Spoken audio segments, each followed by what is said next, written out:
Welcome everyone. This is just a small test of the mic volume and in-game music volume. We are welcoming you to the grand finals of Community Gwent Masters 2024. We will be casting with Lemon. We have 3 games today, best of 5 series, Myamon versus Archi, Lerio versus Dauren, and then the final $2,000 prize pool. And all this shebang is organized by Metal, so as soon as you hear Metal mentioned, just spam Metal Gwent in chat. It's a beautiful emote. We will be going over the decks in about 20 minutes from now, I guess. So yeah, this was just a small nice intro that I'm making also to test the mic. We're on 20-minute delay, so let me know how that goes.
my camera on as well.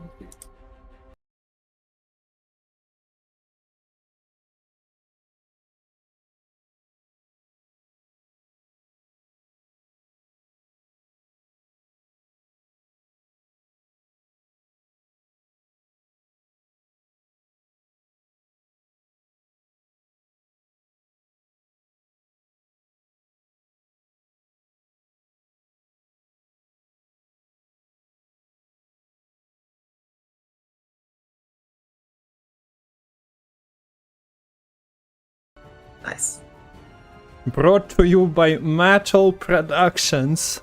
The grand finals are finally here. The tournament that you expected in December, that happens in October, but has 4 great players, 1 great caster.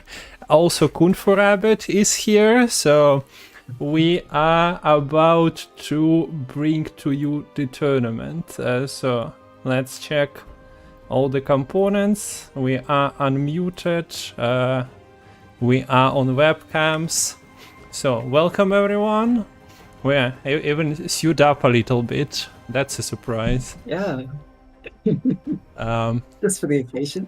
Yeah. So the finals are here. We have 3 matches today. You've seen the bracket. It's Myamon versus Archi. Match number 1, best of 5 series. Player needs to win 3 games to progress. Then Lerio Dauren follows, second semifinal, and then the prize pool is split as getting decided. The winner of the final takes $1,000, finalist gets 500, and semifinalist, well, they get their money a bit earlier when losing in the semifinal. Yeah, best of 5 series all over the place, and I'm glad to have you, Lemon, here for this cast. Been working throughout the year. Yeah, glad to be here as well. It's great to be casting alongside one as amazing as yourself. Yeah. So we have about 6 minutes till the start of the series as well. Because of a delay, it's awkward to start it too early, but at the same time, yeah, you need to. So didn't leave too much time for us to talk, but now we know the players, we know the casters, we know that Metal is organizing it all, so spam Metal Gwent in chat. Throughout today, you are allowed to spam in chat. Usually, of course, you are not, but today is a special day, and all you have to spam is Metal Gwent. And also, thank you everyone contributing to the crowdfund. We got a $50 update since the last stream, so $134 are added to the grand finals prize pool. So thanks everyone for contributing. But now to the decks we go, and we're gonna start with Archi decks. His nickname for this tournament is, well, a tribute to all the next nickname changes throughout the Gwent official tournament, community tournaments, yada yada. It's Babka Daurena, so the grandma of Dauren as it goes, hoping to meet her grandson in the final, but yeah, we will be addressing him as Archie, and the decks that we see here is Syndicate, Skellige, Nilfgaard, and Monsters. Slight changes from the qualifiers. We don't see the Knights, so what do you think about them, Lemon? Yeah, I think this is probably the most standard lineup, I'd say, of the 4 players that we're going to see. In particular, the Self-Ruined Skellige, the Aristocrats Nilfgaard, and the Deathwish Monsters are all decks that have been around for quite a while. With some changes here or there, but all 3 of these are pretty standard variations that you probably would have seen card for card before. What is maybe a little bit more spicy, perhaps, is this Lined Pockets list. It's combining the Open Sesame Acherontia finisher with that Lined Pockets leader to easily trigger those Open Sesames with a little bit of a bounty control package. We have Witch Hunter Executioners, the Scoundrel, as well as 2 copies of Hysteria and a Slander to help apply bounty and finish those off. And also Horson Jr. and Philippa Isleheart to give you a bit of extra control, not so reliant on the bounty. Yeah. So, we have main stars in players, and I hope that it stays like this. This deck is running King of Beggars, and he tries to, every second tournament we have when Syndicate is relevant, and Syndicate is usually relevant, he tries to be the main star, but yeah, hopefully that doesn't happen.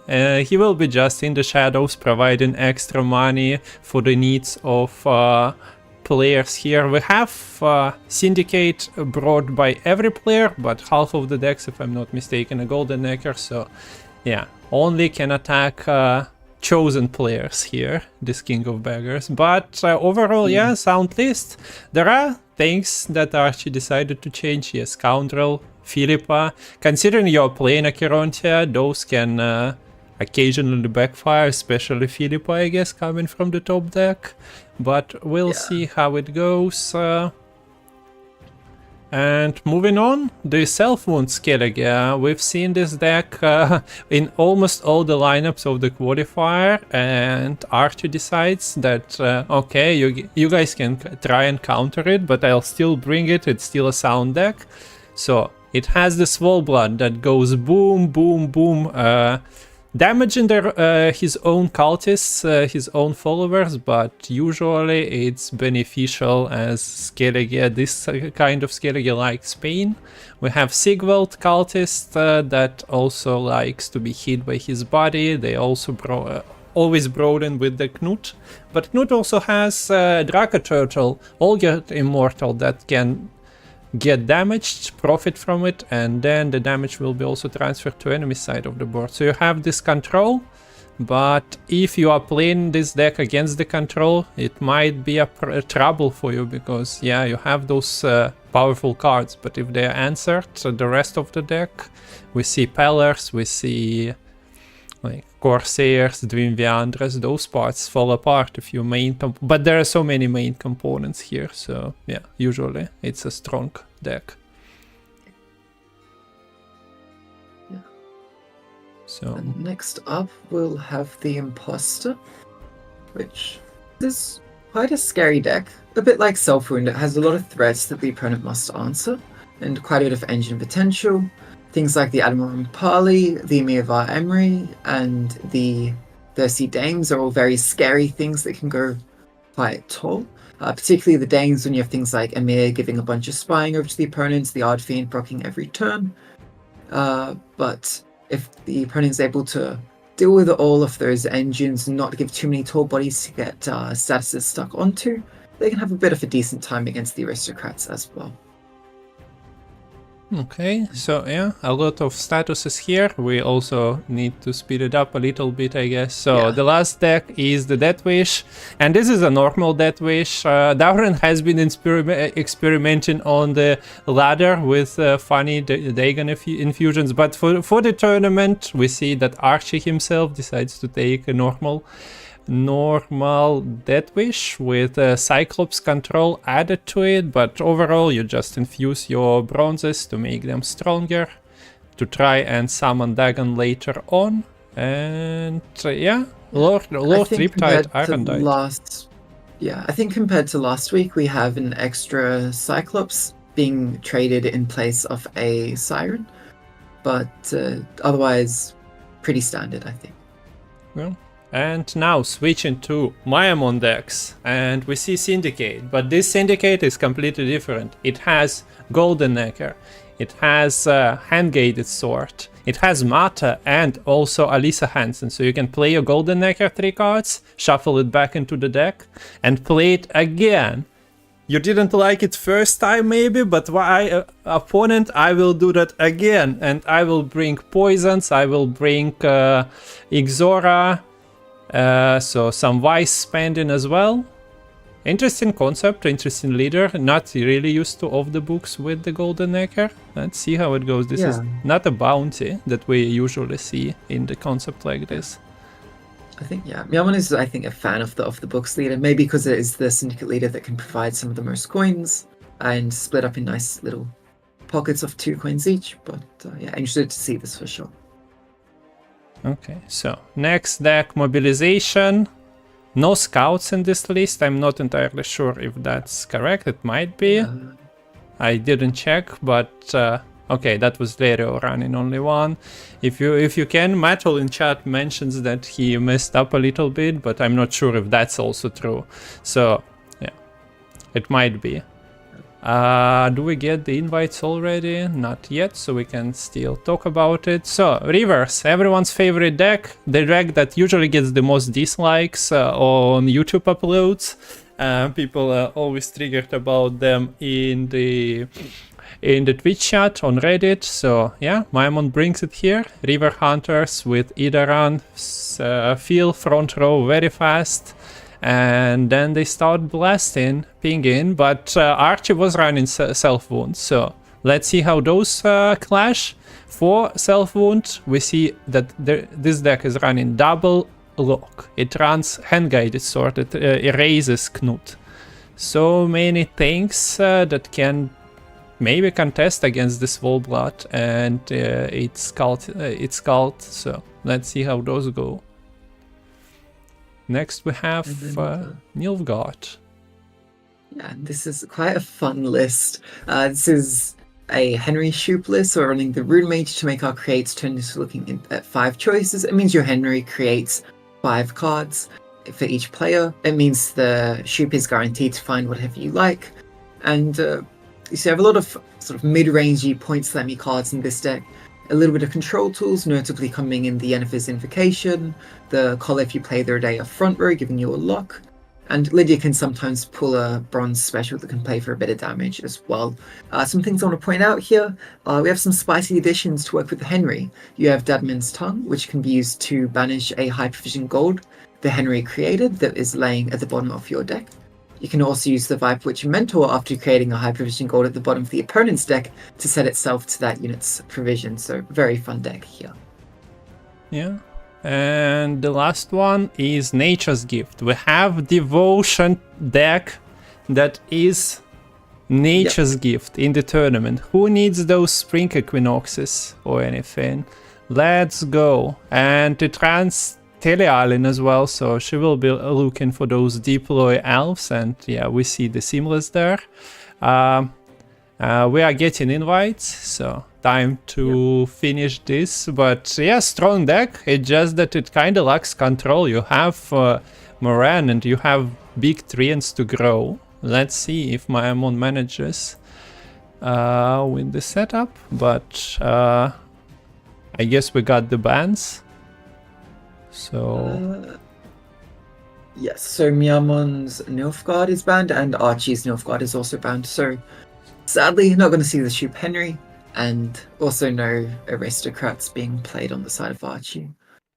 But with that, we're going to head into game 1. Going to be Myamon starting us with 1 blue coin. Is it going to be Reavers on the blue, maybe Sulfurin on the red?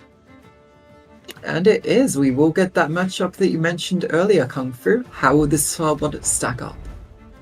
okay, yeah, so Myamon, I was expecting at first self-wound ban, but yeah, maybe there is enough, Karim mentioned it as well, maybe there is enough control for the self-wound units, and yeah, it's interesting, we get into the spicy matchup immediately. Yeah, I just want to mention the clear skies here is a nice little touch, boosting all units on an allied row. It might be able to give a bit of help getting Reavers out of range of the Svarblood. But yeah, let's go. This is first semi-final best of 5 series. We have 2 of those and then the final all today, all brought to you by Metal. Look at this beautiful combo. Nobody expected Troubadour at the start of the year, I guess, in the tournament, but here we are. Although maybe Myamon was experimenting with them in the CDPR cycle already last year. But yeah. In case you didn't know what Self-Wound was running, you can click the vial to see what is in Archie's list. But it's kind of pointless because this is open deck lists anyways. So Dripkar is a nice unit here against the Reavers. Its armor will be able to counteract a bit of the damage as long as it stays as the highest unit, which is likely to remain the case. So you see it's already counteracting the damage coming out from the Reavers. And no, this time it's not a vial, this is going to be a maxi. Very quick choice on the maxi. Yeah. Did you get look at that? Nah, I think I seen Knut at the top, but not many golds. I might be mistaken, but yeah, that was also very fast, so didn't really register with me either. Yeah. A lot of the golds are already in hand here for Archie, which means if they want to contest the round 1, they'll likely need to start committing some higher value cards quite early. And card 3 in round 1, we're already going to see a Clear Skies coming out, and it's playing a solid 6 points. 6 units on the front row, just doing the job pretty nicely. Yeah. Okay, so ship is getting bigger, being the target, but Maxi already got damaged 3 times, so it's awkward for Archie. Yeah, you mentioned that he has the golds, so Myamon just played some reversed into one of the secret services out of the deck. Like, he doesn't really need the purifies in this match. Self-purifies, I mean. Clear Skies is also a throwaway card. And importantly, the pellet is the only bronze in Archie's hand, but it has quite an important role in this matchup in being able to get rid of one of the 2 locks that Myamon's deck is running. So we'll see how the players want to progress here. Gonna be Arcane Tome. Are we going for the Neomancy? What is the poison that will be picked?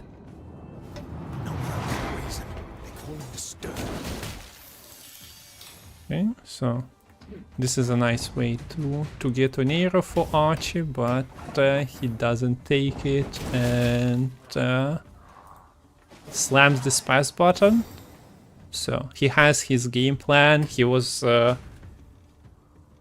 in Twitch chats yesterday mentioning that they were prepping and testing. I don't know exact results, but yeah, might be a prepared strategy. Of course, against Reavers, when you have okay, they have armor, a little bit of it, but theoretically with Swole Blood exploding 2-3 times, you start damaging them even if they are protected by Garrison as well. At the same time, yeah, look at those. Lock, another lock, a sword is here, so how much can you do of a board setup can you do to actually profit from the Swole Blood? Yeah, I wouldn't be surprised to see a bit of a push coming through here. Reavers do enjoy having the first say, getting to go first, set up your Reavers, set up your engines before the opponent has a chance to react. Can be quite nice, and we do see Reavers coming out already. Avalok bringing out the Mushy Truffle. When you can travel anywhere through portals, not sure why you would go to the Mushy Truffle. Would have thought you'd choose a bit of a fancier tavern, but maybe a nice beer. Yes, here he wants to be among the common folks. Occasionally elves just get so tiring. And yeah, we see the control setup. We also don't see the River Hunter click here. Yeah, so probably saving the Reaver Hunter click for the Idaran, I would imagine. And yeah, offensive verification. Getting rid of the Chaos Troll is quite important in this matchup because that is one of the key ways for Self-Wound to deal damage. And if the Chaos Troll isn't there, well, Myamon's threats are going to be that much safer. And also means the Sigvald and the Olgierd have less things to combo with to get value. Okay, so answering that with the totem. Archie has a nickname of a bear in the community, so putting a bear onto his side of the board, and now the totem potentially creating the bear abominations as well. It's all symbolic. Okay, we see Idaran, now the click comes. There was of course a line of just killing it, considering Archie did get the Raiders on board, floating 2 damage. It could have been combined with the Knut, but that kinda ruins your overall game plan and Knut usage, so yeah. We see that Myamon is capable of establishing 3 of River Hunters on the board now, which usually, yeah, just becomes 7 of them, considering there is Idaran and Redanian Secret Service on the board at the moment, of course. Some spots are taken, but here we are. First big explosion, second big explosion, another one, and... Is it? Yeah, I guess he wants to eliminate and board wipe everything. Okay, aggressive, prepared. So, yeah, huge commitment there, but hey, it means you have likely card advantage now. It means you'll have first say in a future round. And if you're able to get an Olgid or a Sigvald onto the board and have them actually stick, it means that the Reavers aren't going to be getting a whole lot of value. Because they'll just be hitting a unit which likes to get damaged. And this is going to be Skrull coming out. Going to get rid of the Neuromancy here, I imagine. So, Myamon, in a sense, playing for carryover here by removing Archie's carryover, but as a tutor, the only thing missing for Archie right now is the Sidreafer's Rite deck. So, not going to be the most impactful Skrull in the end. Yeah. So since Archie went all in, he is without the leader now. At the same time, Myamon still possesses his mobilization. But yeah, I need to be mindful of, say, that Olgierd Immortal. He deals with the Sidreafer's Rite onto the Svalbard. Now the Bear God is... its soul is inside of Hand-Guided Sword coming out in round 3. Can't see really much of a benefit it can have against Self-Wound deck, especially the one that already played Totem and flipped most of the culti, like Bear Abominations. Leader is out, so there won't be much Swarm. No, but hey, at the very least, you remove it from the opponent's graveyard with the banish on the Handgate Sword, and hey, if you can set up enough Reavers to do 8 damage per turn, the Svalbard will spawn an extra 4-point bear each turn as a result.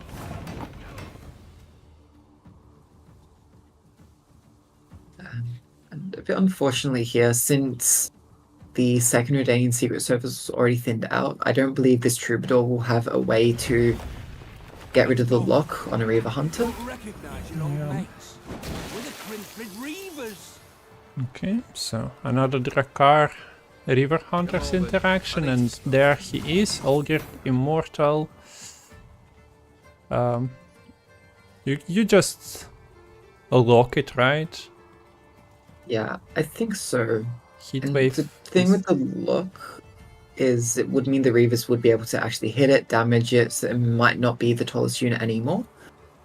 Though in saying that, the Hakamael will do a pretty good job at removing the lock from the Olgid and boosting it before removing the lock so the boost actually goes through. Yeah, true. So the alternative is of course to just heatwave it, but you never know. Might want to do that on juiced up Sigvald rather. So lock number 1, and the beautiful thing here for Myamon is that he doesn't care if Olgierd is unlocked on Archie's turn, it's just that it needs to be locked during Myamon's turn, so another lock can be invested. And the damage will go through, but yeah, decides to heatwave here, maybe expecting that Eller might be waiting for his turn. But now Sigvald is free to go with the Peller present. It's just what he can actually achieve, only Martram is there. Yeah. We do see the lock coming out immediately. It also puts The him at Sigvald 5 here power. doesn't have that much to combo with. Can get a bit done with the Martyrum. I guess hit the Drakkar on maybe the... Actually, this Drakkar's never gonna have armor. Yeah. So, yeah, I'm not sure how you really turn that bleeding into actual points on this Sigvald. This Svalbard coming out will be, yeah, not really helpful here. Yeah.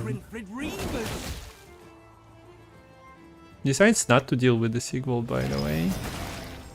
this never deals with it, right? So, okay, he couldn't. For some reason I was like, oh, 5 damage, nice. Like, expecting the sword actually work, but yeah, that's me speaking nonsense. Never mind. So, Sigvald is actually free. Look, this is beautiful for Sigvald. Getting the damage in. If there's enough bleeding, it can get a decent kill on the Pella, turning that into points.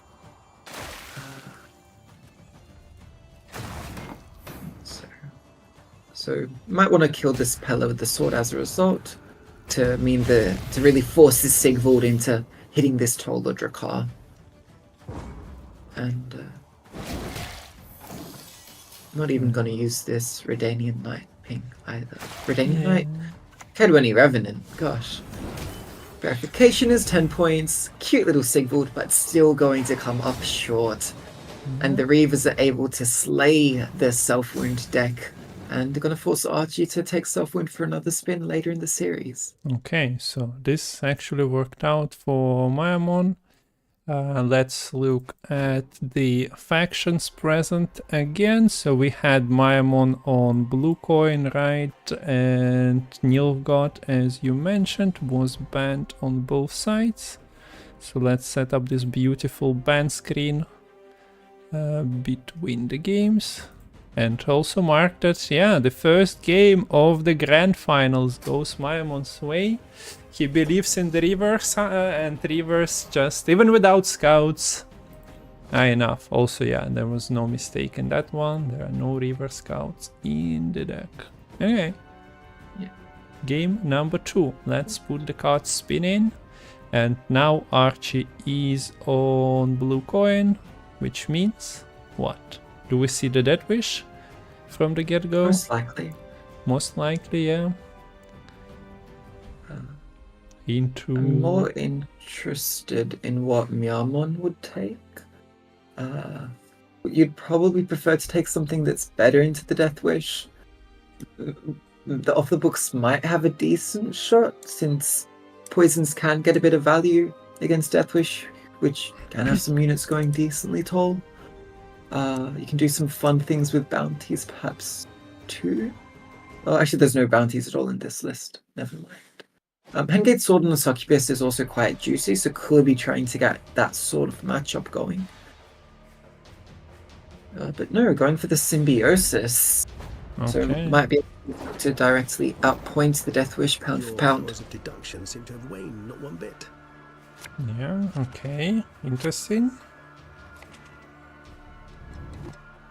So for control and toll punish, what do we have? We have rebukes, but rebukes against Death Wish don't achieve too much. We have Moran. Her lock, it can be countered with the Peller. And then you mostly just play your own stuff. So yeah, Archie wins the control war here with 9 power. Lure Triptide, still a powerful tool. Has double Cyclops, has Iron Dart, Heatwave, so...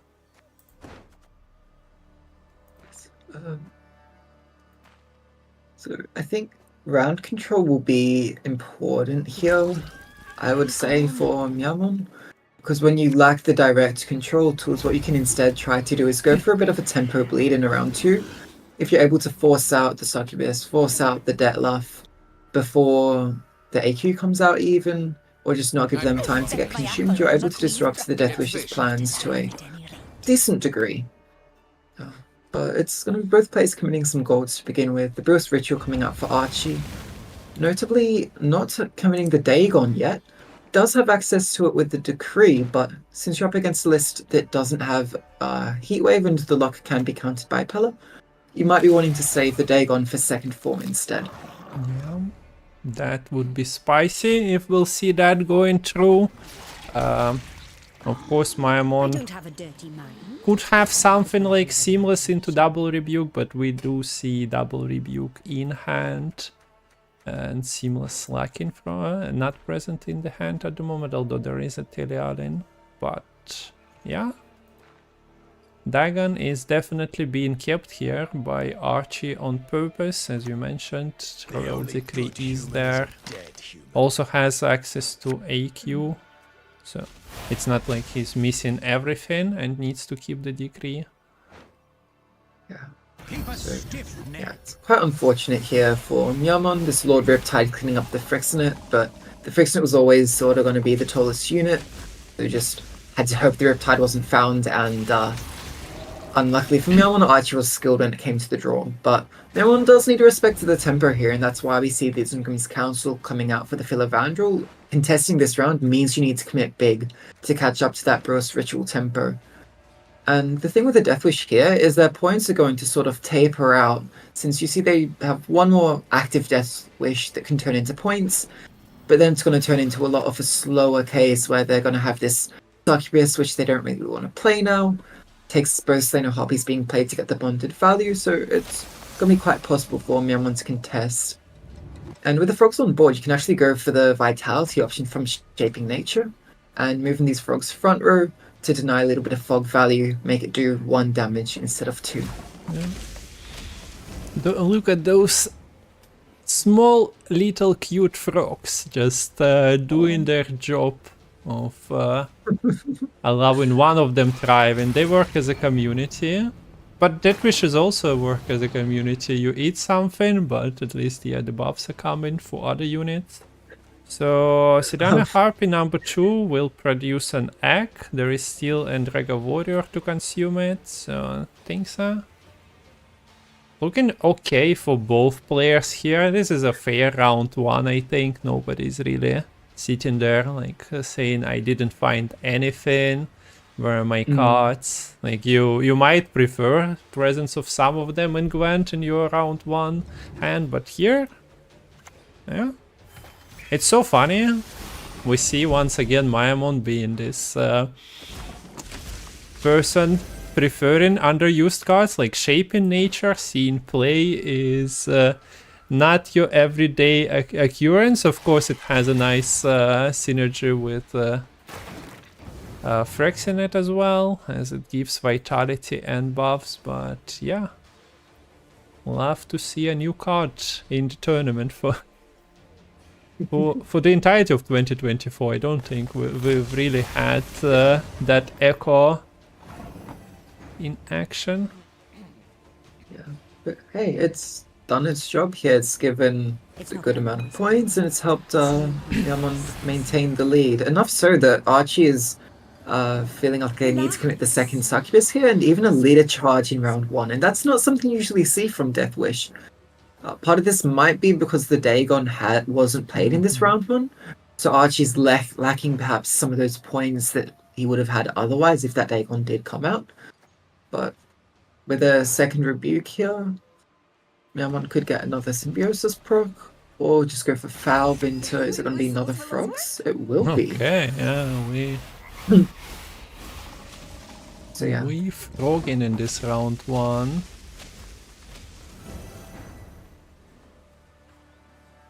So do we actually see AQ committed on the Succubus? Yes, leading into the Endrega Warrior consume next turn. We're not done if you can still walk. It will be a lot of points, but it's also, well, a commitment now. yeah. As we got accustomed to Detlef, Frog, 18 Detlef, and then AQ being played on Detlef in the qualis. Yeah, this time around it ain't happening. Okay, Lock committed, but doesn't matter. There are 2 Death Wish units of like more or less similar effect anyway. So yeah, we get the Harpy spawn from an egg and Succubus. So while we were talking here, Iron Knight grew to 9 already, and Archi has 10 cards in the deck. With 1 tutor, so hopefully gets what he needs. For Myamon here, only 1 board space left, and you have to play Telealin if you want to still be in it first, because otherwise you will be clocked. And we see Circles of Life getting ahead by one, but at the same time not really producing any carryover. This is, yeah, Myamon just really wanting to trade for the final card here. It ends up being the Decree, which will play for a semi-decent number of points here, and without room for the Symbiosis procs. Well, okay, it will be enough because we have a backup plan. There is 5, there is a backup plan damage, and then you just leader if necessary, so... But yeah, also gets that blow, so don't really need that leader commitment, but with procs you get your +2 points per leader charge quite easily if he needed one extra. Okay, so that's not the round 1 I expected. No. So, expensive for both players quite a bit here. And now the question is, does Myamon decide to bleed? Because with Dagon not being played yet, I don't think you want to face that in a longer round 3 here. We see the Dagon being mulliganed straight away, because yeah, Archie hasn't won a round yet, and you don't want to play Dagon phase 1 in this sort of situation. On the flip side, Ethne, the third form is quite powerful, but I think it pales in comparison to the Dagon.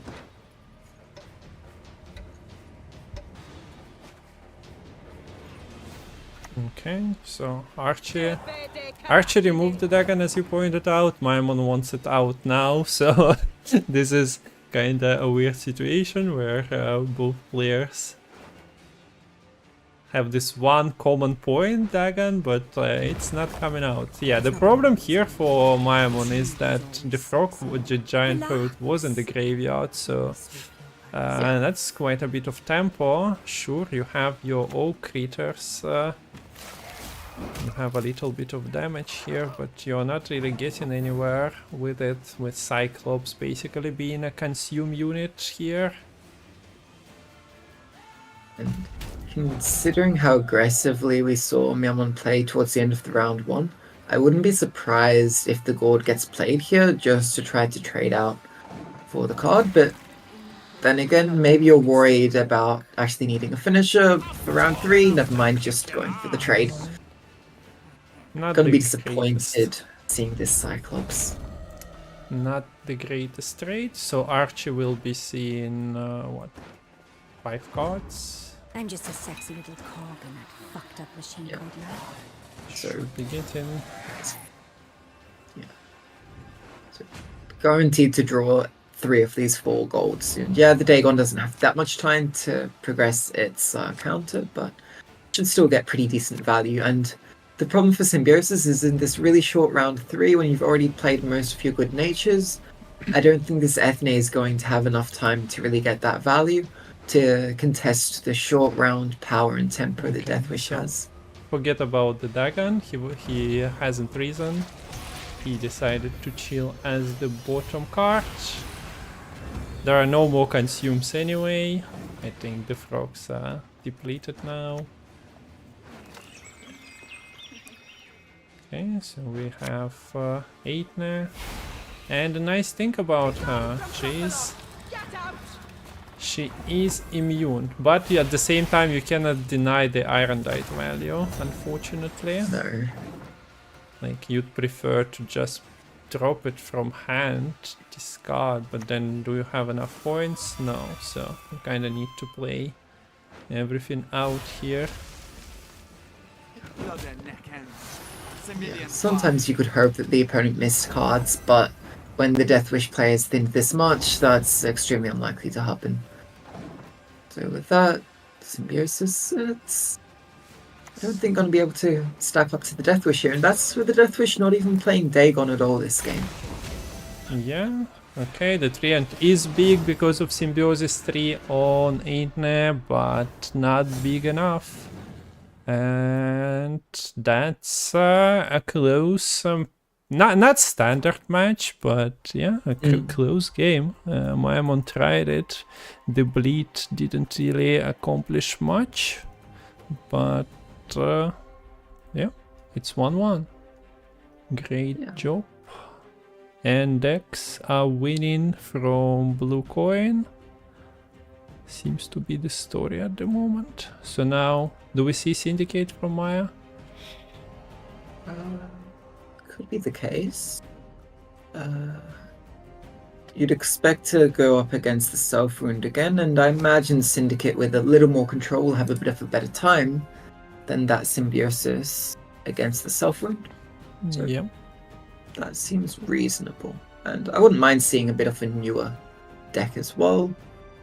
I haven't seen this exact variant of Syndicate Golden Echo before. Okay, so I got some updates from Metal, who we are of course thankful for all the visuals provided as well, makes for easier casting, but apparently the decks got, like, we can replace the decks of players. So let me just open Archi's deck lists and do the switch. I'm not sure what exactly changes, but something might change. But yeah, you also guys have the exclamation mark deck lists. You can look at the actually submitted decks. So game number 3 incoming. And this is Syndicate, it is Self Wound, yeah. You read them like a book, Lemon. I had your help and inspiration for this prediction, so I can't take all the credit. Yeah. Okay, so we have Open Sesame, we have Bare Knuckle Brawlers, but the problem with those against Self Wound is that the things you hit are maybe not the things you'd want to hit. Yeah. I mean, that's the issue. When you've been drinking too much, you can't punch straight, and you often don't punch what you want. Not speaking from experience here. I expected, yeah, being a student, just a few excited nights with some brawling, Fight Club running, and yeah, there we are, 2 half-naked men just posing against one another, but I don't think Brawler's monetary investments will bring him any joy.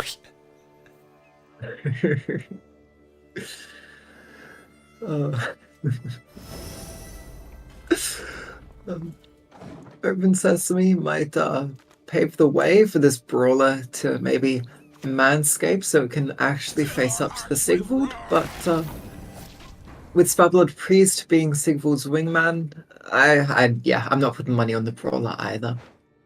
Man's got the wares if you've got the coin. Okay, you've got the coin in your graveyard, 2 Open Sesames now.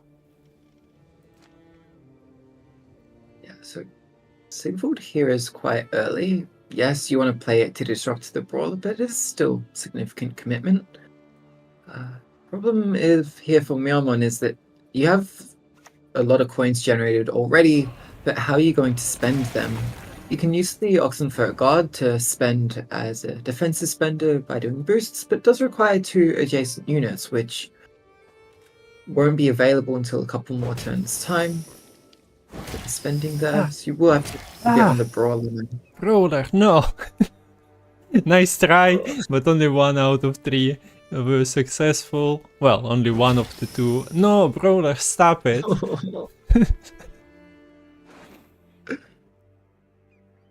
So we see the second Shady Vendor, second Sesame created, 3 in the graveyard now. They are staggered by 1. While Archi is just doing like cheap self-wound thing. So okay, he committed Sigvald, but at the same time that kinda is investment for the Sigrippers right anyway. And helps tremendously against the Brawler. Well, now Brawler kinda has a few hits to make before he digs into the Sigvald, unless we see the Martrom committed here from an hero. Yeah, and the problem here for Myamon is that yes, he set up a lot of carryover with these Open Sesames, but when you're playing quite slow here. You're not setting up any engines. It's going to make it quite tough to contest this round. Whereas all 4 of these turns, Archie has been putting down basically an engine each turn, and now with them all working together, they're almost going to be able to counteract just with passive value any card that Myamon plays here. Yeah, you can click the Tiger's Eye here, get a bit of value here by spending out the rest of your coins here, but maybe roping out too. Yeah, at least Corsair, the Armor Drakkar combo is not passive, so... well, not like Archer was passing anyway, but yeah, it would have been just a lot of points generated, and if you are roping out and not getting ahead, that might have got you in trouble in a different situation. But yeah, we see second Drakkar committed. Sigurd is getting clicked as well, and Golden Necker committed in round 1. Oh no, the expensive the most expensive card of the deck flying out just like this. Oh wait, you tell me he can do that again? What? No. Really? Man, we need to like Golden Necker. If it can be played twice, should cost 22 provisions. That's just simple math. Here, I don't know. Yes. As a person very into maths, I can back up that claim, and definitely that's how the maths works out. So, yeah, and due to being so far behind, that is why this Golden Necker needs to be committed, but Smerald is potentially going to get cleaned up by Knut. We'll see if Archie thinks that will be worthwhile, because whilst you would get rid of a poison from the morale, there's still another one sitting on that failed experiment. So you've got to wonder if there will be 2 units getting cleaned up. But Squirrel for the Golden Necker means that for all our joking about Golden Necker being played twice, it won't be the case in this game. We're only seeing 1 Golden Necker, and that card is now gone. So I suppose Squirrel knows what it's doing, leaving all the money, all the safes in the graveyard, but yep. Golden Necker. That's maybe why we never got the project Golden Necker released by CDPR. We only got Rogue Mage, because Squirrel actually, all the coding, all the resources that were ready for a bigger game just got squirreled away. I think we solved it. A year late, unfortunately, but yes, the mystery is finally solved. Okay. And scrolling the red sword means Myamon now has access to a bit of graveyard punish themselves. Could be Sigvald getting banished in a later round, since that's really the only gold that will be heading into Archie's graveyard at the moment. Okay. But Archie the downside of the term is that you can get a huge modern value on the Sigurd combining with this Canute, and whilst the Canute won't have Berserk set up here, it's got enough value immediately that Myamon is likely just going to lose on even now. Yeah, at the same time, yeah. Bad for Sigvald, he already got into a fight, so that was a bit prematurely. He didn't know that his body is coming in, generating extra bleeds on him, and also an opportunity to purify himself, but True. yeah, Feller is here to save the day if necessary. Ah, wait, yeah, there is the failed experiment with the poison. Missing important components might be devastating. It's good that I'm not playing. Me too. Because I saw that failed experiment 3 turns ago, and my mind kind of slipped and forgot about it, but it was just laying there in wait. It's gonna be matter. Drawing the Nova for Myamon could be a nice chance to establish carryover here. And a second Corsair ain't too shabby for Self-Wound when they have 2 Drakkars sitting on the board. And I mean, as the Self-Wound player, you're probably clicking that Arcane Tome. Steel Kire Troll there, Swollblood Olgierd in the deck. Yeah, okay.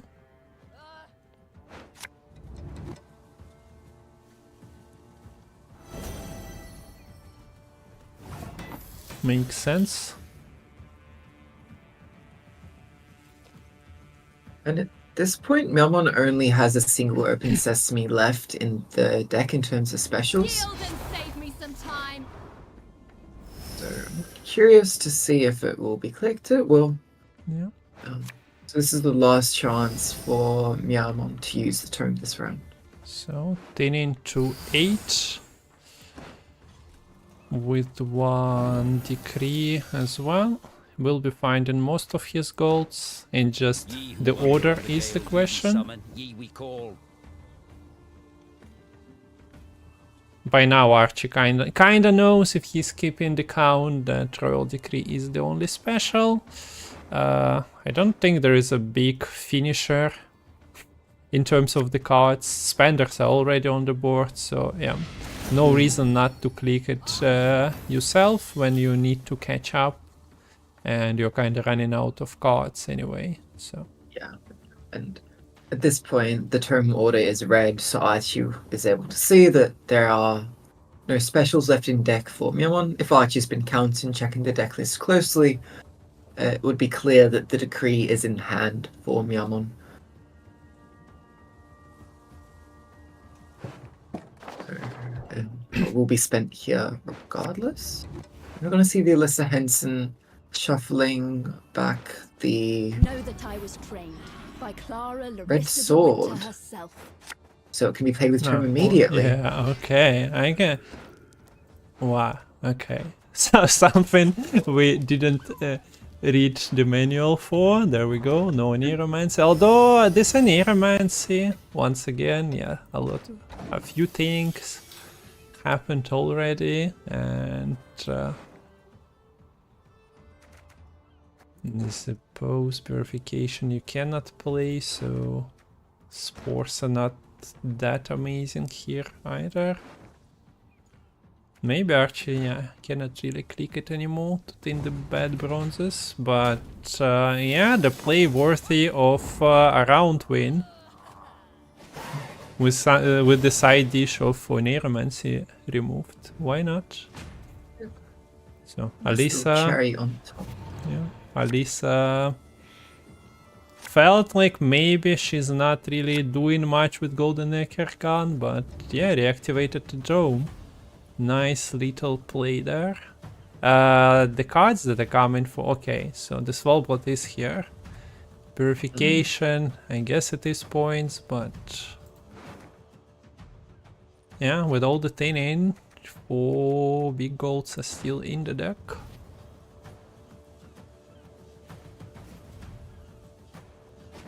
And Maxi is a card that, well, occasionally her job is just to show you the cards that you missed. You don't need, you can sort them all you wish. Yeah, look, 4 golds, and as one special behind them. Then you are drawing your golds. It's just that a little bit behind. What was the hand-guided sword used second time on? I didn't quite catch that. Yeah, I was I'm trying curious to to see how that resolves. Does it still have the scroll stored in it? Or does it reset if you kill a new unit? Yeah, I think so. This is Katana. It stores the souls of the fallen enemies inside itself, so let's see. The hand-guided Katana. I guess it's getting... Yeah, there we go. The squirrel is the survivor in it. Knut says goodbye. So, yeah. There isn't like a big unit finisher for Myamon's list. However, the Open Sesames can provide a lot of points in a short period of time.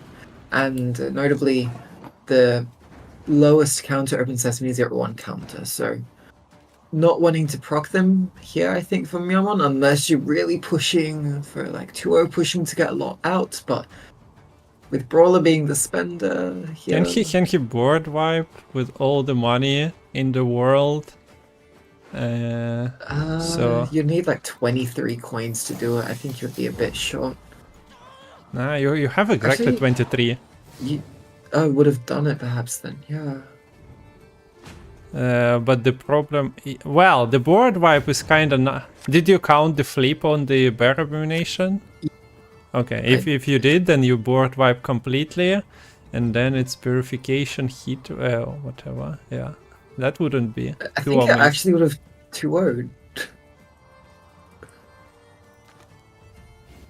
The leader was fully unused by Archi, so that's kind of playing for too little.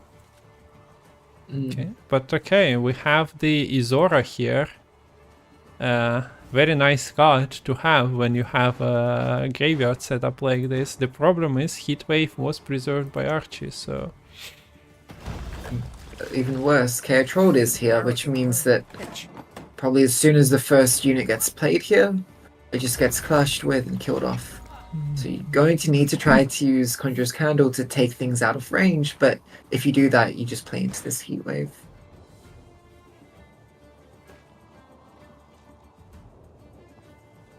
So yeah, maybe I'm a bit crazy, but I would have liked the full spend on the Brawler last time, last round. Maybe there was just a simple way to see that, yeah, if your opponent has two cards that play for 5-6 points. Okay, Draka Turtle leader already takes your head, so that would have been too risky. We have bodies provided. 2 extra bodies provided to the board with this purification. Gonna help, but the problem is Suxon Foot card needs to live for this Ixora to get value, so I'm likely gonna see the Ixora getting floated.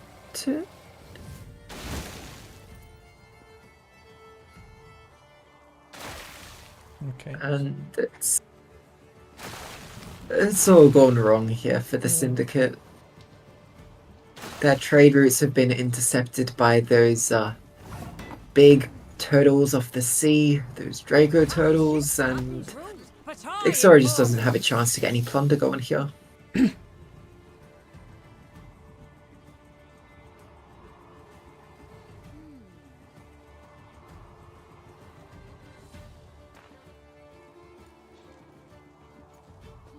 So players see that both of them tint their decks almost completely, knowing what to expect. Myamon most likely, yeah, knows what was waiting this Izora.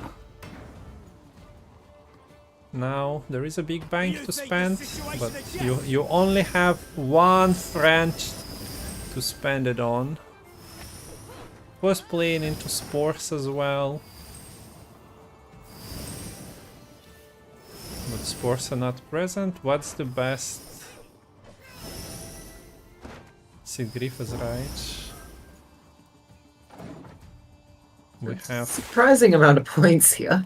Yeah, you can see how impactful this would have been if there was just a second unit living here. Yep. Which maybe if that bleed ended a turn earlier, that could have been the case, but Self-Ruin does take it by perhaps narrower margin than expected, but still a win for Self-Ruin nonetheless. Yeah, crazy amounts of money, but only one recipient of those boosts. And GG to Archie, taking it.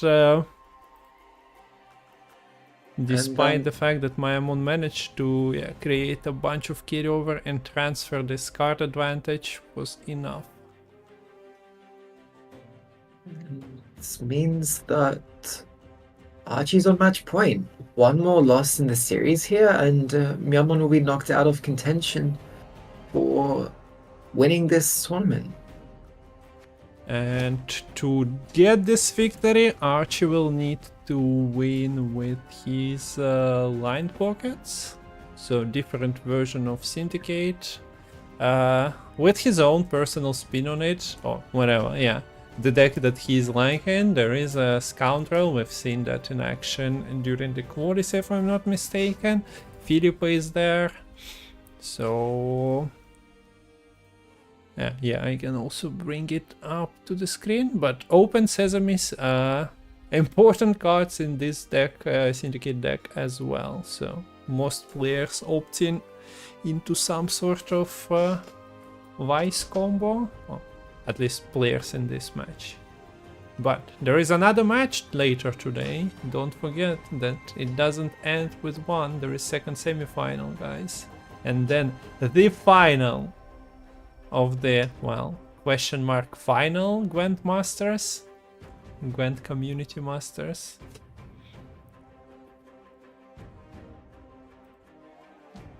But we are getting into game number 4. Line Pockets from Archi, meeting against, is it Gift again?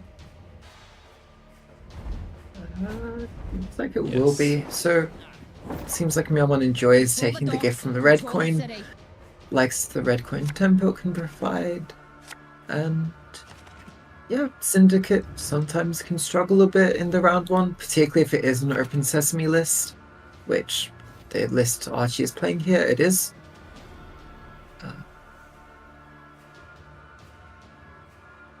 And Rebukes are perfectly situated at 5 damage to kill off Witch Hunt Executioners. So you might like to protect them with a candle, but you often don't like playing that candle round 1. So it'll be interesting to see if Archie's going to be able to set up a damage spender here. Or even just a spender as a whole, looking at this hand, might need to commit the Scoundrel in the end. Yeah, think about Scoundrel is that you can tribute the cards to see the bronze that you're pulling and bounting, and with the presence of Dual Canal Guardian, you kinda have to. Yeah.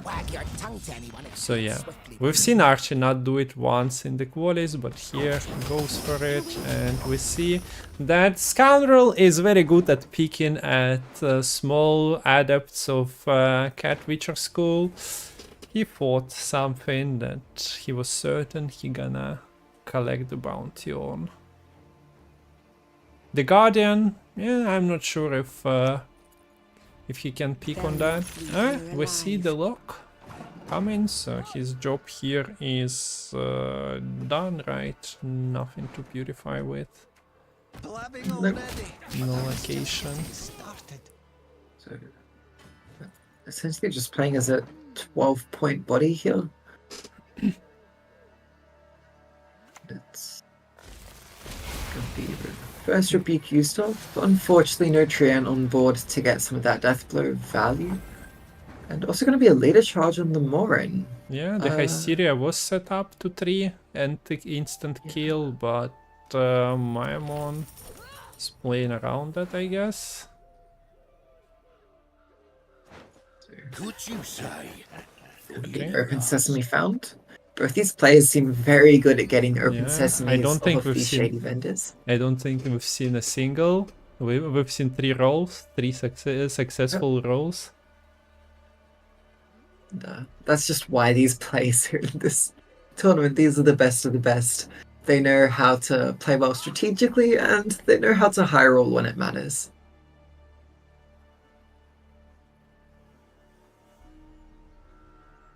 So, this is a very bronze-heavy hand here for Myamon, and with the only special with Bronze special with 2 copies in deck still being the Circle of Life, I'm curious whether the Simless will end up just playing these Circles of Life similarly to the Deathwish game. Will be Fav tutoring the Frogs mating season. This is quite nice with that Viper Witcher Adept here, can get quite a bit of synergy with already having 7 cards on this front row, and Frogs to make that Vitality tick super quick. But you got to be careful for Philippa if you go for such a large amount of Vitality. Actually, you mentioned her and she flies out immediately. Well, they even tried to recreate poses of one another, the Wolf and Philippa. So, like, being caught up mid-air here. So Archi decides to not wait for, say, Frexinet to land, to wait for the Cat Witcher Adept target, goes for it immediately. Well, the bank is full, you don't have spenders, so it makes sense. You have 2 bronzes that give you coins as well. What was that movement? You've beautiful green eyes. Beautiful As you come up, A everything. setup for leader charge. But that's... okay, double leader charge. Okay, that I can see, I guess. But yeah, it frogs helps are not really helping, and you still don't really achieve anything with the junior coming and killing your 9. And yeah, is that young dryad getting added to Horson's bathtub, unfortunately? No. Well, the card is kinda black and white and red, so... although the overall tint is like green, so I guess she will be not breaking the overall composition of this. So this actually activates the Hysteria once again. You can click the junior, you would although you need need coins to coins do for that, that at the though. moment. Yep. And will be the simplest found? Might be one of these circles of life. Yep. Perhaps adding Horson to his own bathtub at this point. And the other... No, opts not to. decides not to deal with the Horson. Which... okay. If you kill the Horson, you don't get ahead here, so I guess that's part of the reason. Yeah, maybe. And we will see Leader to get the coins to clean up that Hysteria. So... yeah, taking the maximal points in the short term here for Myamon, it left the gate open for Archie to make this play since the Horson still had that fee active. And 7-point margin here, it's not that easy to make up with one of these natures, especially since there's no symbiosis units on board to help with that value. This Cat Witcher Adept can play for quite a few points. We might see these frogs being moved back row to get that play going. But the issue is if you boost a 1 power unit, then it's vulnerable to the horse. So you're going to have to leave it as is. You lose a bit of vitality value to ensure that this Treant actually stays alive. Yeah, so... and 8 is only vulnerable to morels, I guess. We see a bounty on this Wandering Treant. Maybe it was bounty on, I don't know, one of the Witchers. They tend to become Treants throughout the course of their Netflix life, so... yeah, this... in the Deathwish game we saw Myamon playing shape the Circles of Life to not boost any units in hand. Now we're seeing Bountiful Harvest being played, again not boosting any units in hand. These nature cards are really losing out on those additional effects here, and it's potentially going to come back to bite later. The Scribe is decent, will manage to boost by 6 if this round goes all the way. And okay. Or else collecting the 1 coin bounty on a Treant. King of Beggars out already. Open Sesame at 3 charges in the graveyard for Archie, but only 1 Open Sesame is there, and the only golds left in deck are the Akarontia and the Novigrad, so quite a bit spent from Archie here. Whereas half of Myamon's deck is still gold. Thing is, I don't think it's possible for Myamon to get ahead anymore here. Yeah, not But sure it's what certainly you're supposed to high roll. I guess nothing really to play for 11. Your Elven Scribe is nice, but yeah, as you mentioned, you need to play this entire hand to trigger it. Gonna give up the round control actually. So basically this round was just Myamon saying, if I can't win on even, I don't want to win the round. It's either win uneven or bust, and it ended up being bust. Yeah, that puts him into this precarious position though. Like we mentioned that control is not really the most powerful part of this deck. Nature's Gift. Archi is missing Novigrad, only has Bank as a tutor for that, but yeah, we're also at 5 cards. Let's see if he wants to deal with it in round 2 at all. So if you want to bleed here, you're going to have to leave Candle here. It will help this Executioner get out of range of Rebuke. And then I don't think it will really be all that easy for Myamon to deal with that Executioner. Bountiful Harvest is usually a bit awkward proactively. The Sentry is not going to be doing much with the movement effect. But hey, this time you're actually boosting a card in hand, so yay, Talianon's now at 10. Hey, those circles of life in game 1 didn't boost anything, but we've seen a big adept at least in game number 2, so there is some boosts occasionally land on the units. Yeah, okay, so we see a bank into a bank robbery card, which is pretty nice. poetic. Shaping Nature, yeah. This is... well, this is a bleed, so you don't always expect to keep your card or get much out of the cards you play, but yeah, this is kind of not the round to sell the power of Syndicate on. Like if you have any new viewers, first of all, get us know that somebody is watching Gwent Masters without the prior knowledge of the game, and second, yeah, this is not the power level of Syndicate. This is the basically push with the worst cards possible, so to say, trying to establish your carryover. Since Archi has a lot of coins, he decides that, yeah, if you want to hero pass, you can, but that might backfire for you. Notably, if that Eventide Plunder or the Failed Experiment, that would have been a slight chance for Syndicate to catch up here. You could have ended up poisoning this super tall Sentry. That maybe was an argument for Myamon to instead take the Veil option from the Shaping Nature just to play around that possibility, but going for the pure points ends up working out here. So yeah, you get the card advantage, but what Archie did manage to achieve from this bleed was there was a lot of natures used up by Myamon, and there's only the nature created from Vandal, a Caress, and this Echo Shaping Nature for this Ethne to get Symbiosis value from. I don't know how I feel about this Shaping Nature. Clog in the hand. Well, I guess it stays.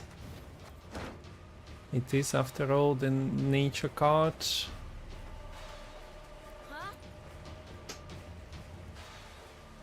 So Telealen is interested in the elves with deploy ability. We see that, well, the Malignant face kinda locked, so we see Philovander still there, but he's actually not there. Acherontia arrives into Archie's hand, but apparently the hand is not Novigrad, because Novigrad is somewhere at the bottom of the deck already. Yeah. So yeah, Acherontia sailing to some other ports, not docking in Novigrad this game. But the lead from Myamon here will be Cole into, I assume, just a Dwan Canal Guardian.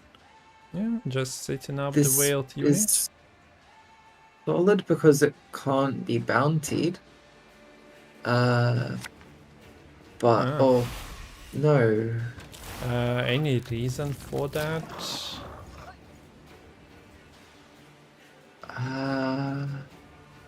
Playing around Brawler, you don't want Ethne to die to Brawler. So just trying to get as many points onto the board here before you play out the Ethne. So yeah, that's why you don't lead Ethne. Brawler is a thing in this deck. We just forget about it because it's not in hand. We see the hand, but players don't know the hand, so they have to play around all sorts of things that could just be lying at the bottom of the deck. I guess the Gwent Canal Guardian is indeed 1 point less on the board. Okay, so now Aitne is there. Well, yeah, there we go with the pulls from Acherontia. Could have been anything, but ends up 1 profit, 4 point body Shady Vendor with no coins.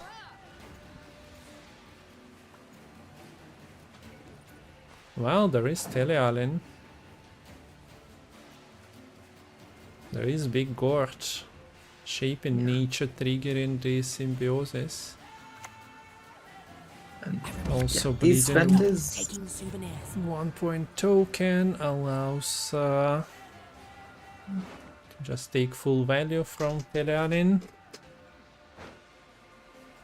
Pride is all we've left. Oh, look, hand buff. what role are we gonna get? Let us see victory. Yeah, that's just 5 Nothing points. too crazy. Okay, backup plan is sort of an unobtainium here as Telealin dies.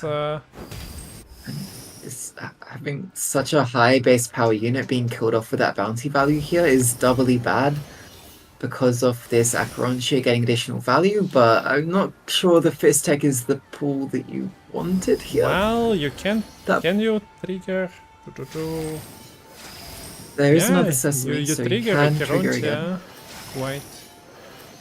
I guess you still had enough coins to Acherontia. Anyway, but you trigger it on the same turn. Okay. Archie definitely can leave with that. And another poison. That you are not really activating. But the point... So shipping nature. Yeah. Such a big Trigger. point gap. Like, yeah, this provides Veil if you are afraid of the poisons, although... Well, it might be. It is boost 7. But yeah, Myamon goes for... just buffing this force here. Makes for the best buyers. And now just spending through bleeds. This is the end, this is the tally, 52 points. Gortes tall enough to kick your ass. But the bleeds go through.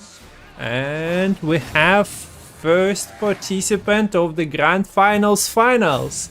And this is Archi. So...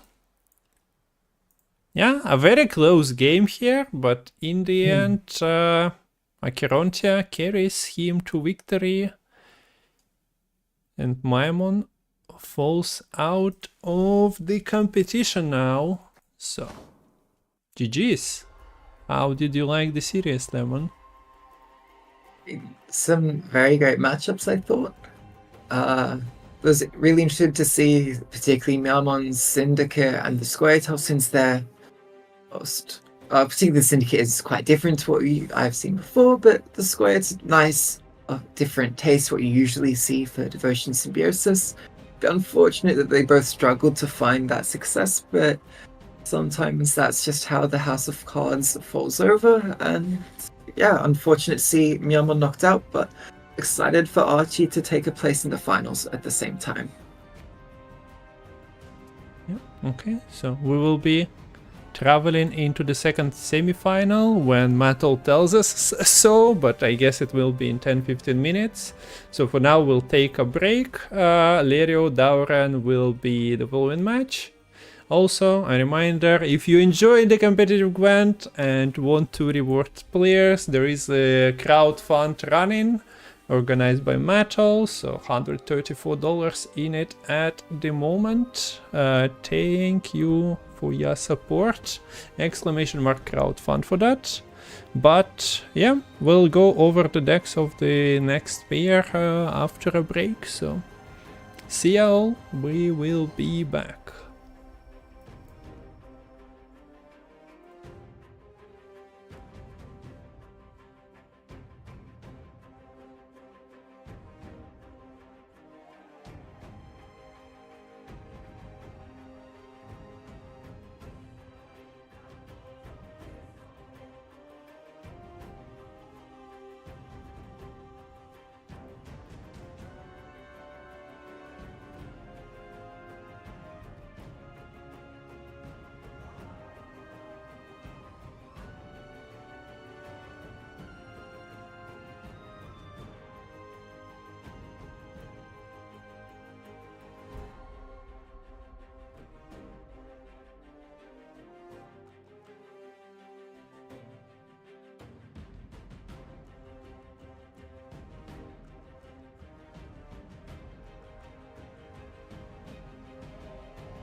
Okay, so back.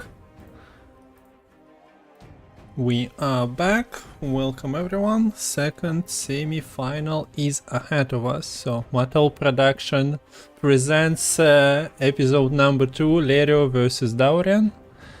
We are still Kungfoorabbit and Lemon, and we have Lerio's and Myamon's decks to look at. But before that, let's just rewind a little bit. So Archi won 3-1, Myamon only winning with his rivers. So we need to make a little bit of a reset here as well. Yep. But yeah, let me just replace the files so that we are ready to go, and you can already warm us up, Lemon, with the decks. What are we expecting from the second series faction wise? Well, it's we starting with Lerio Dauren, just an overview of the factions. We're gonna see Syndicate for them both, Nilfgaard for them both, but Lerio has decided to bring Northern Realms and Skellige, whereas Dauren is bringing Monsters and Square. So we're going to see representation from across the board of all 6 factions. Well, we'll see which ways the ban goes to see which actually get played. Yeah, okay, that's always nice, thank you. And we don't know the bans yet, but we start with Lerio's decks, because we do know the decks. And the first one is Syndicate, but a different one again. It has some cross... like overlap with Myamon's Golden Necker, because, well, it's a Golden Necker, but this is Bounty Blood Money deck, and it has the Hysterias and Executioners that Archi was playing. But yeah, this is more of an old school Golden Necker with a couple of additions, like Evelyn Gallo wasn't played, a card that wants you to spend 2-0 to get 3 coins. This deck used to be very, very scary due to the huge entrant potential it could put down all at once, whilst also dealing with their opponent's units. So you got to be worried about all the poisons that come out from the Blindheim brothers, from the location, from the morale, as well as, of course, your Fistex too. And if you survive the poisons, well, you got to be ready to face up to those bounties, which, as they get cashed in, Ignatius Hale is healing up to get an 18-point finisher, which is pretty impressive that it fits in a Golden Necker deck and has for quite a while now. Yeah. Okay. We can move to the deck number 2, and this is Mobilization. But yeah, once again, there is some cross section between Lerio's deck and Myamon's deck. It's Mobilization, it has River Hunters, but you see that Mutagenerator, and see how the cards put into deck are all 9, 6 and 5 provisions mostly. Well, Mutagenerator loves that. It's a Golden Necker deck again, half and half for Lerio here. Golden Necker and regular decks, but yeah, this one wants to stockpile as many unit order charges as possible to grow units in your deck. You need to be mindful of like having the unboosted units in your deck. I might have witnessed somebody play this deck and boosting everything, and then Ship Ballista doesn't really have a target. I've done that mistake multiple times myself. But yeah, Ship Ballista likes the greed, so you're basically sitting on your orders, restraining yourself from using them.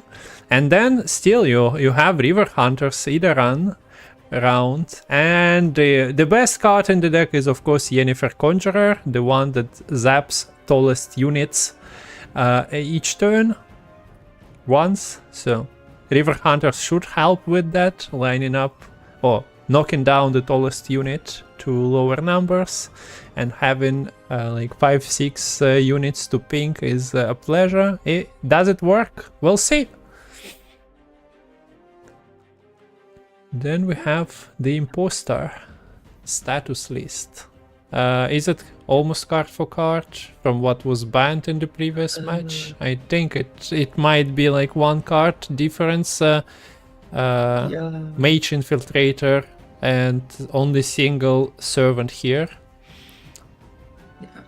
Maybe a difference in the bronzes, but I think the golds are the same card for card. So yeah, similar sort of spiel, very scary long round, scary statuses. Don't let these engines get away with doing engine-y things. Yeah, and okay, the Dauren I don't think is playing Nature's Gift, but yeah, Thirsty Dame would have been happy, although Myamon is out now, but seeing all those vitalities, Thirsty Dames would subscribe to that if possible. So sometimes you don't even have to do the job yourself, your opponent can boost your bronzes by just nature of playing cards. And the last one is Self-Wound, once again, almost similar to what Archi was playing. We have a difference in a couple of bronzes, but other than that, or maybe even not that. Yeah, I think I checked, it was Berserker versus like one of the bronzes replaced for the... Remember Hakam Ale here. Yeah, so yeah. But Mahakam Ale was actually kinda tried to be influential against reverse unlocking stuff. So yeah, those are the Lerio decks for the semi-final of the grand finals, and now we can switch to Dauren's and Syndicate once more. But completely different, has a lot of different cards in it to what we used. And why? Well, because you kinda need different categories. You cannot go all in on one category. Sigi, Ruin, Mastermind. Well, the big plan usually requires many components. So you have your coins, you have your poisons, but you have something like Little Bird providing you with the categories that you missed, and like one of the most powerful spenders in the game, if you are allowed to stick to your game plan.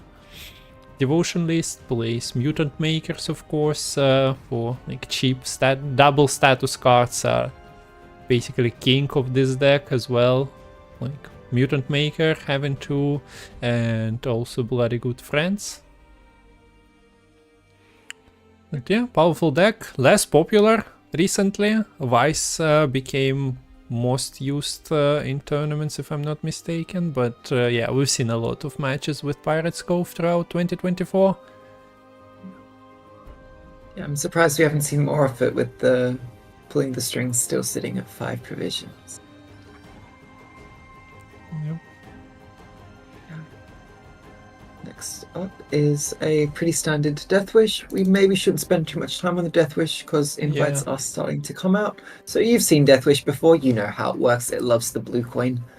The Nilfgaard list is a bit more interesting, running the formation with the Operator. So the game plan here is to use the Operator on, I think, typically the Ardfiend Crossbowman, though you could do it on a light cavalry as well. You put a soldier in the opponent's graveyard, and then play a bunch of illusionists, replay them as slave drivers and with Ramons and the mushy truffles to get a whole bunch of those flanking soldier units on your side of the board, all pinging away all together. And it's very scary when the opponent has to face down 5+ crossbowmen charging at them. Yeah. And the last one, Guerrilla Tactics, plays Waters of Brokilon. Mahakam Pass usually getting replaced by that spear. It's not costing 10 provisions, thank you Balance Council, but yeah, Mahakam Pass is the card on the top end, so the name is correct. So interesting choice. You have Water of Brokilons and Fawe as Dryad, so you can play 3 on board, triggering the Harmony and also getting the Zeal on that. You have a few categories, not going really all in on that, but Dwarfs, Witchers, Elves are present in the deck. Of course, Progmating Season seems to be quite a big card that finds way into almost every Squirtle deck nowadays, with Philavandrel as well. You have hand buffs, you have Council to put Philavandrel at 7 as well. Just a bit of advice, don't go into a long round, 10 card round with both Philavandrel and Frogmating Season, and if you are forced into that situation, just don't play Philavandrel into the frogs as well. You will be out of space in no time. And you mentioned the overwhelming hunger being the same, so Dauren decided to kick out one of the cards that people fear the most in monsters. There is no Riptide. Instead, he went for Masha Truffle, providing himself with an extra Harpy, Ciliano Harpy, so you can just play more Consumes and get an extra egg out of that. And additionally, there is one Megascope worked into the deck, so you can create an extra Giant Toad. So the card is spinning for you, right? Yes, it is. Okay, so we are waiting for players to decide on the bans. Oh, do we know the bans? Have been decided, and it's Nilfgaard on both players banned again. So no aristocrats on the side of Lerio, no formation soldiers on the side of Dauren. And who is going first? Lerio will be starting us off on the blue coin.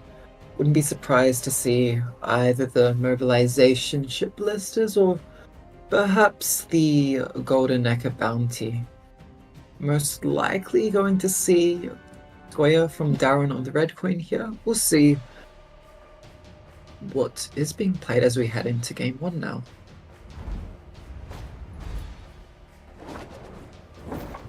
Okay, so enough. we talked enough. Time for players to speak up. It is the second semifinal, and we see that NR is here with Yennefer leading the reverse. I don't know how well into a lore that works, but it is what it is. She kinda didn't like them much. Yen was a part of, Sirius the leader who wasn't around, but Yen in hand here, she was part of that hunt, the short story. Yeah, I mean, it's just that she probably didn't like them much. Yeah, fair. Okay, so bans were correct. I didn't have to change that. Score is 0-0. And the stage is set. I do witness mutagenerator in Lerio's hand, no golden necker as well, so we'll see how he decides to play it out. Yeah, so notably Mutagenerator is the only artifact in Lerio's deck, so you'd imagine it wants to come out of Golden Echo most of the time. But you can also play Mutagenerator for a lot of carryover in round 1, so it could be tempting to even just play it out from hand, but if that was the case, you would have expected it turn 1 and not the reinforced ballista. And yeah, Dauren is going aggressive here, has the waters, has 3 and board to drop as the next card potentially. Other than that, well, yeah, it doesn't really, unless you have 4 on board, doesn't really get the zeal, but it's still like, it's a 6 guys, it is a 6 provision card with 6 power that has some like synergies with well, chip damage is good, movement is good, it heals, so it can occasionally soak some of it. Yeah, just that other priorities and other provision things are chosen over it, but I do like this square build. I played a little bit with it as well. Wait, casters actually playing games? Maybe not many, but occasionally we do. So yeah, the board is here, charging to the front row, attacking one of the machines. Letting these siege masters live, opting to damage the reinforced ballista, put a bit damage on that, could set it up for a kill with perhaps a dwarven skirmisher, or maybe a high roll from Bountiful Harvest onto something like a bowman. I mean, you can look at the Shiro lines, but this is a bit premature to invest your Shiro. Yeah. Plus there is a TA, so I wouldn't be really surprised if it's dropped, but maybe Lerio prefers to float it. Dauren started very aggressively, so maybe you expect that you'll have to commit. I don't know, never mind, but yeah, maybe he wanted to protect like Yennefer or something if he has to play more into this one. I think if we were gonna see the Yennefer, it probably would have came down the same turn as the what is it, Broccolon? Because you could have used the Siege Masters and gotten like 3 damage onto both of those Dryads. Somewhat cheap investment, but I'm curious to see how the ship ballistas are going to play out here. Playing these reinforced ballistas early rather than the Redanian archers is quite different because you can't stockpile the charges and save them up on these reinforced ballistas. You're forced to spend them every single turn. Whereas the Redanian archers, you are able to bank them up, and we do see it coming onto board now. So that it is used immediately to help finish off that Dryad fledgling. Yeah, I can Maybe see this worried match that it going. die. Yeah, I can see this match going into like engines round 1, and then you just try to win with the river hunters, so that ship ballista is just an afterthought. A gold chain. Will it suffice to end the old fool? Okay, so this skirmisher doesn't really. Open deck lists. It's known there is no way for Dauren to give armor here to the skirmisher, so no need to finish it off. Just knocking the armor off is all that's needed to get rid of that order. But these dwarves on board opens the path for the volunteers to recruit even more volunteers and help close this gap. So slight point lead here for Lerio, but much better engine potential on the board, which can combo quite well with the ship ballista. And curious whether this decree could even be used to tutor a second. Yeah, there was a point in just using all your orders. I think Lerio had exactly enough to deny the dwarf present on the board, and then thinning wouldn't be possible. So Dauren would have had to go a different route, but in doing so you definitely cancel your ability to get any value from ship ballistas, so maybe that was the point. Okay, we see Yennefer, look, she already zapped 2. And I think the highest value you can get out of Siege Masters in this deck is using them to reset the cooldown on the Yennefer, because she can deal damage to multiple units at once. And I think we might finally see all these orders getting cashed in. Yeah, look at this Yennefer. Zap. Zap. Yo, so good. Zap.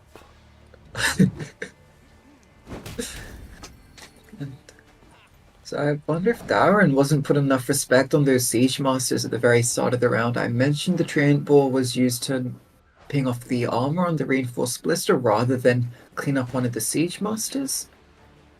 And you see how much damage each Siege Master charge cooldown reset ended up getting here. It's a huge point gap.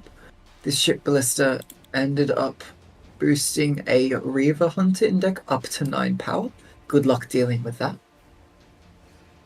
Well, we just witnessed Yennefer dominance like that, providing also in the end with all the clicks the buff to the River Hunters.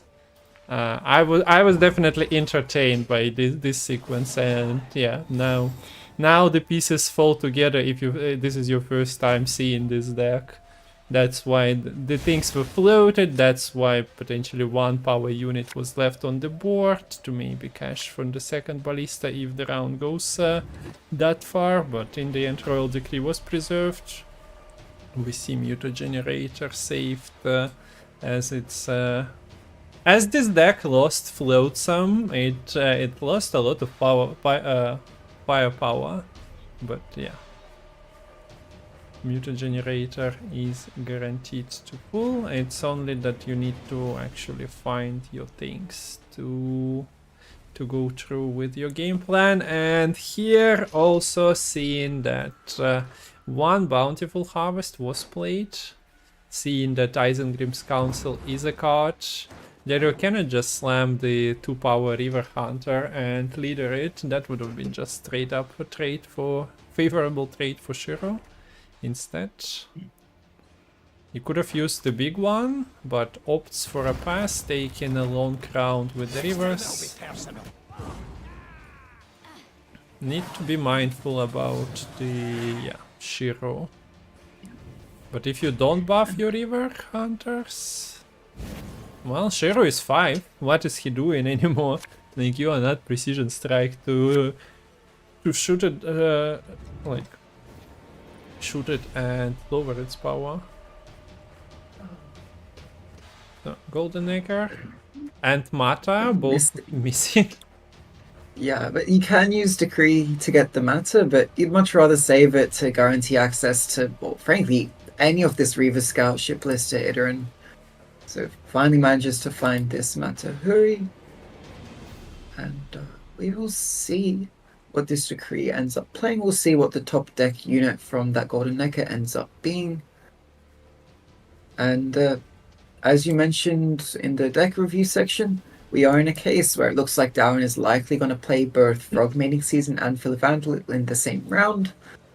But I wouldn't be surprised if we just see Philavandrel being played just at 5 power perhaps, and trying to get a damage-oriented special to clean up one of these Northern Realms engines. Could be a fast here. Okay. 2 boosted units, you could set the Philavandrel up to 7 power. Yeah, that's funny.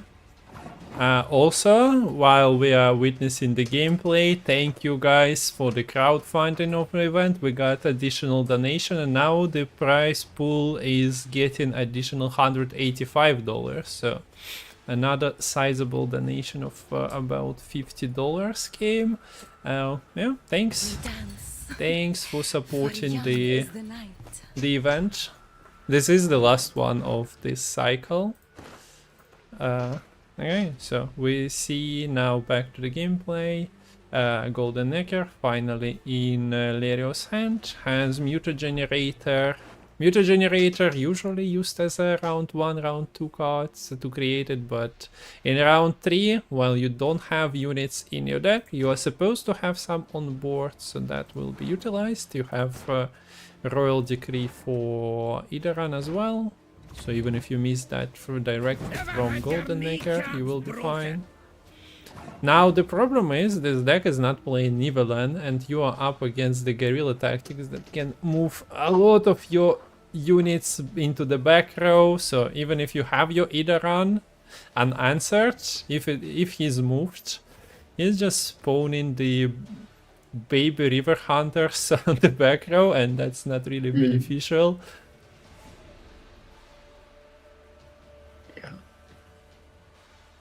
The question is, I do not mince words. okay, with not many things to lock in the deck, Skirmisher is one of the cards which has an active order. Lerio decides to use the lock here. Thing is though, using a lock here, you're not setting up your own engines, and each turn you delay setting up your engines, you are losing a number of points. Then again, trying to set up engines into a 3 damage order on the Skirmisher can also be quite a difficult task. And it looks like it will be frogs coming out from the Philavandrel. So maybe this valve is just going to be used to tutor Nature's Rebuke instead, and we're going to see Simless playing double backup plan. Yeah. Okay, so Lerio also kind of needs a bronze on the board, right? Because if you open with the Golden Necker and pull Idaran as the top card, your reinforcements are dead. So something needs to be done either with the River Hunters or the Lyrian Arbalists try to sneak one in, but playing against Rebuke deck, backup plan deck, you don't really expect that to happen. So one way is of course to just slam the tallest River Hunter and use leader ability on that. I don't know how I'm liking that. Guerrilla tactics being the movement leader is also not really helpful here, so decides not to use the leader on it. But that kind of just plays into the Shiro on the River Hunters later on. So this one is getting waived. Or is it just getting moved? Problem with moving is that it allows the run to be opened, and well, while you click and split them on the back row, Idaran starts to jam them onto the front row. So yeah, the heat wave is being taken. Yeah, but 3 cards into round 3 and no engine set up yet, and this is the issue in this sort of matchup, because you know the opponent has a lot of control, that you're very carefully trying to play around this bit of control and that bit of control, but in doing so, you struggle to get things onto the board. You make your own sequencing perhaps a bit more suboptimal in doing so. And this golden egg, which you want to play close to the start of the round, you want to start getting those mutation generator boosts going for playing your units on the front row, and it's just awkward due to them not being found. So going to see a decree here, just getting the Idaran, going to be floated at 5 power. Yeah, but as you mentioned, both into the rebuke. Yeah, seems like a likely line to be taken. Deals with that. But Having Shiro at 5 is also like exactly what you need, knowing that your opponent plays, still haven't played the 2 power. Yeah. River. Good thing, however, about doing this is that now you only have bronze units in your deck, so it means you're guaranteed to get a reinforcements target with the golden egg. You'll either get 2 copies of the Reaver Scout or 2 copies of the Ship Ballista. And you'll be able to get them both boosted because the mutation generator will be sitting on board before the reinforcements copy gets played. It's also worth noting, this squad is going to get answered by this Baron as long as there's still space on the front row for Lerio, due to the Northern Realms having secured that last save.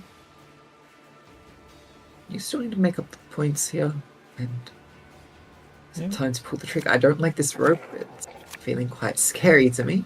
Okay, so the scout is missed. That is also taken quite a lot of the power out of Lerio's hand, I feel like.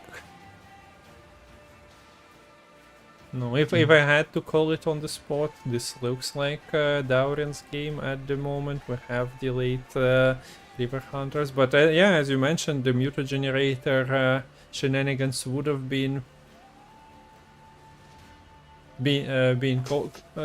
feel counterproductive to Shiro, but yeah, there is no scout at the moment to copy, and you cannot really get much value from the ship ballistas unless you play your arbalists. Who am I to kill? And you can't get much value from the ship ballistas when they've both been dismantled and burnt to pieces by that Shiru. I'm not sure I'm liking it too much, but like the ballista's only good when other targets are present, but I guess they would have been buffed, and yeah, by the River Hunters being 6 provision units as well, so Dauren decided, but that might be an early trigger, but I'm not sure how I feel about it. Yeah, there's, look, with 4 turns left, I'm not sure these Arbalists, the Reavers, the Redanian Archer are going to have enough time to gain that value, even if they do manage to live. But keep in mind, we still have to see Simlison's double backup plan. And we're going to see Catwitcher Adams being played for quite a bit of value with all these frogs sitting on the front row. Whatever for? Okay, this doesn't feel correct, as the frog with vitality dies to an archer and arbalists. But I guess playing into a bigger baron. No? Yeah, okay. I was like, what are we keeping charges for now that the ship ballistas are gone? But yeah. gone. So only 3 frogs survive. Not sure how much value do they generate here when we are not seeing second frog come in, and well, backup plans generate damage cards quite often, so we see that this last arbalist is getting removed quite easily. Silly me. Above sabotage, you'll find yourself And we below have ground. a little bit of extra elves. Right-hand Saboteur is a card that spawns their die if you have an artifact, so wholesome 6-point creator. And Yeah. yeah, there is just... It's funny because this round Lerio was denying his, as you mentioned, engines for quite a while. The engine that he tried to float was answered, but using leader on the River Hunter without either run and click in when your opponent plays Guerrilla Tactics was just not a winning line either. Yeah, I don't know what you can do here in this round as Lerio. I think this is probably the best case scenario, is getting into this 10 card round 3, you get as much chance as possible to maximize your engine value, but in saying that, you need to actually have them stick, and that's just so hard to do. And I don't know what line you could have taken. Maybe you could have tried to leader earlier. I mean, there's always the worry that just plays into the Shuru too much, but... Okay, and we get the forfeit. Lerio had enough. He sees that Dauren didn't really miss any cards. So good start to the series here for Dauren. Gets the immediate win with the Skoyata. I worry for the Northern Realms list here. It could have a chance against Pirates Cove, but if Pirates Cove gets their gangs all set up and you're playing into a bunch of pulling the strings, you can't be stockpiling your charges, and you run into problems with your engines getting used against you. You might need to try to Q-snipe the Death Wish and just try to overpower them, since Death Wish is the deck from Dauren that is lacking the most control. And in saying that, it's now blue coin for Dauren. It's most likely going to be Death Wish as the Q. So do you take the standard self-wound on red, or do you try to maybe get a bit of a Q-snipe going here for Lerio? You know, can you like I'm not experienced enough with the mobilization gameplay and game plans and deviations from it, but it feels like the deck that you kind of want to just squeeze in at some point. Maybe we just were unlucky, or like didn't see the full potential, unlucky to see the full potential realized because of the board state. But yeah, it you mentioned that against Syndicate it will be failing as well, so maybe Lerio takes it against the wholesome Death Wish, but even there, like, your setup is so slow. That's the problem. Which Yeah. Death Wish is the deck which, probably in this sort of tournament meta, Death Wish is the deck which can just spurt out points really, really quickly, and a large amount at that. And when you're playing probably one of the slowest decks to set up, probably one of the highest ceilings, but very slow to set up, Death Wish can just run over you at certain points in the game.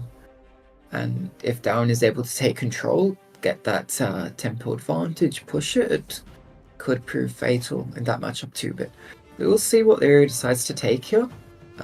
And maybe Dauren will surprise us.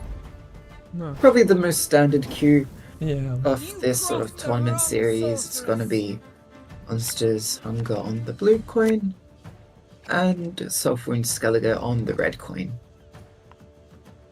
Yes, not the first time we're seeing it in the span of 7 days. Although it went both ways last week. I think day 1 Self-Wound was struggling, but day 2 Deathwish was also losing some of those. So it might depend on your draws. Here we do see for Dauren the crown for thinning is present. He also has Mashi with double Ciliana Harpy, so the entire combo is there. And he has Dagon. Archi didn't go for Dagon against Devotion deck, but against something that literally plays Heatwave, you kind of want that Dagon out playing for its provisions and carry over points immediately. So yeah, Dagon Royal Decree opener. So 5 units getting infused with Deathwish, boost the lowest power allied unit by 2 and worship the Dagon. Why does the worshipping matter? It's that Call of the Depths is there, and it comes out when the Dagon is worshipped 4 times. So standard self-wound opening as well. You never know. Do they commit? Do they go all in? What is this? This is very slow. But at the same time, yeah, if you don't start slamming points by like turn 3, you'll be so far behind that you will be just forced to pass. This hand is not the round 1 contest hand for Lerio here. The low value cards you have, this Martyr, the Vial, the Maxi, the Squirrel, none of those play for that many points, that much value. Notably, you're missing both Drakars, you're missing both Corsairs, you're missing your Svalbard Priest, and even this Augate Immortal, which is the sort of gold that you're more happy to commit in this round 1, to have that working with your bronze engines like the Priest, get those points up so that if Deathwish decides to go for a tempo pass at 7 cards, you're not just left 20 miles behind with nothing, no vehicle to catch up with. This Maxi looked very decent. 6 bronzes at the bottom of the deck. So might have been a keep. Considering Neuromancy is also in your hand, you should be fishing out the missing pieces. We're also seeing the Crown play with the Brewers Ritual, pulling Giant Toad. That's why it's always cute to infuse the consumes, because Toad, it's not its last appearance, it will be a consume trigger later on. So nice little thing in there. What's the Dagon? It was worshipped once. So like you can tempo pass, but then you are definitely losing your Dagon. Yeah. Yeah, that's the issue. And oh my gosh. Yo. Okay, this is the tempoist of all the passes. What a setup from Dauren here. I think I don't see how Lerio could catch up here in 4 cards. Yeah. It might just be Squirrel to banish the Dagon artifact, the Call of the Depths, and just say, fine, you can win on even from blue.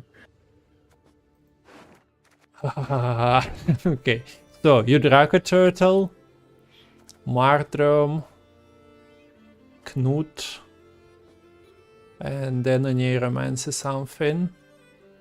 Plus couple of leader charges, plus Vial. Maybe maybe you get there. But no reason to start with the Draco Turtle. You make the decision, as you mentioned, like you win or I'll actually commit after playing the Squirrel. But yeah, Dauren telegraphed his pass. You never burn 2 leader charges on the 7-card barrier unless you're slamming that. So 44 points. A little bit of quick math from Lerio. Will take the entire rope most likely, as I mentioned. So we can start counting. So this is an 8, right?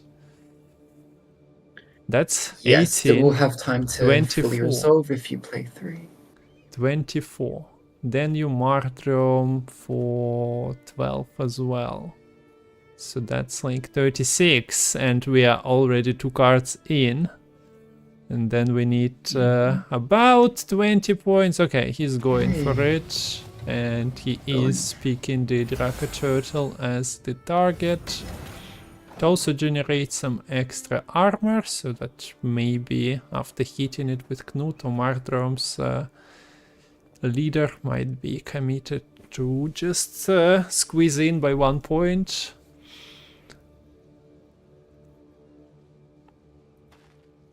Also, Lerio didn't even rope the entire rope duration, so definitely didn't want to take a pass on 7.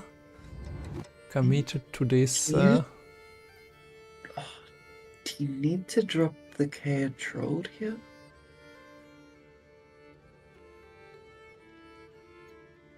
Could you, or maybe can you Martyrum Heatwave Leader? Would that do it?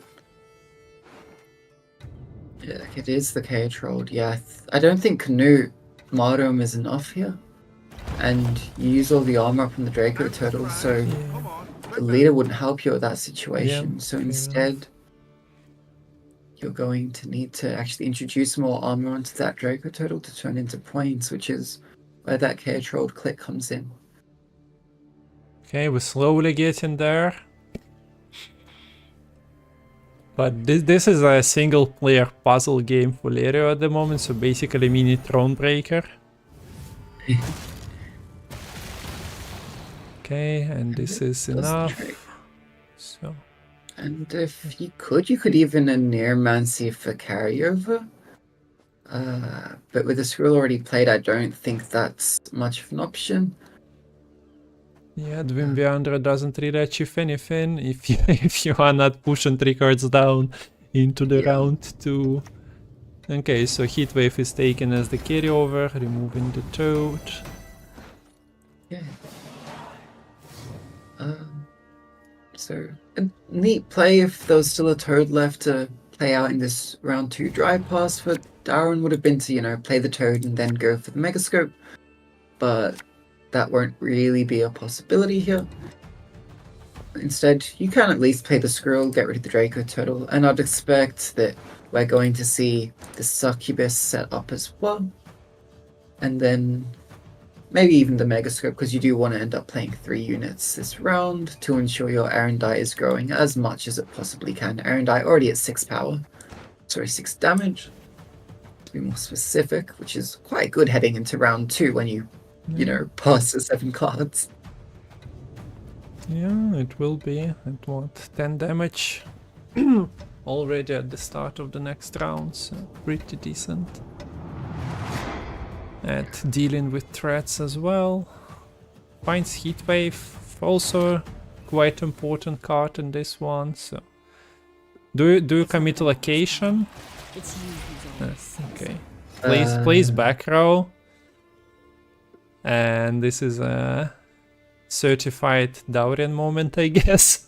Unlucky there. You were mentioning Megascope, so as you mentioned that, I was thinking, okay, it makes sense. You can even just consume for the fancy points and then Megascope it up, but you cannot Megascope when you don't have a Megascope in hand. And there we have it. You had enough. Yeah. Not keeping the Megascope means that you also don't have a 3rd card to sort of toss away here because you want to keep all the Slayer Harpies to get as much bonded value as possible. I understand taking all the mulligans searching for that Arendite, it's still missing and it might not be found here. Okay, it's coming. And it's the Megascope coming back to haunt and literally last card, I guess. Oh. Peller, well, it does things on the Sigvald's bleeding, essentially, but yeah, it's definitely not an Arendite. That was at 9, with your turn being 10, as I mentioned. Okay, so losing a big card to Mulligans and also losing the Toad carryover. Like this would have been a food for Toad. Yep. And with all leaders gone, I question how we're going to get enough consumes here. There is 6 consumes basically available. 3 Cilia Harpies, you can go for Chimera. And you have the Cyclops with AQ. Yeah. No. Yeah. No Draga Warrior infusion with the Death Wish, so otherwise that could have been tutored, but Dagon had different priorities.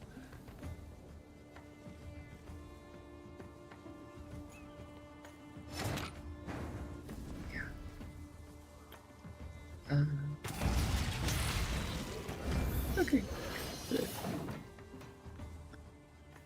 Looks like this round Dauren is going to be serving us up meatballs and higher vampires. Getting the main combo of this deck together, the AQ going to be able to spawn a second Deadlock higher vampire. And that does give a lot of food for the vampires and a bit of food for thought for Lerio. And with all these points coming onto the board, you got to wonder how big that Arendite is getting, but we know Lerio doesn't, that Arendite is conspicuously missing at the bottom of the deck, and here comes the first Slaner Harpy. Going to require the next one to be played to start that Slaner Harpy chain going, and get those eggs, but without any leader charges, it's going to be difficult to finish off the final egg of the combo. You might even want to just leave them at 4 power uneaten so that the Sparblood can't be triggered too many times.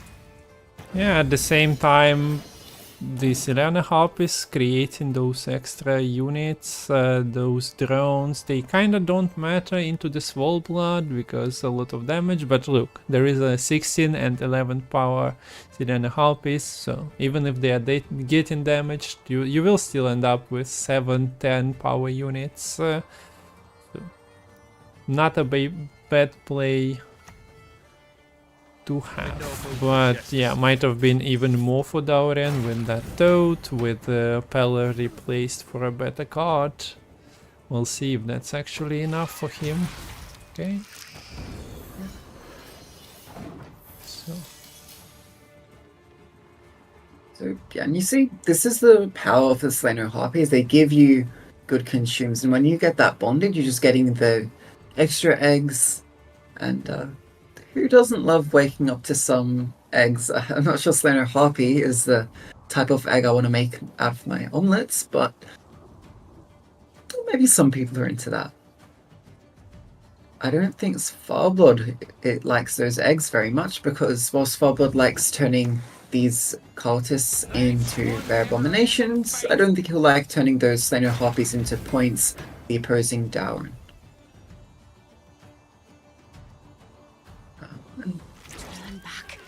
Turn back. Okay, so Succubus is getting placed next to the other Deathwish units, faking out the Indraga Warriors plays that we are not about to see, sadly. But yeah, all those explosions with the Deathwish units, you inadvertently triggered some of it, as you mentioned, so not the worst situation to be in as a Deathwish player.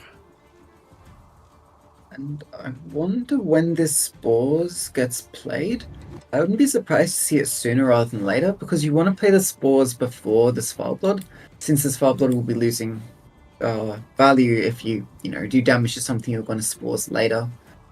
And the other good thing is playing the Spores here can make the sequencing a bit awkward for Dauren in trying to queue these answers up. Good call, we do see the Spores. And it's not like the Deathwish units, Deathwish deck is playing too tall, you just consume too many times, but at the same time it's incredibly rare that you're producing like 50-point units. Yeah, and yeah, the lack of consumes I mentioned at the start of the round, that's why we see this Dauren being played not for a Succubus, not for a consume target, but actually for a Chimera, which is usually not the case, not what you see in this sort of deck. But hey, when you have extra consumes from both the Mushy Truffle and the Doldalok, maybe it can pay off here. Yeah, to be fair, you don't really need another succubus, so this was the choice. Show me what flows in your veins. Okay, so we have Knut landing, but he will be only here for a minute. He doesn't last long. We're against Cyclops, I would assume. Yeah, so we'll see. Is the canoe going to be set to 5? Yeah. Okay, it still will be. I mean, you kinda need to have the points, and for that you have to use really the charges. So that's a fight with the vampire, and Knut might be liking a good fight. Likes to bleed a little bit, but no, cannot stand that love here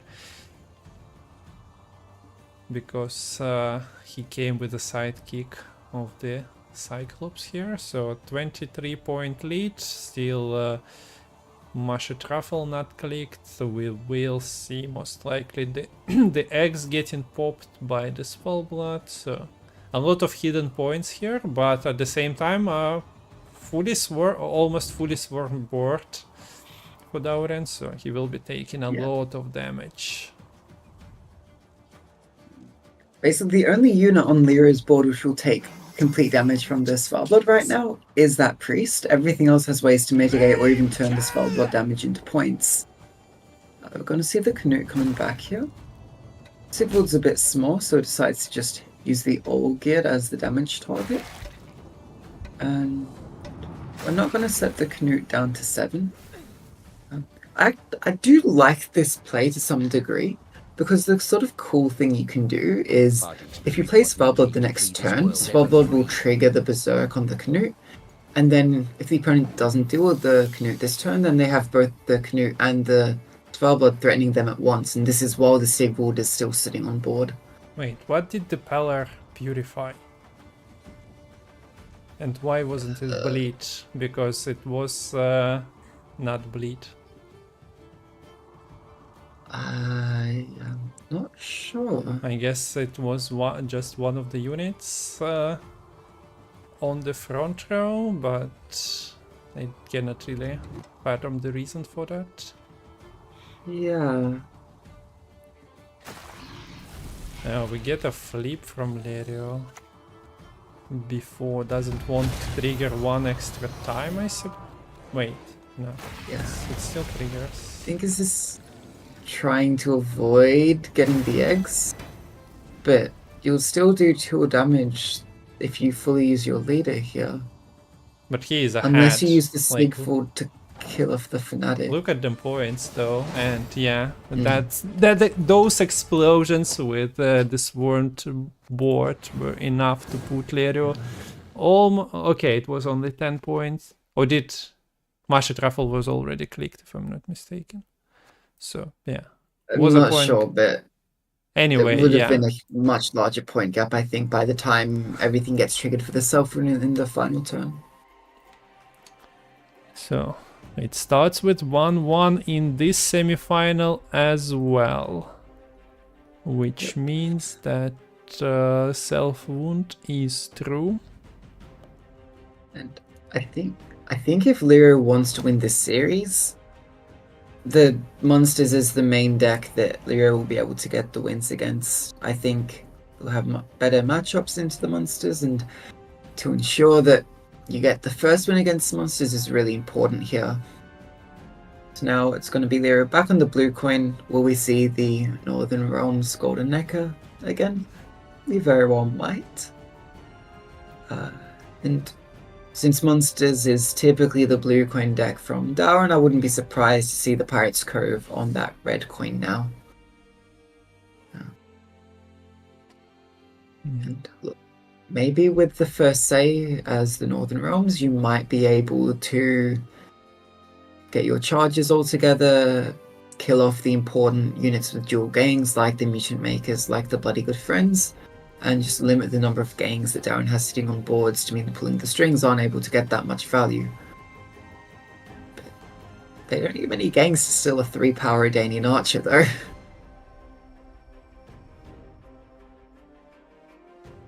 Okay, so card is spinning, players ready for game number 3.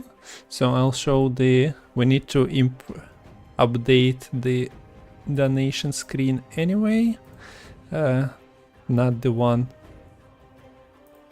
during the match phase, but the separate one I have. So yeah, thank you once again for the donations today. We are closing on $200 extra collected for the prize pool of these grand finals. For those of you just joining, the grand finals is the pinnacle of the series that we had throughout the year. This is the end point of ladder-based tournaments for 2024, and maybe, you never know, maybe for the rest of the Gwent history. We'll see if anyone wants to continue the tradition. We see match number 3 here, Syndicate, Dauren, Mulligan and King of Beggars in round 1, so we won't be witnessing a brick in hand in regards to that on Dauren's side and on Lerio's side. As we reviewed the decks, this is a Golden Necker deck, so no KOB here. At the moment, what's the Candle is in hand, and yeah, Salamandra. It was a lack. Salamandra Hideout is the artifact you want in the deck for the Golden Necker, so all is fine on that front. And notably, compared to Myamon's deck from the previous series, this Golden Necker Syndicate list actually means to play Golden Necker only once. We're not running Alyssa Henson to shuffle back the Golden Necker, but we are running this Evelyn Gallo we'll see on the lead here. It's always nice to start us off, especially if we're not running Tiger's Eye, because it means that you can protect it and it's going to be potentially bringing in 3 coins every single turn, as long as you're able to empty the bank each turn. You and me, we ain't done Okay, yet. so bloody good friends. Give bleeding. If unit is boosted, damage it by 1 instead. Well, Evelyn is exactly that. She is boosted. Wouldn't be possible to bleed her anyway. There is no junior in hand, no Morels, so she is kind of free to do her own stuff at the moment. Yeah, so But will be the setup. But yeah, her own stuff is also a questionable statement when, well, she brought you some money, you didn't spend it, get punished for that.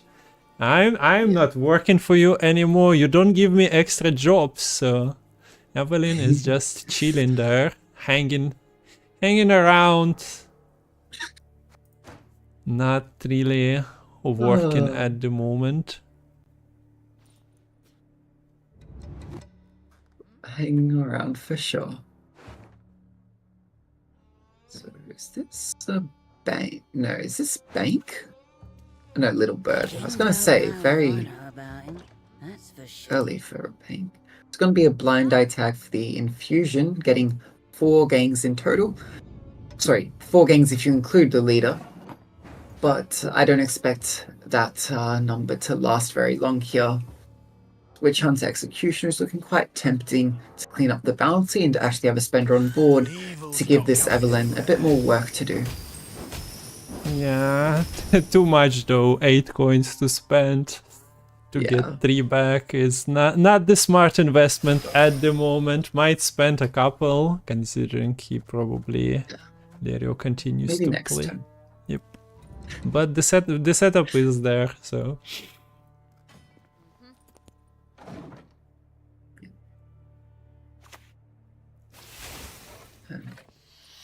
Finally a poison target now that there is a non-veiled unit on the board. And there is follow-up in the actually 2 failed experiments being main decked here by Dauren. Usually we only see 1 and the rest you try to hire off from Eventide Plunder. It's going to be Salamander Assassin to apply the next bounty here. Another bounty cleaned up by the Executioner, and no units on board for Dauren means no gangs set up either. Yeah, having two in your main deck I swear it. means that Blind you are Suns. open for poison, so you need to be very mindful of like floating your failed experiments. Maybe you just want to click it immediately, pay the fee. Otherwise, against this Lerio deck, you meet fish decks from the other side, morale, location, all those possible. Interestingly, Lerio is not running a single failed experiment. In his main deck, only one is available from the Salamander hideout. Yeah, and not even Eventide Plunders that give you a bit of that flexibility to potentially high roll. Lerio had Ignatius his... Hell, Yeah, go. I was going to say, Ignatius Hell has already been healed up to 12 power out of 18. Just goes to show how many bounties have already been collected by Lerio. Blood Money Leader already on 8 damage. And yeah, now we do get a better spender here, as Evelyn Gallo finally will get some more work to do and going to be able to give 3 more coins. This is also not really a board state where Pirate's Cove can catch up cheaply, although there is Furco. Yeah, he needs ganks for collusion and tags for the pulling string, so you're missing both of those things. You're shady when there is just a human with no faction picked. He was kicked out of the Blind Eyes some months ago, or almost a year by now. But here we are. Poisons are good when you have a spender on opponent's side of the board that buffs units. Lerio, of course, couldn't go all in on Evelyn Gallo because Moriels is also a card, and you're basically signing a death sentence for her if he would be in hand.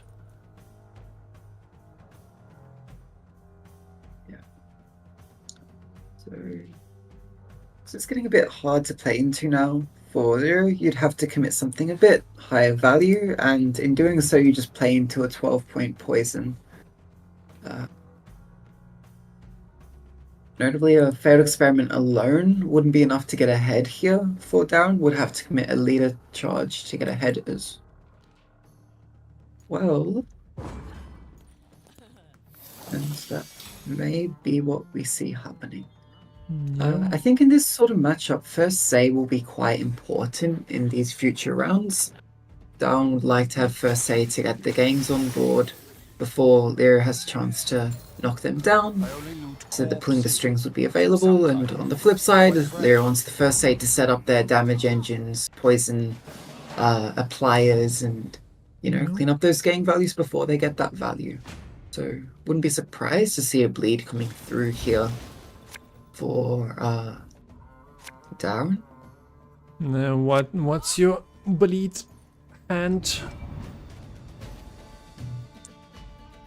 The perfect one. Well, a lot of golds at the moment. We're also at the 7 card break here, so you cannot just throw Novigrad and go. Like you talked about the potential importance of the first say, but yeah, Dauren also doesn't is not in the position where he can just establish round 3 carryover and say goodbye. In doing so, you risk in losing a card. But yeah, if he is interested in a bleed, Novigrad is a nice setup because you can try and combine cards coming from there for poisons, which he kind of doesn't have in hand, but you can create an extra attack and pull the strings at some point. So I wonder how deep do we see this round go. But opening is kind of free. Like, yeah, you want your pass, you can still take it. Yeah, and this is, it's common for the Necker bounty to defend with the Conjurer's Candle here. It doesn't help them with the temper, but it does give them a way to spend and potentially protect their engines. Critically, it allows them to boost key cards above 6 power, so they're out of range of pulling the strings. And without BGF sort of in hand, it makes it a lot harder for Dauren to set up those potential pulling the strings. Of course, there's actually no pulling the strings in hand, so whilst we know there's no need to really worry about it beyond this Furco pulling one out, I guess maybe a second from bank. It's always going to be in the back of the mind of Lerio here, so click on the Novigrad, gets a Fire Swarm tag set up. Yeah. So round start, like his turn started. He clicked Novigrad, he clicked leader, and there is still time to play a card as well. you already spawned 3 units, spent some coins, and there is still card needed to be played. So yeah, he created the tags, took the blind eyes from the little bird. So you have 22 points, you have Firesworn, Tide Cloaks and blind eyes on the board. Also nice to have like double Firesworn, just if something happens with the original one, the footman can take the lead. And now Lerio, okay, we see that he wants to establish Siren over here. That allows you to buff without the fear of the tall unit being poisoned, but Morils is there, so you never know. You cannot go all in. I'm also not sure how long do you expect your Roland and Geller to stick around, unless you protect them, but there is still junior potentially. On the side of Dauren here, however, we need a bit of coin generation. I don't believe Siggy is really available right now. The morals, you can't get the tribute going, so we're going to see Furco into this Eventide Plunder. Wouldn't be surprised if we go Street Urchins just to get that coinage going. Open up the option to actually spend on one of these tributes. And notably, this Furco play introduced 2 more gangs onto the side of Dauren, putting us up now to 4 gangs in total. And decent point gap here. I wouldn't be surprised if Lerio only wants to play the Golden Necker in response to the Siggy Mastermind. They're sort of similar cards in that they both play tutor out multiple cards all in one turn. Yeah. Okay. We see Bank, Junior somewhere in the middle of the pack, and yeah, that's what I mentioned about Gellert and Roland. If you don't want to buff them, yeah, you probably don't really have expectations for them sticking around. Yeah, well, it's not like you have much of a choice to buff Geller either, and that's always his problem. Yep. As soon as that immunity wears off, it's quite easy to clean him up. Yep. So, yeah. And now we do finally have 6 coins in the bank for Dauren. More else is available. King of Beggars has exactly 6 charges left, so that could be opened up on the next turn, but maybe this Morale is a tempting target instead if you want to try to protect your Sea Jackal. Because if the Sea Jackal goes, that's really your Tide Cloak tag gone, and then the ceiling on your Siggy, ceiling on your Collusion is quite a bit lower.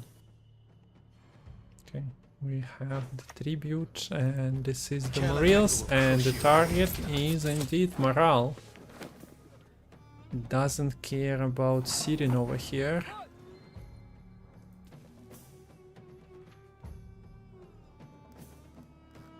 So what's the poison situation? There is of course Furco, yeah, Fish Tax Other, plus Golden Necker, whole shebang, the blood money.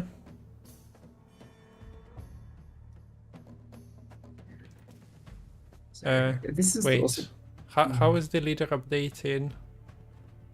You just when you collect the next bounty, right? So it shows 8 Yes. damage, but inactive. So it's just the Yes, artifact it after was. the usage, because well, yeah, you need to see it. Mm-hmm. Yeah. Yeah. So more protection here for Leo. This Roland can refund quite a bit of coins if we were to see this Golden Necker coming out now.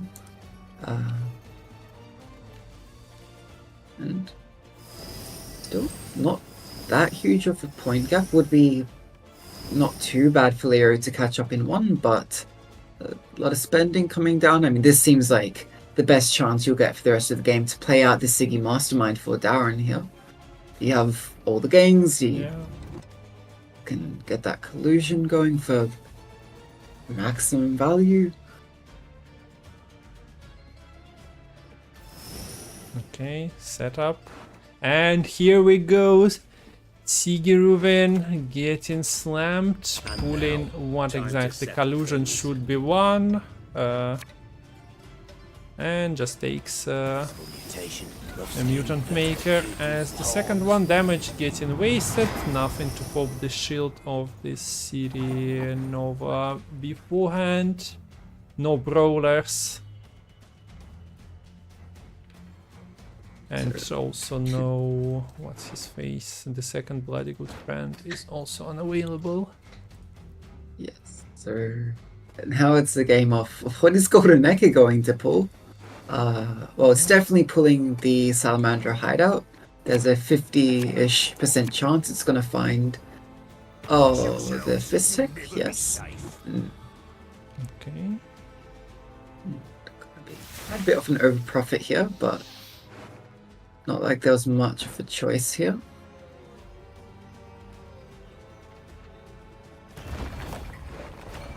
Okay, Salamage so for the straight up points to not overprofit anyone too. and that potentially sets setting up Menge, but you don't really have offensive spender at the moment.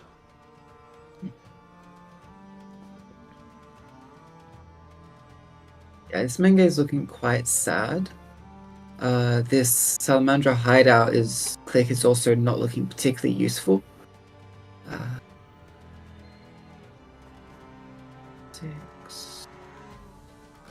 So 6 coins, I think I'm Jacques. pretty sure it's a 2-0 if Dauren fully commits. And by the looks of it, that's what we are witnessing. All incoming, and based on the lemon math, it is a victory. Let's see. 12 points. Perko, can Lerio solve this puzzle? Is there a way? It doesn't really have many coins to play with as well, so there is Furko, Novigrad Justice. Yeah, I think the best you can do is just the Justice, tutoring out a Blacksmith, but it's just not going to do it. Almost there. Because it's a tie. It's almost there, but no way to get extra coin.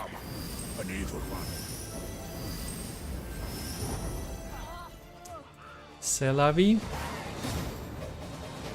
Sometimes you are just exactly 1 coin short, and Golden Necker is of course the source of that overprofit.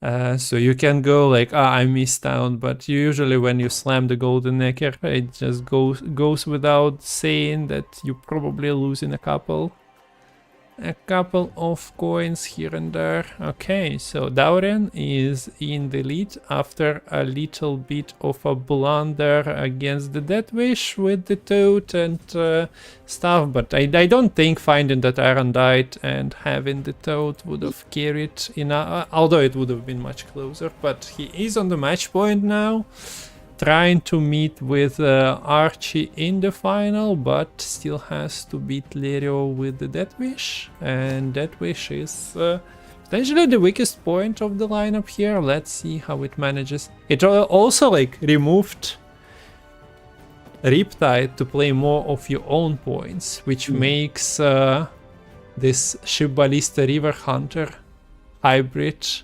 thrive even more potentially. And even the Golden Necker Bounty, they have quite a few key cards you want to remove. Say like the Blindham Brothers, and they're going to have a much easier time sticking without a Riptide to drag them down to the depths. And the other problem for Dauren here is that Death Wish is a deck you typically want to play on blue coin. You will get to play it on blue coin this game, but if we get to a game 5, the Death Wish will be played on a red coin, and at that point it can be a much tougher ask to build up that erudite value when you're going second. Okay, so let's go. And this is the Northern Realms from Red Coin for Lerio here. Saving. Syndicate for the last one. If he succeeds at winning here, a Golden Necker present. A tutor for the Golden Necker was also present. Muted Generator in deck. Doesn't run any like top deck setup. So playing Golden Necker without setup might backfire somewhat. Okay, Muted Generator. There is still one mulligan to take care of that. So can that wish actually take control of this match? And not in a sense that, okay, I'll tempo pass, but you catch up, and then in a long round 3, I don't have enough tools to answer all your engine cards.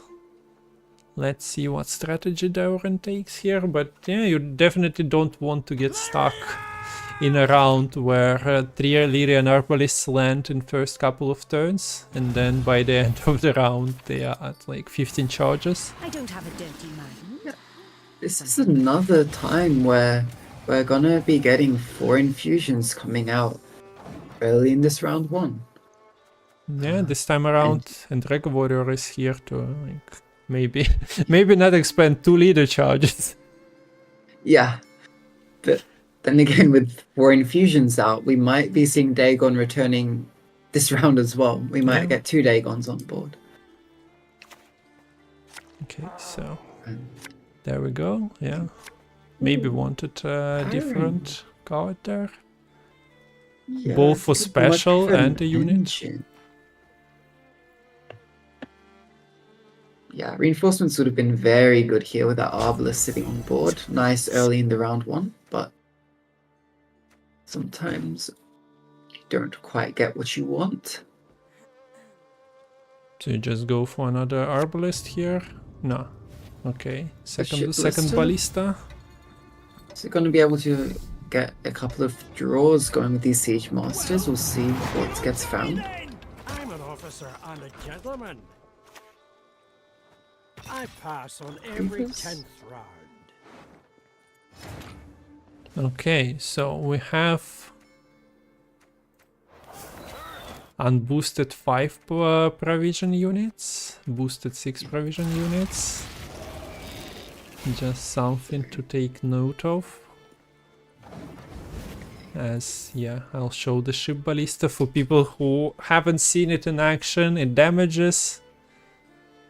Like, your damage can increase by the number of orders you used, but you boost in a random non-boosted unit in the deck. And if we look in the deck, there is literally like, Redanian Archer Arbalist Idaran, and you have Muta Generator on the board. So Archer comes in, and now there is only Idaran. So with these Siege Masters being killed off by the fog, we might not see a crazy Yen play like we did in the first game of this series. And unfortunately for that first ship ballista, this Cyclops is going to hit a really nice strike, catching all the way over the water to bring down the boat. But there is a second ship ballista waiting in the leftmost card of Lerio's hand. And quite a few charges already built up. So it could be getting a bit of value there, and a lot of damage that can be used just to win the round if need be. This Dagon is quite a juicy target. And I think Lerio just really needs to win round 1 and to get into as long of a round 3 as possible to get those Reavers set up and ticking. Disgusting old man.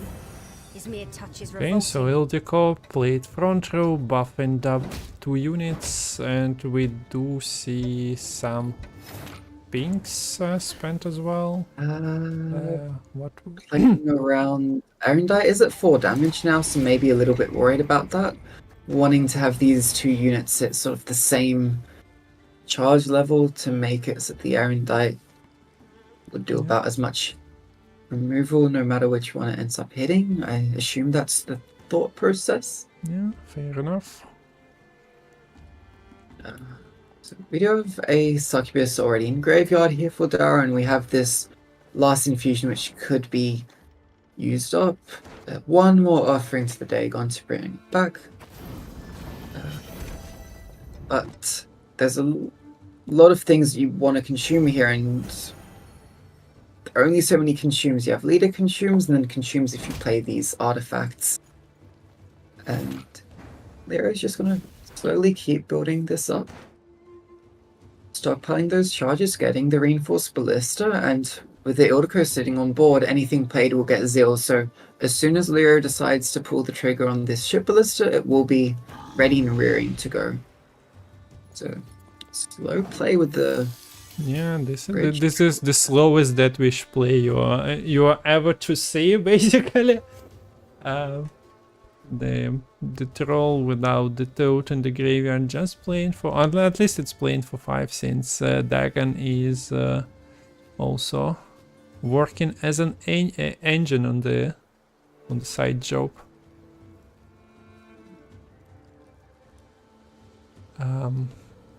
Do we see Yen committed at some point? Yen could do Yen would do a lot of work in round 3 with Yep. the Reavers, I would think. But you need to get to that longer round 3. Okay, we'll go in now, I think. You cannot really risk floating the ballista, so... So ship ballista time. Gonna set everything up nice and square if the Yen does end up coming down. And the ship ballista at 12 damage, gonna boost up Idirin to 12 power. So that'll be tough to deal with. And okay, gonna be Dagon returning. So double Dagon, any Deathwish unit played is gonna boost by 2 now. What was killed, by the way? Which unit did he prefer to kill with the ship ballista? Because I was expecting Dagon at first, but I kinda slept through the clicks. Imagine keeping focus on everything on the board in the video game. I think it might have been the Cyclops that got killed, yeah. I was focusing more on the raw damage number and where the boost went.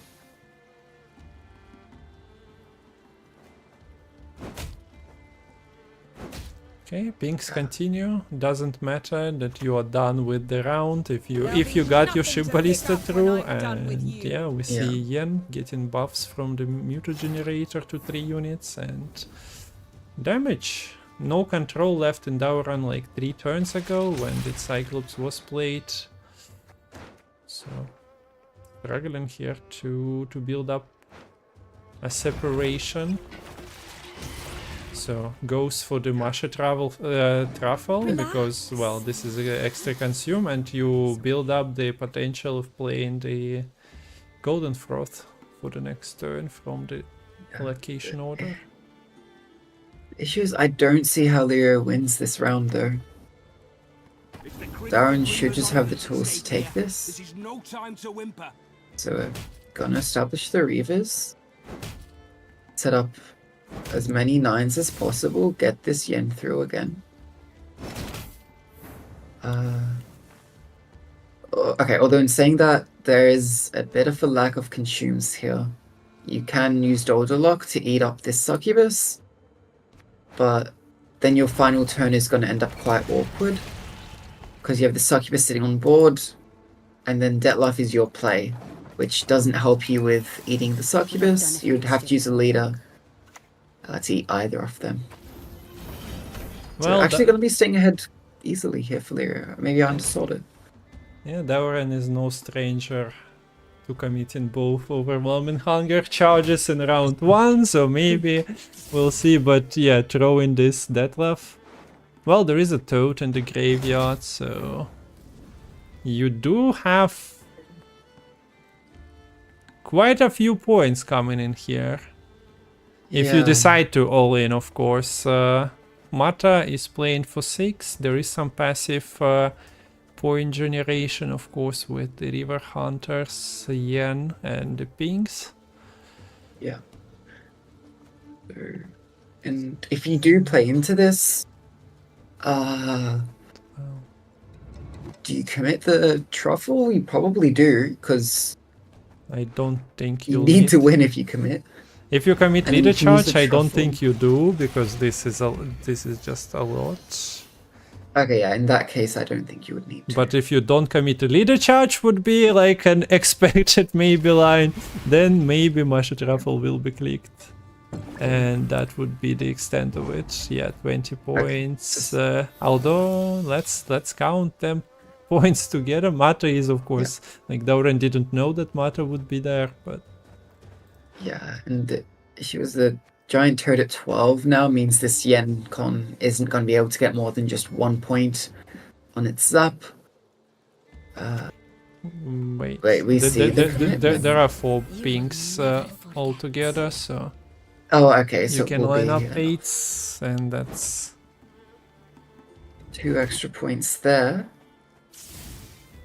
and And the River Reavers will do Hunters. it by 1. It's as simple as that, guys. See, I was missing 1 ping, and that 1 ping is enough to get the Yen down, the Toad down to 8 power, so that the Yen is able to do the 3 damage all at once. And now that's a win on even for Lerio. That's now able to go into a 6 card round 3. Maybe not as long as you would have liked, but it gives you a chance to set up the Reavers straight away with a pretty tall Iterum that's going to be fairly hard to answer. Yeah, it's also Well, massive, Iron like Dive will be at deadlift 12. points are gone. Only 1 Toad left. Yeah, no Succubus either. Yeah, Succubuses are all gone. Yep. Detlef is all gone. There's nothing left to consume here for Dauren. They'll have a heat wave, they'll have an Erendite. Well, But- for that, knowing Dauren, he needs to draw the Erendite. We continue Okay, seeing this, no Erendite. I'm watching. And Please do not tell me I cast a curse to this. and we see the forfeit, but as you pointed out, yeah, there was not many things to play. 4 points with that love being thrown. So at 2-2 is a decent score to have in the semifinal. You want that to be competitive. Death Wish though, letting Dauren down at the moment, and now it's Death Wish against many poisons, bounties, and all that.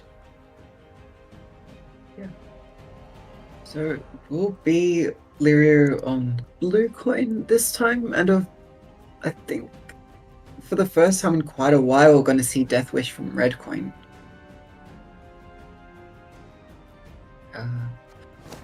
I would not be surprised to see Death Wish still contesting the round 1 quite heavily, but I mean, if an Avalon Gallo gets played turn 1 like we saw in the previous Syndicate matchup, there isn't really a way for Dauren to deal with that early unless you use the Heat Wave, but that seems a little bit overzealous.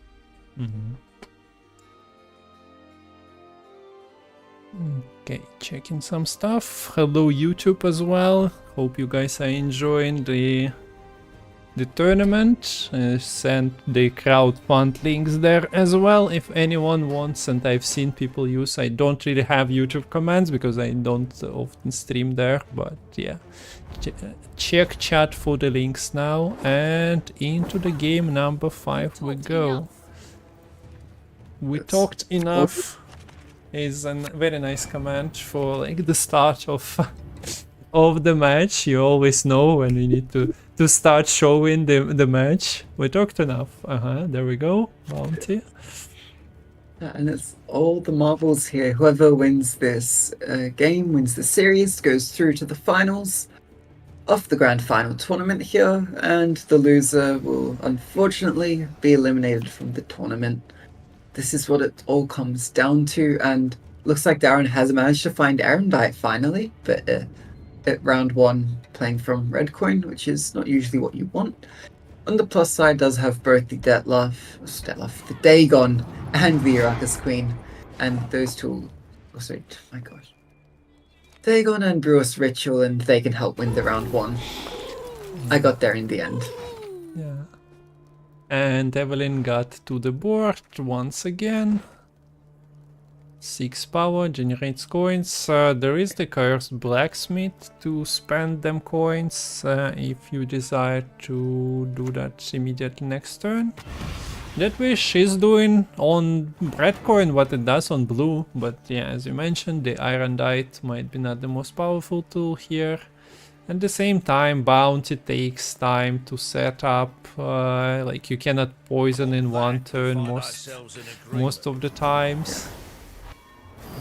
Okay, so let's see, what's the point separation? 28, but yeah, with something like Brewers, the gap will be close to Iron Dite, will be competitive in this atmosphere. But notably, Brewers Ritual is only going to get to pull 2 units out. Does get ahead by 1 point, but that is it for the Brewers Ritual. And unfortunately, both Toads Infused still stuck in the deck. You might want to tutor one of them with the Decree, potentially. You do still have the Whispering Hillock as a tutor for later, but we'll see what Dauren decides. And what a cute little thing you could do here for Lerio is use one of your bounties just on this bridge troll. And then if Dauren decides to eat the bridge troll, they trigger the bounty for you for free. The downside to that is that they can just leave the bridge troll alone and force you to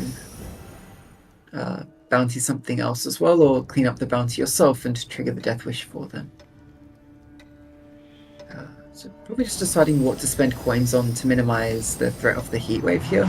There's really no reason to not go down to the 0 coins here to get that 3 coin refill from the Evelyn. Yep. So quite powerful card. We didn't see her in like the previous match. She was off for quite a few turns. Now she's been bringing coins every turn for Lerio, and yeah, that's why units are not at 6-7 power. They are already big and juicy. So that Dauren might have considered to heatwave something, but yeah, keeps the card for now. It's not like the heatwave would solve your problems anyway. And the problems are that the spenders are there on the board, was indicate the Evelyn is there. Well, the Caleb manga established, although could be established, although that's not really ideal in this board state. So yeah, bounty goes on Dagon. That's not really enough to deal with him right now. Yeah.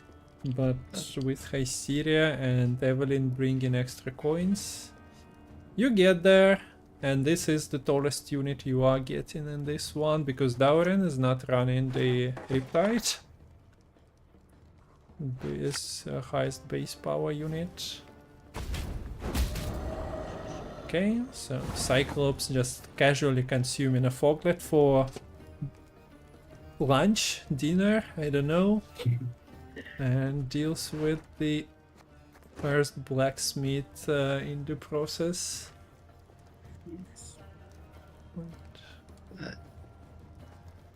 That was the first turn where Dauren wasn't actually ahead on the end of their turn. The Erendite didn't tick its that turn end. Bounty going to be collected here on the Dagon.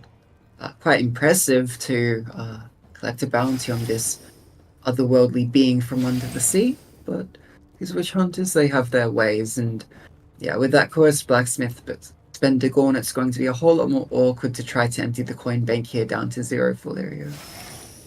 Yeah, people consider witch hunters like those useless bullies, speaking on the weakest ones, but this one was like, okay, you have a old evil problem here, I'll gonna solve ya. Like this is basically a witcher solving some big problem.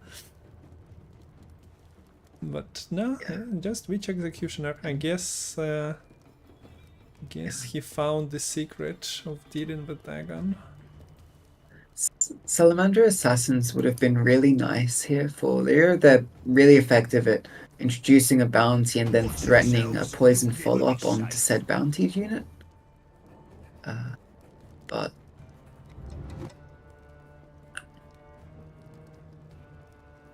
yeah, missing them is a bit unfortunate. It's don't have to be a Menge committed here.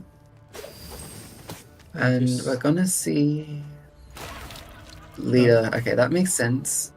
I don't think he can afford to give up the round here losing on even. That would just be quite poor for Lerio here. So able to widen the point gap a bit, and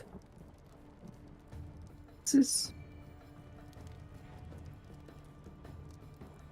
You have a Consume the Drago Warrior. The Ruckus Queen ain't looking so hot right now. Heatwave would probably be enough to just win the round here. But it's always nice to have that ability to take care of a threat, especially when you've already committed Cyclops and you don't have that Lord Riptide in deck, you don't have a second copy of Cyclops. So, okay, Erendite, only at 4 damage, but it will be able to clean up the Menge with the assistance of the Fog. Also going to be a leader committed to consume the Harpy Egg and get ahead with the points. So, again, it's a 1-point margin. So these players are playing to a knife's edge here.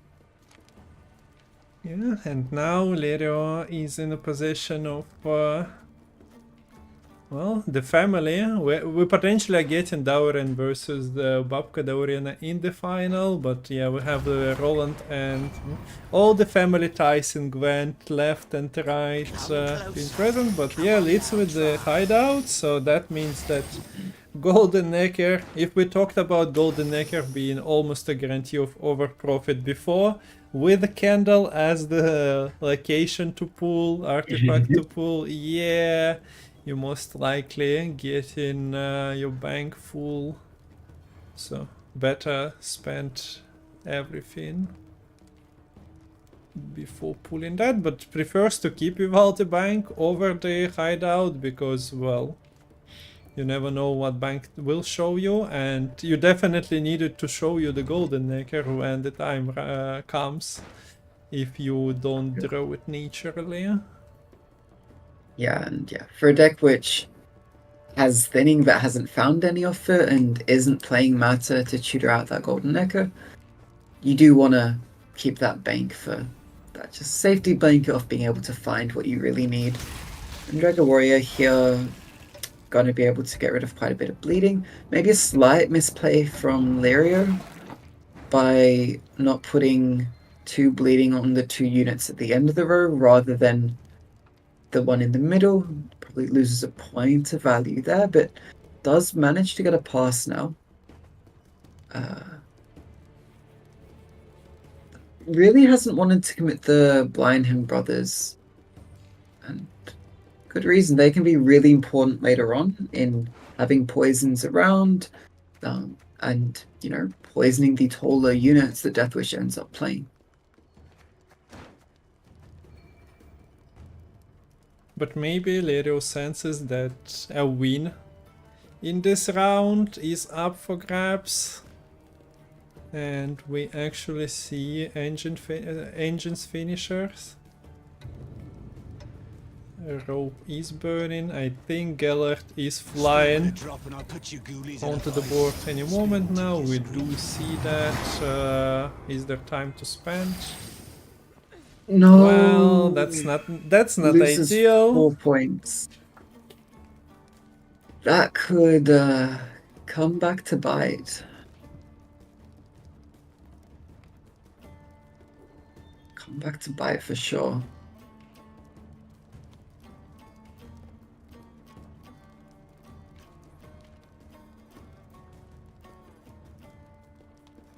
And The realm of the living severs your chain, abandon now. low value Pella, but hey, if the Pella is basically just trading out for a Gellert here, it's doing its job pretty well. Although now for Dauren to get around, we would have to commit something a bit higher value Same time, if Lerio wants to continue contesting, needs to commit that value as well. We said how much you want to hold on to bank, and yeah, the Blindham Brothers coming through so late in the round, it's not ideal, and it actually is going to be the pass here. Okay, what And that heat wave wouldn't have been enough if we saw the full spend the previous turn, unfortunately. I keep thinking maybe there was something, because it didn't look like the rope burned completely, but you don't run ships like over profiting profiting doesn't trigger anything, so yeah. I guess it was just a dissing between the players and the casters somehow. Usually it works in a opposite way though. Yeah. So a bit confused. Okay, finds the golden necker. This Justice is looking awkward though. Doesn't have access to really any crown splitter to make it work. Would really love to find that off the Furko instead. Wouldn't be surprised to see that Justice heading back to the deck. And does find a Salamander Assassin. This could be quite nice here. But the Salamander hideout, whilst it's sitting on board, the fact that the Geller was already used means it's going to be quite hard to introduce a poison onto your own unit and then transfer that over to an opposing unit.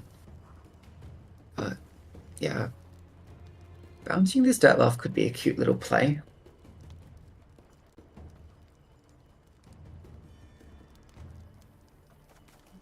So Arendite is at 8, nothing is sticking unless you're protecting it with the candle. And well, you don't really have that many things to begin with. So yeah, Salamander Assassin, as you mentioned, if the bounty is on, like you don't really lose much by not poisoning. That's basically a poison going through.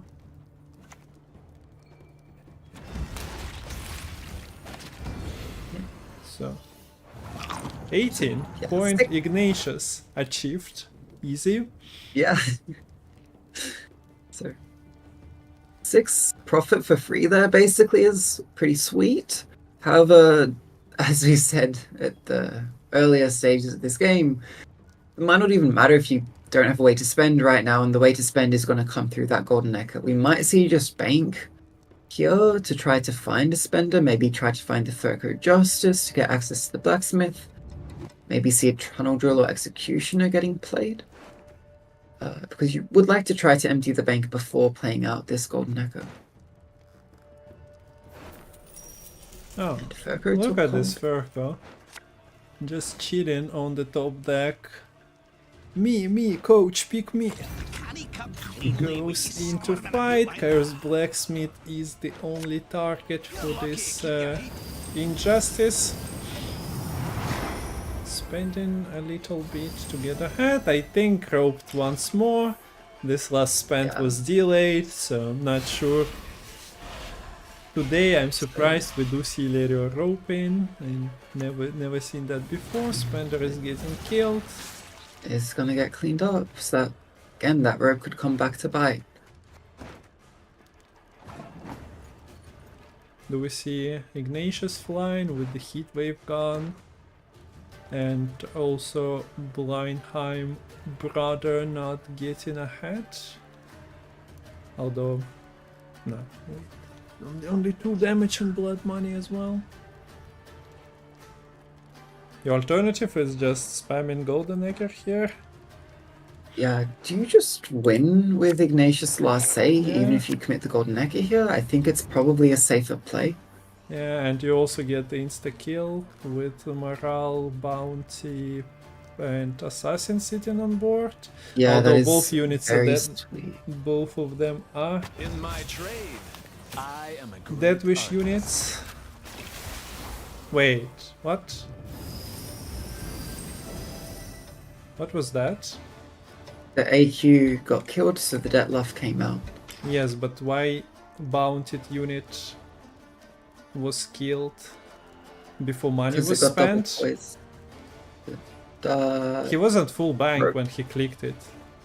Maybe he thought was going to be ahead by so much that didn't need to spend on Candle and could save the candle for the next round. Okay, But- I can see that. Unless it Yes. just lagged in my brain for a second and he actually wasn't. But I think bank was full and we've seen the overprofit. But yeah, now we're facing a potentially 20-point final play here from Dauren, but doesn't commit. So it's like Lerio not punished for that play potentially. Gets to keep the candle only at the 3 spend, and gets to keep the 6 coins in the bank. Okay, yeah, So- maybe that was intentional, but okay, fair enough. You are still getting ahead by the spend later with the Roland. You keep your 18-point finisher. Most likely your opponent played AQ, that love, and almost whole shebang. Although Dagon is still coming Yeah. back. It's just that you need to consume the toads to worship it. Yeah. Okay, gets the breach troll on the last mulligan. And no succubus in the graveyard yet. Yep. So yeah, no Dolderlock found early, no succubus found early, so it has to mold the succubus. And yeah, it's only going to be bridge troll as the, proper Death Wish target. And then the rest is just eating to bring back the Dagon. So with Erendite fully burnt up, this tunnel drill to lead is going to be pretty safe. Gonna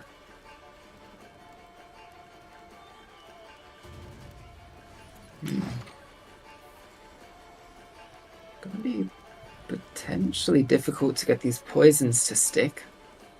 You don't need to play them early though. The heat wave is gone, so you can just play this Ignatius earlier in the round. Maybe play the Roland first, because it could be a bit of engine potential. Yeah, I guess there is no pressing need, no reason to postpone it at the moment. And this is where, I don't know, that dude, the Riptide could have been a potential play dealing with the unit on the board, making it more awkward. But yeah, kinda feels doom and gloom at the moment. Although yeah, there is a Death Wish triggering, the giant toad Death Wish, and we do have Dagon coming back. Dagon is back. There is still Toad, not playing front row. Yeah, makes sense because you need to play back row for the Toad. But there are 2 Toads. Something was off here. You can at least play in Breach Troll on the open board, because that would be just killed, but... I mean, in the sequencing, you cannot get 2 Toads out of the graveyard with 1 Death Wish unit, and all Toads had the Death Wish on them, so... Felt like something could have been done, but you need Mashed Raffle earlier, so I guess that influences. Yeah, and... also, yeah, but you have leader, leader charge, but... You need to use the leader to deny the poison here, and it's unfortunate with the road placement here, but it's not going to really make the difference. And, okay, so teeth. This is the end of the road in Masters 2024 for Dauren. Lerio gets into the final, so it's Archi versus Lerio in the final. Great match. Hope you guys are sticking around for the final, because final is in, I don't know if Metal wrote how many minutes, but yeah, Bounty wins. Death Wish losing 3 times, right? So definitely weakest link here. For Dauren, we've seen some misplays potentially from both sides, with spending coins, with spending toads, but in the end, nice series overall, some exciting moments, some close moments as well. And yeah, this is the final now. I'll show the bracket, it's not updated, but Archi is in the final. Lerio just won, so Myamon and Dauren end up in the 3rd, 4th place with $250 each. Now finalists already guaranteed themselves a $500 paycheck, but if you win, you double that. So final coming right after the break. Also, I'm not sure if there was an update. I don't see anything from Metal regarding the start of the next match, but GG's to players. Yeah, I'll remind you that crowdfund is running till the end of the tournament, so you have a couple of hours to contribute into the prize pool money of this. It's $2,000 as you've seen, but 185 was contributed by the community already. So thank you everyone, and now we are waiting for the info about the final. It's happening today. It's just The match will start in 20 minutes. 20-minute break. Usually this is where CDPR will play you some interviews, some new expansion video, some cards getting leaked, maybe thank you for the community. We are thankful for you guys, but we are not like, we're sticking around for Gwent, so unlike CDPR who said like bye, we kinda staying around, so no heartful goodbyes, tearful eyes and anything like this, but yeah, we need to take a break. 20 minutes. We might return earlier, but since this is like a very local production, small team and everything, we don't have videos to roll for you, so take a break, take a walk, return in 15 minutes. We do have decks to remind you of and the final to watch, so be right back. See ya soon.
Okay, it's time for the Masters Finals.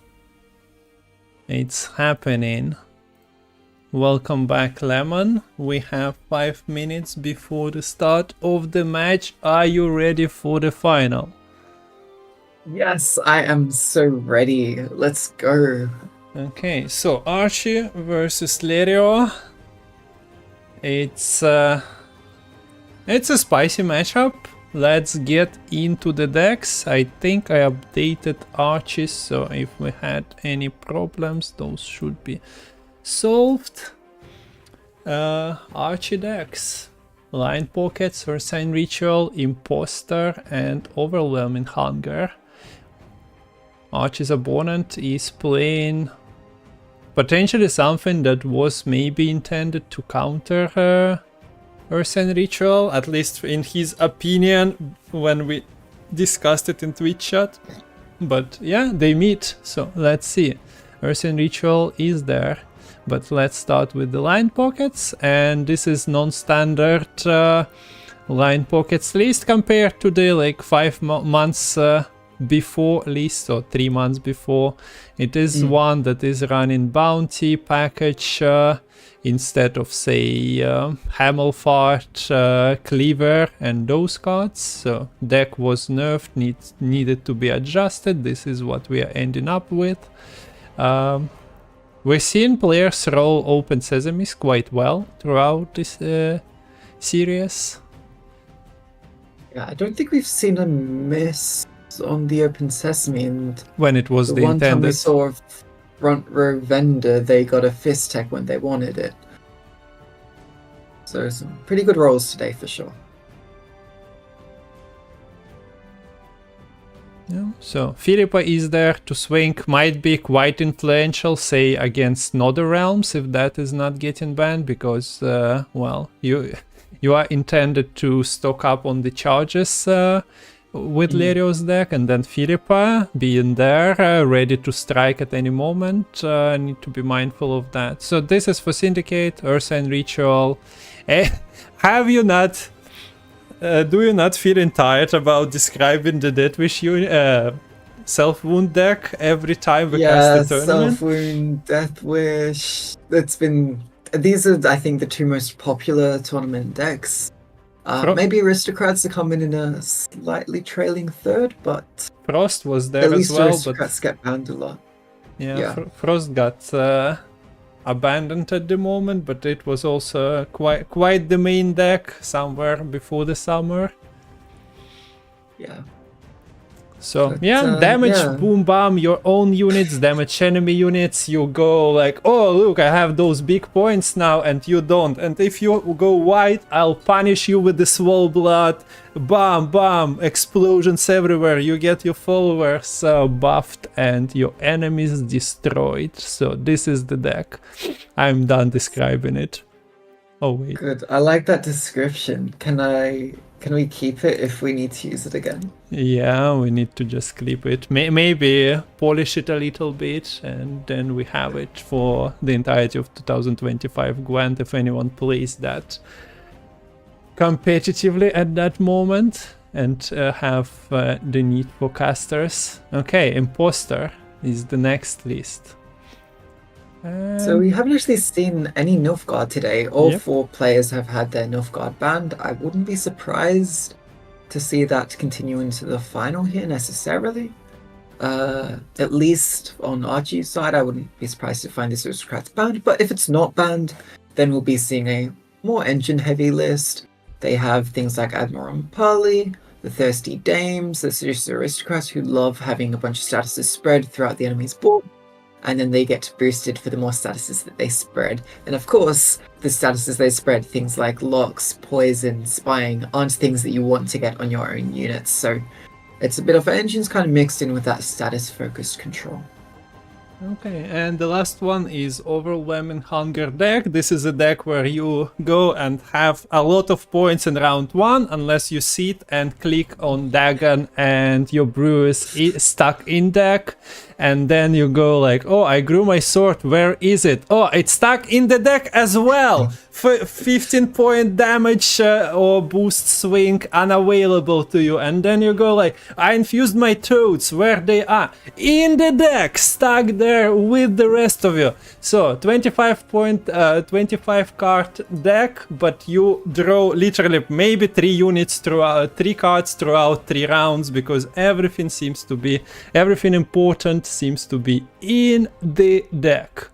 So this is the overwhelming hunger description by me. If you want to add anything. I don't. I mean, maybe we should mention the obligatory compared to Dauren's list, which we were just casting over quite a bit since it was played 3 times in the series. This one has a Lord Riptide, which can help have a bit of extra control. Also, a second copy of Cyclops, which again gives a bit of extra control. It does not run the Mushy Truffle, which means it's a bit harder to get the bonded value on the Slender Harpies. Okay, so we also are getting the bracket from Metal, and match has been started, but before that I'll switch us to Lerio decks. We just seen them in action. We definitely seen this Blood Money deck in action moment. Like, okay, we had a break, but still, almost moments away. You still can see those toads stuck in Dauren's deck. You see 18-point Ignatius Hail, that Golden Necker into Morale, and yeah, a lot of poisons in this one, but also things like wholesome things like Evelyn Gallo as a round 1 opener. We've seen her bring in quite decent value in this last match as well. So spend every coin and you get 3 back after you end your turn. Justice is like, as you mentioned last time, there was no real crown splitters on board, so you need to first go into Justice most of the time, unless you have like Blacksmith on the board already. But yeah, your only targets are also Blacksmiths here, basically. Yes. So it's like, what, you have 1 Blacksmith on board and then you Justice for the second Blacksmith, but you typically want to play your Blacksmiths in separate rounds. So yeah, it's a bit of an awkward choice there, but if you can find the Furco, then it all pays off. And yeah, lovely 18-point finisher in the Ignatius. We saw it coming in clutch at the end of the previous series for Lerio. Will it come in clutch again in the finals? Well, time will tell. Okay, so the next deck, I don't see invites yet. Mobilization, interesting deck that found its way to victory in the previous series against Deathwish, but we didn't really see... And deck is not really built as an abuse for ship ballistas. We've seen Lerio mostly going for like a setup for Yen Conjurer with all the stocked pinks, and then whatever is left when the victory of the round is secured, he puts onto the ship ballista buff in the deck. But yeah, I like it. It's probably the most unique deck of the tournament here in terms of like card variety, card combinations that you don't really see too often. Okay, we are getting invites, that's nice, but yeah, hopefully didn't get banned. If you can mention the bans for us, that would be nice. Yep. Imposter is the deck that we've seen. Guess what? Nilfgaard banned again on both sides, so yeah, no Aristocrats Imposter for either player. No filthy Nilfgaardians allowed, say the players. And okay, we can live without that, but a bit sad for the faction to not be present. Oh, be present but never feature in any of the matches. So let's look at the factions in this style. And did you mention the coins? Because I already forgot. It is Archi to begin. Archi is Archi on the blue, okay. And no Nilfgaard. Okay. The last deck we didn't talk much about is Lerio's Self-Wound, but you just heard previously that description for Archie's. Same thing applies. We've seen this deck a lot already. Yeah, there is 1 ale, -1 berserker. This is the recipe of... If you want to ever build your deck, your own deck, you take someone else's and change 1 card. This is the recipe of original deck building in Gwent. Except if you don't know what you're doing, just change one of the 4 provision bronzes. Otherwise, you may be doing more harm than good. Okay, yeah, fair assessment of that. Don't replace your key gold legendary card. Just probably 1 bronze, unless it's a bronze spam deck that requires you 4 P card to be in amount of like 15 on the board. And so you see the card is spinning. Let's update the score. I don't have to update bans whatsoever today. Crowdfund some, Great. yes. Player names and scores, yes, but bans are static. And it looks like we are getting into this. So Archi, as Lemon mentioned, on blue coin. Archi goes by the Babka in this in those times, and this is Death Wish against NR. So Lerio was successful, if I'm not mistaken, in this match previous time. Yes. Let's see if he can deal with Archis. Archie has Riptide, unlike Dauren, has double Cyclops. So does he have, I don't know, the Crown, the Deathlove? Has Royal Decree and now Dagon. Oh, Dagon, yeah, Dagon is here. So draws improving while taking mulligans. AQ as well, Yeah. okay. Yeah, so I like seeing this queue. I think the standard queue would have been the Self Wound from Red here, but we saw the Northern Realms struggle a bit in the previous series, and it managed to get the win against Deathwish, so we'll see if it's able to repeat that story. It's going to be Dagon off the rip here for Archie, infusions onto the Giant Toadstool in deck, as well as Bridge Trolls, Deathlove, and Succubus. And there is the access to Burst Ritual via the Decree, and we'll see what the Earnest Shadows and Burst Ritual conjure up in their unholy rite. I'm an officer and a gentleman. Okay, so draws are here, but we don't see Mata, we don't see Golden Necker. Well done. Bravo, well done. Archie giving a bit of congratulations to Lerio for drawing both Siege Masters so early. And this is especially potent if we were to see this Yennefer Conjurer in round 1. And Voglet coming out now could mean these Siege Masters aren't long for this world. We'll have to see.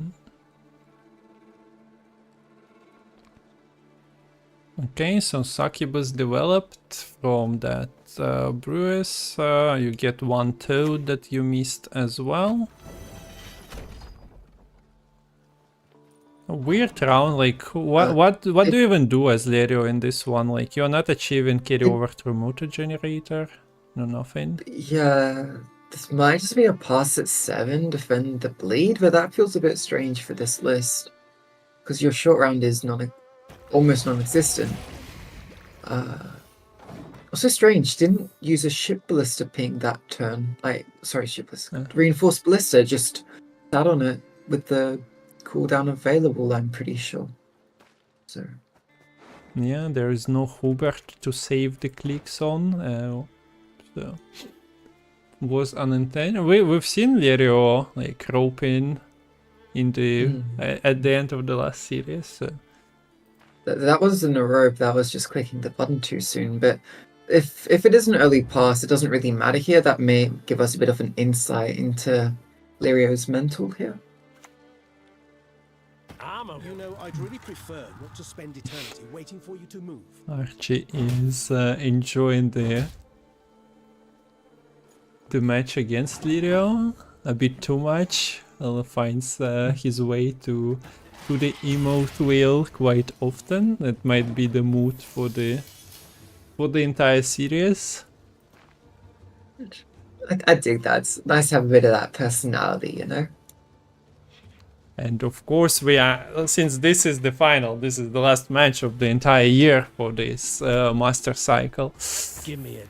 We expect a 5-match series, 5-game series with double tie somewhere, surely. And then 1-point victory in game number 5 to make it as spicy as possible.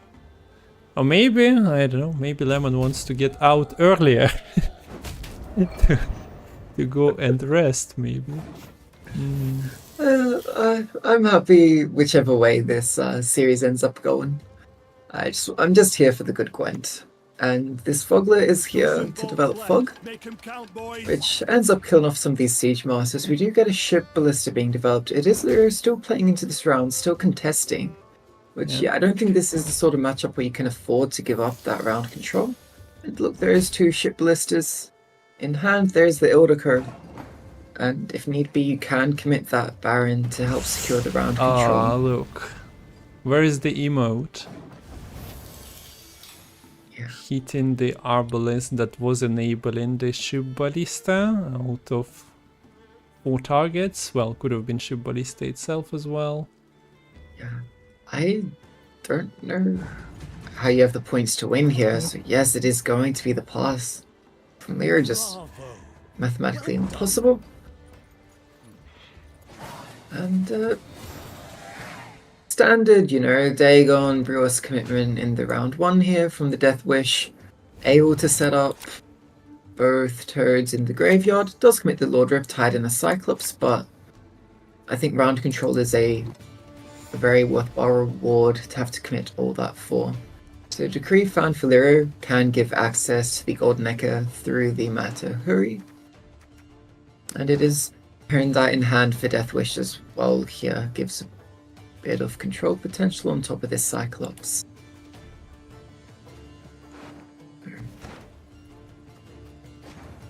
Okay, so Archer has Succubus in graveyard, decides to mulligan 1 in search of Heatwave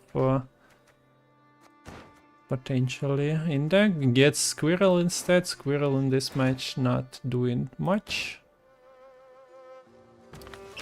Right, there is no Necromancy, so we see Squirrel out. Not the most tempo you can produce with 1 play of a bronze, so let's see how the round progresses. You mentioned that Lerio's deck kinda lacks for a short round. But how much of a bleed do we see here? Because yeah, it looks like a 4-power Squirrel, but there are Toads in the graveyard, there are like infusions on Deathlove, there is AQ, so Yeah. might have been great, but we do see Arendite dropped already, so no Ildico. So again, it's back to square 1 for Lerio. The Ildico, as you say, dying straight away. I wonder if we will see Mata for the Golden Necker. Do not You make me probably beg. want to commit the Golden Necker as early as possible here, because either the opponent passes immediately and then you get a long round 3, or they play into it and you're able to develop the Mutant Generator carryover, whilst also hopefully getting that card advantage with the big tempo that the Golden Necker can provide. Yeah, so But alternative speaking line of is tempo, lock-in with Margarita, but well, there is a Peller as we see, and that doesn't really allow you to gain passively points through your engines, however many of them are left, so wouldn't be surprised. Point gap is also justifying the commitment of Golden Necker. You cannot continue playing too slow, but Lerio says try me. And we see a River Hunter's plate with no leader commitment, no nothing.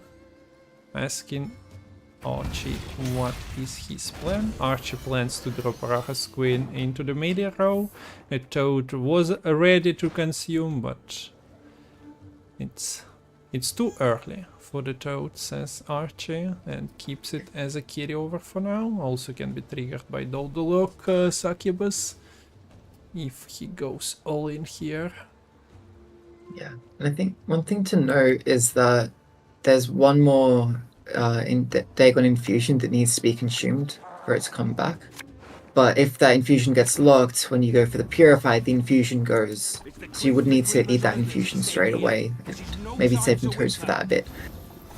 Here comes the Golden Necker, able to find Reavers and reinforcements and the Mutant Generator. So there's going to be a lot of Reavers developed now, and all getting boosted up quite a bit too.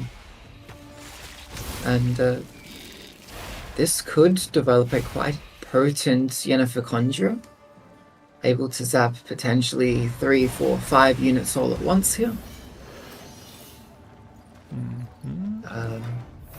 And this is also pretty big Baron too. This is a 9-point reset onto this Draga Warrior.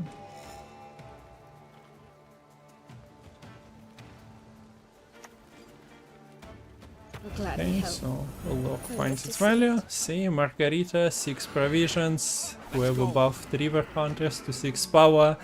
This finally backfires for people. River Hunters are profiting from being 6 provision cards. Just synergizing insanely with the locks. Okay, so we have a bunch of 8s now.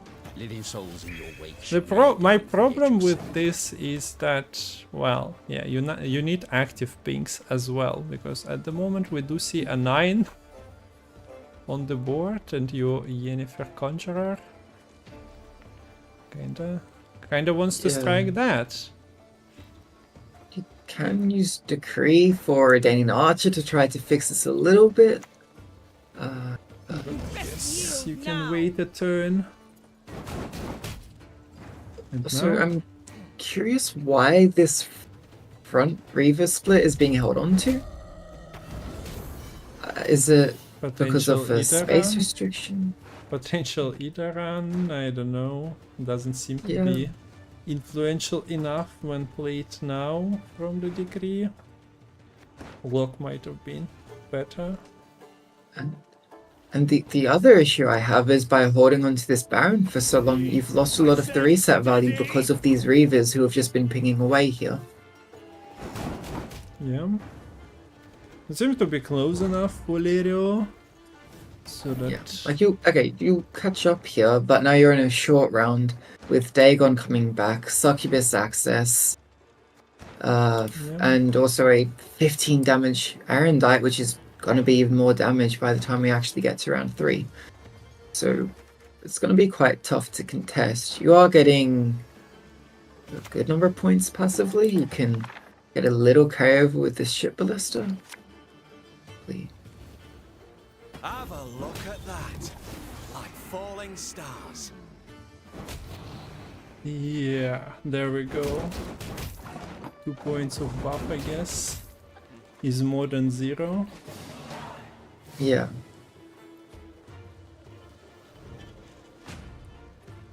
But yeah, it's not like Archie is missing many cards here. Okay, he is getting one of the draws into the Arendite. Also Arendite, it was funny you pointed that Arendite will be taller than 15. Would have been a problem.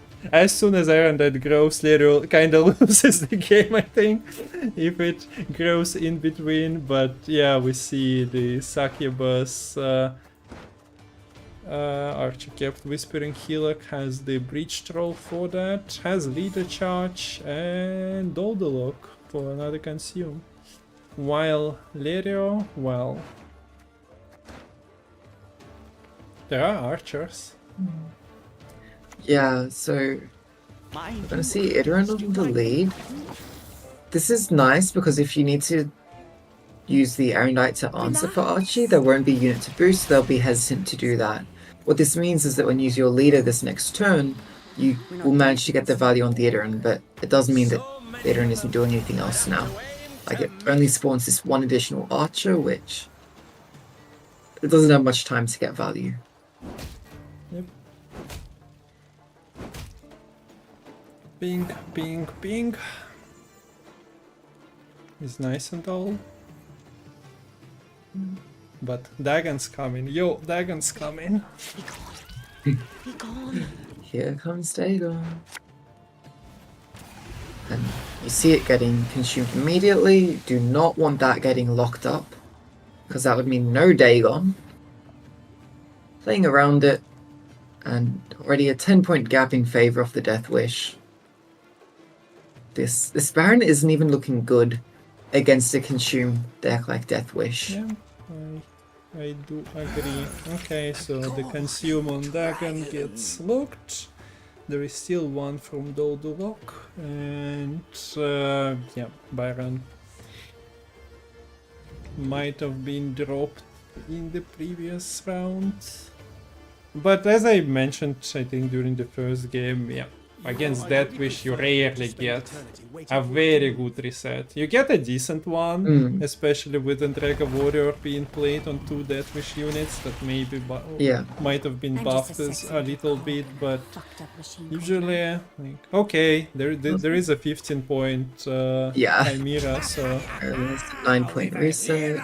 it's decent, but it's not game Even winning. then it's, not game winning. And that'll be the forfeit, and game 1 goes in favor of Archie. And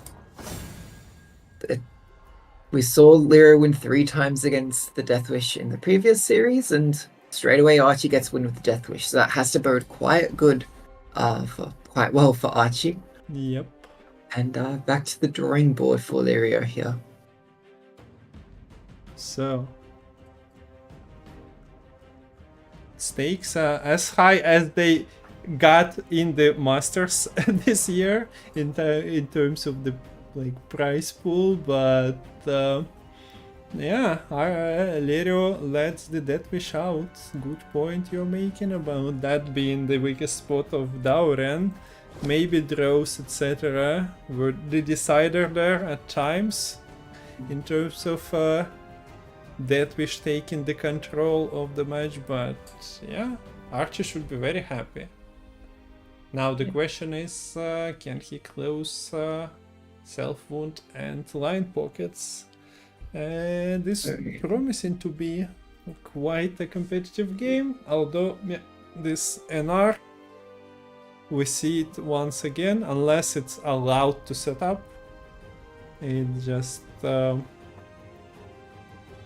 struggles to take control over the game and produce the points. Although, yeah, Lerio missing Golden Neck round 1 might have played a role in it, like having Muta Generator on board in round 1 and some playable cards with that, producing buffs on the board or in deck would have played differently. So now it's standard queue here from Archie, going to be self-wound on the red coin. On the flip side, it's going to be the Golden Necker bounty here for Lerio, and I think historically this is a pretty decent matchup. With the Golden Necker bounty, they're able to combine poisons to quite good effect. But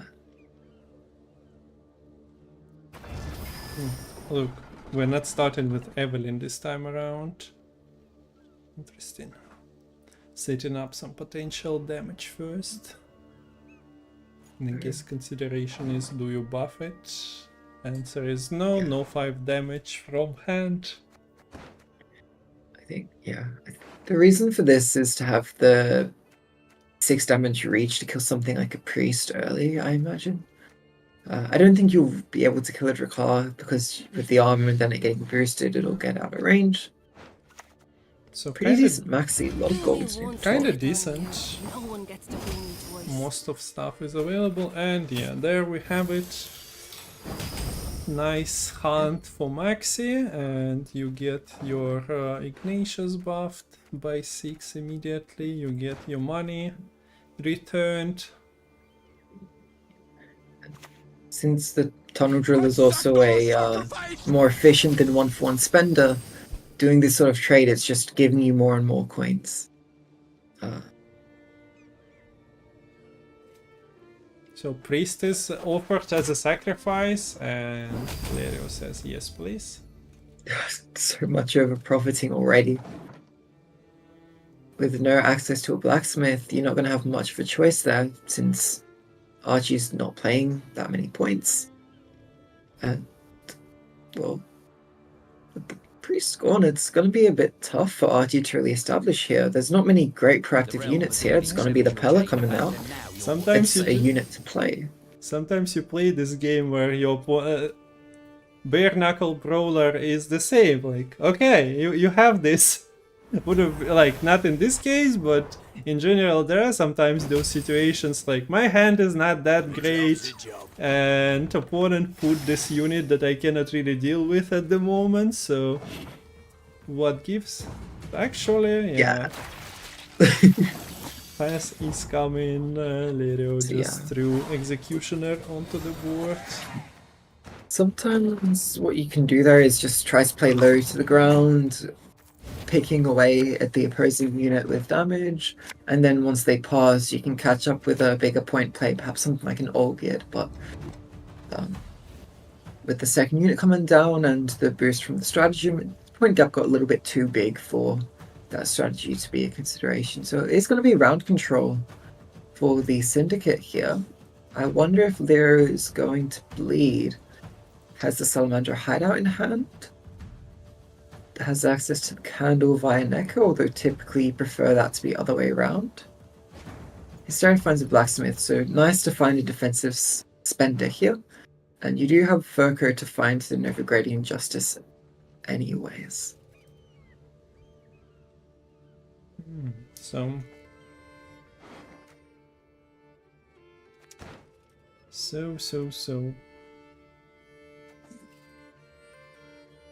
what's the plan? There are lots and lots of poisons available. So things that Skellige is playing, considering the Peller was thrown away as well, they will get poisoned. I have no doubt, at least some of them. Novigrad's built on deals. So does Lerio need to bleed here?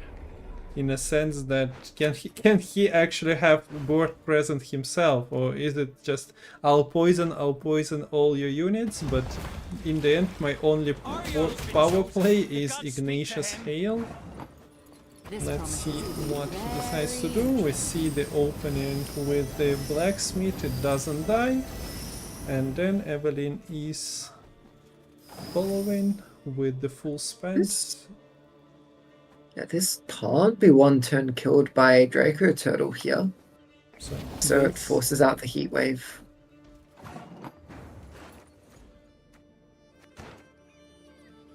There is no there is a verification. I was just missing.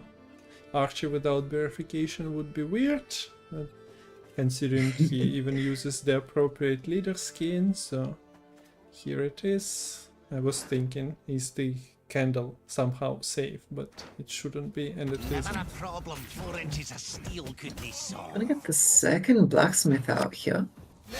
So this is one of the better proactive plays, but they're quickly running out, and you might be forced to go for, say, the Salamander hideout and just float a failed experiment.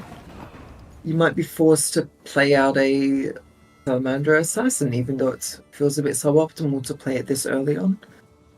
It's better to have that be potentially answered than a Menge or a Morale.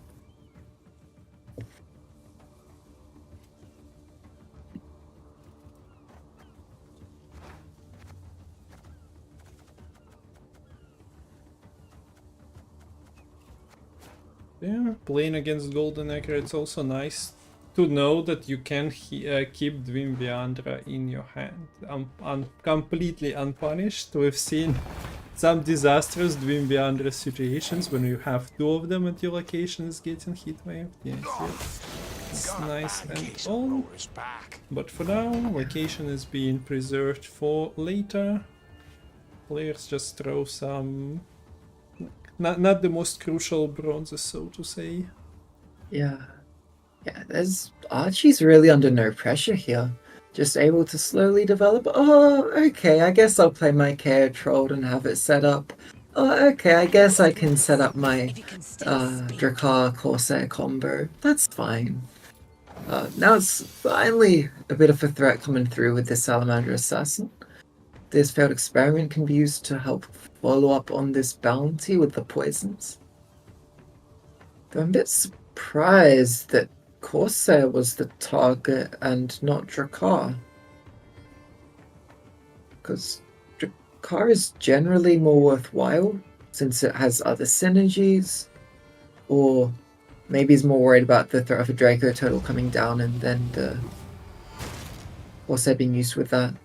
Maybe. Okay, so Draco Turtle indeed is coming out and says to failed experiment that, yeah, you cannot poison me, I challenge you to a fight.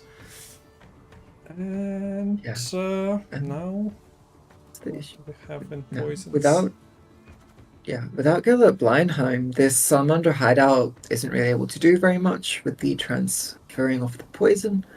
We could see a morale commitment. Yeah, shouldn't be leaving for long unless buffed into the Oblivion. No. But it would at least force out a Canute.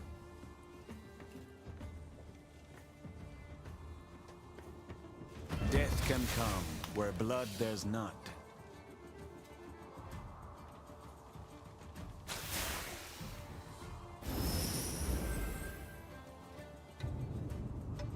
Okay, you get a poison, you get a poison. Okay. So at 10 power, this requires quite a commitment onto the Draco Turtle. The Draco Turtle needs to go up to 20, but it only has 7 armor. Sorry, up to 19. So if you fully get rid of the armor here, Canute would be able to kill off this morale. Name kill! Boop. Boop. Not enough. So yeah, so they would just still get a bit of value, even if the Draco Turtle ends up dead. Still gets a decent job done. And now it's looking a bit questionable for Lerio. This is quite a point gap. I know you can finish the poison, but you'll still be, I think, tied once the poison resolves. But alternatively, you can slam the Golden Necker. You have 0 coins in your bank. Yes, you still will overprofit maybe, but just slam the Necker. The problem is that the Swell Blood has targets. Okay, we do see the strat. No, Bam. can't smash it. Doesn't No overprofit. overprofit. No overprofit, I repeat. And this Ignatius will still heal Yes. once this 4 base power bounty gets collected on by morale. Bam. So very nice point gap achieved. That was a huge swing. And is even going to be the Canute being cleaned up as well. So pushing the envelope even more. 41 point gap. No access to the Spellblood totems. This Spellblood itself is looking a little bit sketchy. Able to use the Doom Beyonder to reset the KO Troll. Gonna have access to the Olgate Immortal, 10 power body, and turning into 10 damage with that clash. Then can follow up with Verification for another 10 points. Altogether, that's 30 points in 2 cards. Still short. Look to need. How is it looking in the bank department? I think would need to commit all 3 cards potentially still So to catch up, and maybe this means you keep pushing here for Lerio. Welcome here. Not no, sure you how can bounty the the Dream Beyonder, by the way. She's definitely dying after this Swell Blood. Like, if you go all in on this Swell, oh, definitely is maybe not the right choice of. Nah, if you need to spawn Abomination and flip the one that you spawned as well. So you could Spellblood the next turn, float it, and then flip. That would get 3 damage. It's not like you're achieving much. You have a candle to spend with anyway. It would heal Yeah. Ignatius a little bit, so... Give you a bit of leader carryover too, which is nice. Okay, I guess you take the Serenova here. Don't make me Yeah. laugh. Okay, so asks Protect it. Archie, do you have the cards? Spends everything, 50 points. Wallblood did wreaks havoc on opposing side of the board. Nobody's doing this math. Just, yeah. Points, yep. That's how I play Gwent. But Archie might need to be a little more disciplined. Goes for the proc this turn. I mean, you will be dealing 10 damage next turn with the clash. Probably clashing with the Siri to Yeah. remove her just about. A few units that actually eat the damage on Archie's side of the board here. Bam bam, and this is That's it. enough. The problem is you only have like Totem and Sigrifa's right. And Sigrifa's right is not even amazing points. Lerio's carry I mean, over. Totem at least is good points. There's the Blindham brothers for Lerio, and they're not so hot in a short round, but hey, if you can get a bit of poison set up with the Salamandra hideout still on board, it could do something quite nice. It could clean up the Sigvald, but running into Sigvald and Sigdrifa's right for the Canute, I think Selfwound is looking scary here. Yeah. So Especially with the Nero giving access to either Martyr or Totem, whichever you think will be more scary. So I don't know. Just don't do the math. This Wallblood will catch up. As in, yeah, Archie showed us the power of the bear. Didn't matter that it was 50 points. He had the reach, so well done there. So we do see the totem drop in here.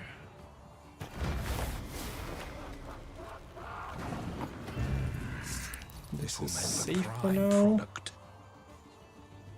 Or in general, with no more trumps, not all units, Knut cannot hurt you too much. I mean, this Salamander assassin just dies to Sigvald Canute, no?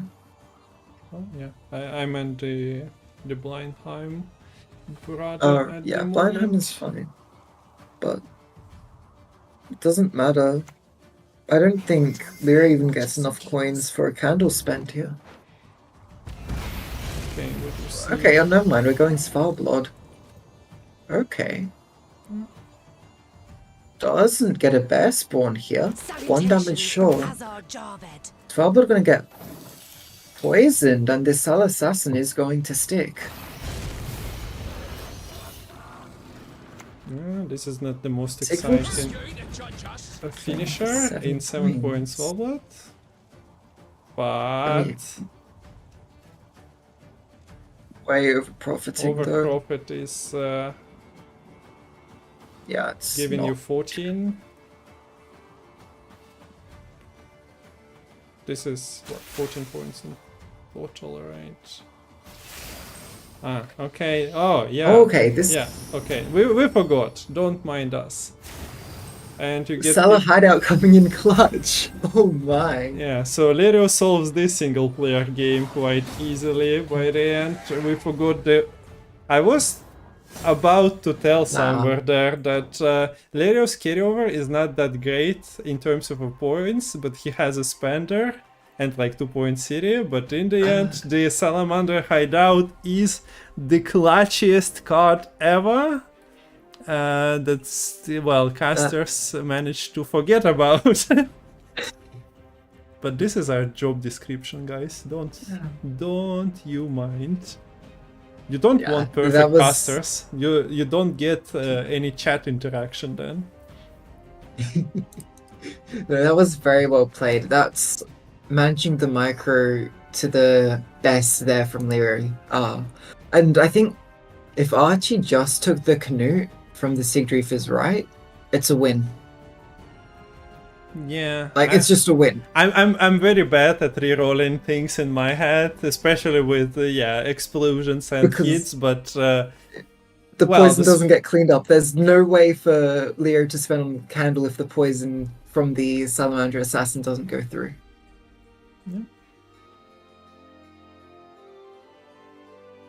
huh. Okay. Like, How do you would have like been that it. for the final? So, yeah, and look, it's easy because, you know, we see both hands. We can tell that, well, you know, there's this Salamander Assassin, you want to have the 4 damage to kill it. Maybe they were worried about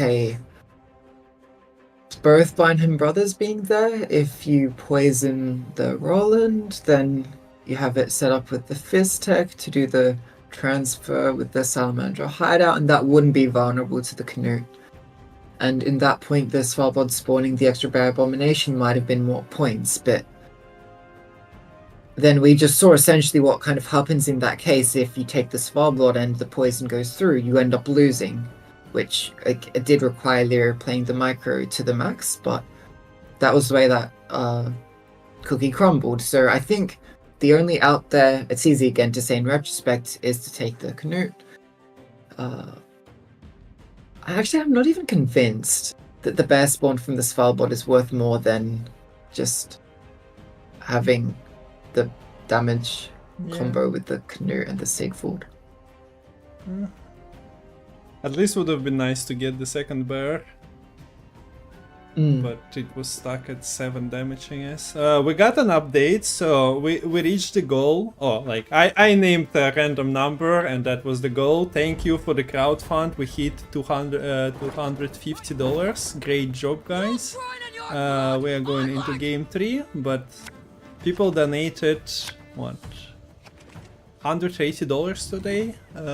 We appreciate everyone's contribution. So on this screen I can update as well. This is game 3. We needed to sign an agreement with you, Lemon, about with Metal, that all the contributions above some go for the caster salary. Let's go.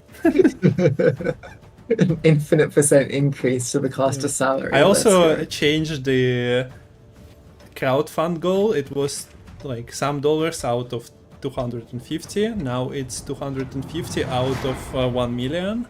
So let's see if we can hit 1 million as the next target. But back to Gwent. Archi on blue with Syndicate against the Self Wound. Sounds familiar. Different leader though. Different Syndicate in action. And yeah, this is the sort of thing where we kind of see the same matchup. I know it's not exact as you said, but we see the same matchup twice. If a player is able to win both of their games in that matchup, they're put in such a good position in that series. By just, I guess, knowing the ins and outs of that particular matchup from both sides. And it's going to be a brawler to lead.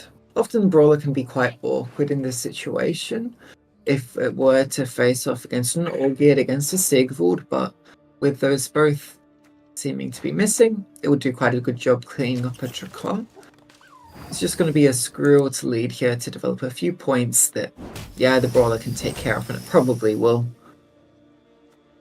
There is a Slander that you can apply, but your problem is that you still have this Tiger Eye, and your bank will be full, and your Executioner, almost full, and your Executioner has profit too. So for now, we do see that Squirrel is deemed not worthy to collect a bounty on. If you are a good hunter, you can bring like tens and hundreds of them in one go, I suppose. So this is Oneromancy. Tournament and Nero at the bottom of deck here, they wouldn't be found, but being able to find Sigvald, Dragoturtle, Svalbard by the round 2, K-Trolled, Heatwave, Olgierd by the round 3, so I don't know if you want to go without Totem. No much I don't know. But- I'm always greedy. Whatever Maxi shows me, I'm like, okay, you could have done better. I could have all the golds in one card Yeah. on the first position, so I draw all of them. There is one 6 provision gold missing at the bottom of the deck. Reshuffle.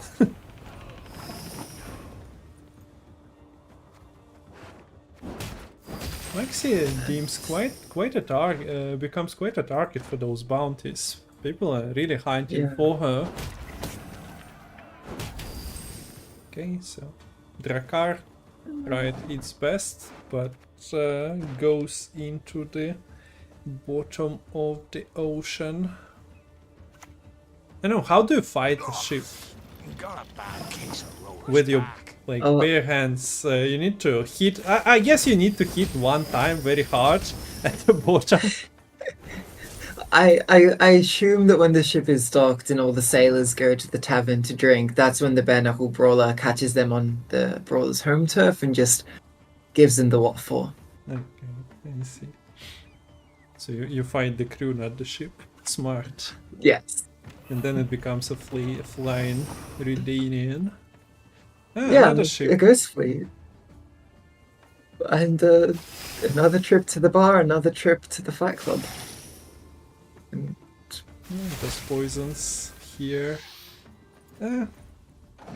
Quite the variety from Archi. One just brawled to death, and the second was poisoned.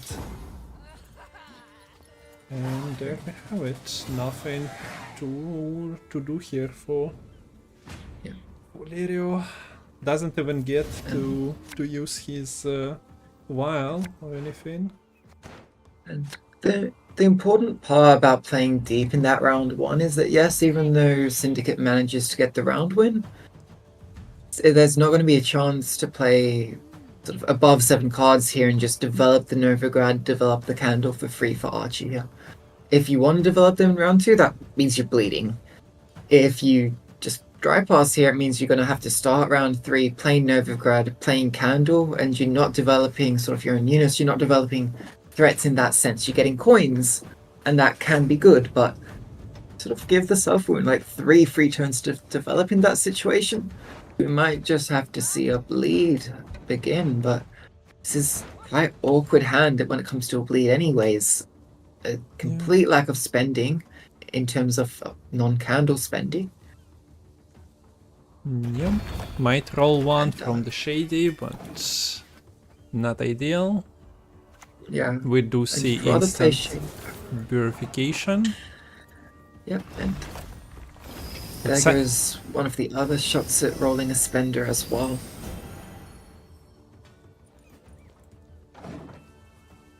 It's sad that we can only play one purification. People would have played like 5 of them.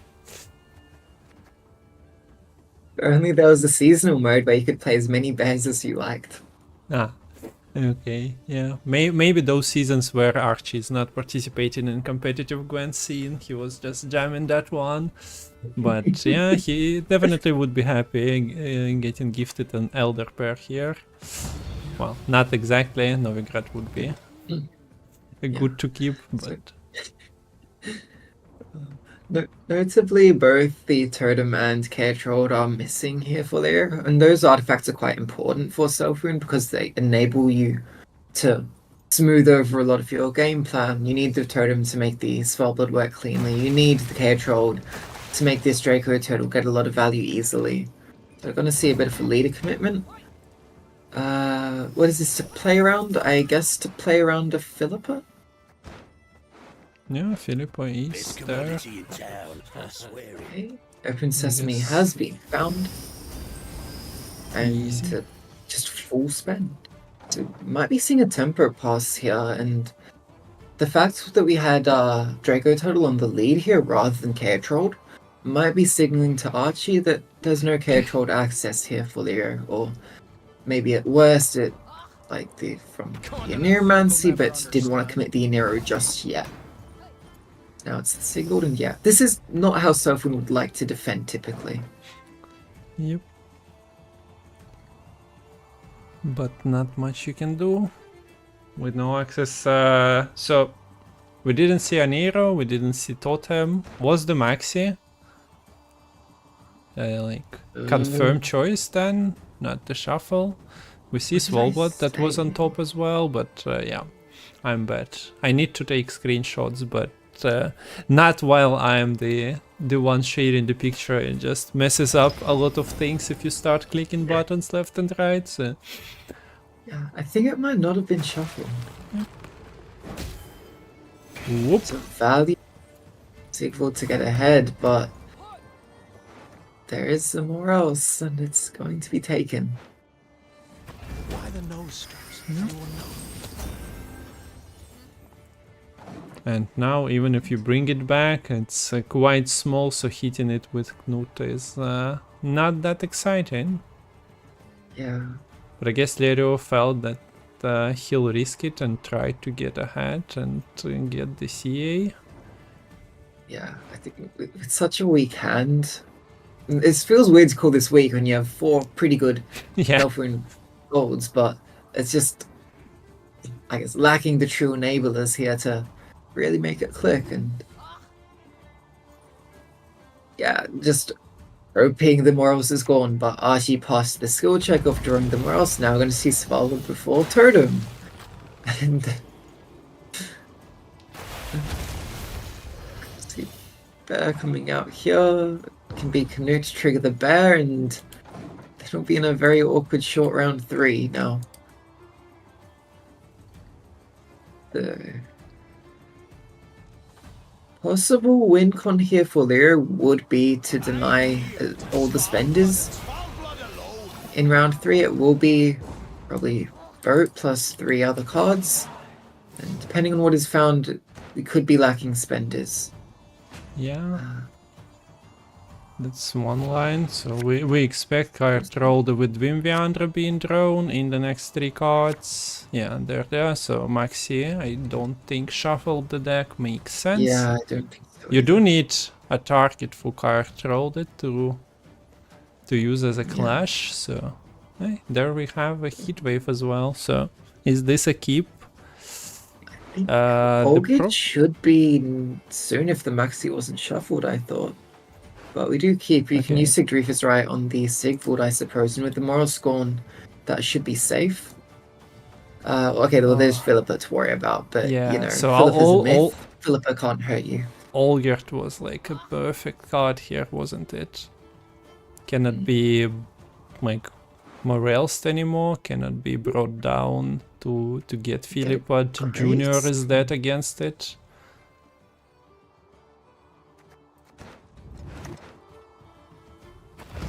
Do we take the Greatsword or do we take the 5? It is the Raiders. With the extra damage gives you effectively 7 reach of damage with that KH rolled. Greatsword You is know, so gonna see awkward with the Hysteria. Yeah, oh, that is true. So, Sailed into some waters, mate. Okay, a spender.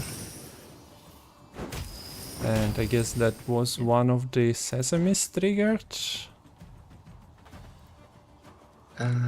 yes, the second Sesame is at 1 counter here.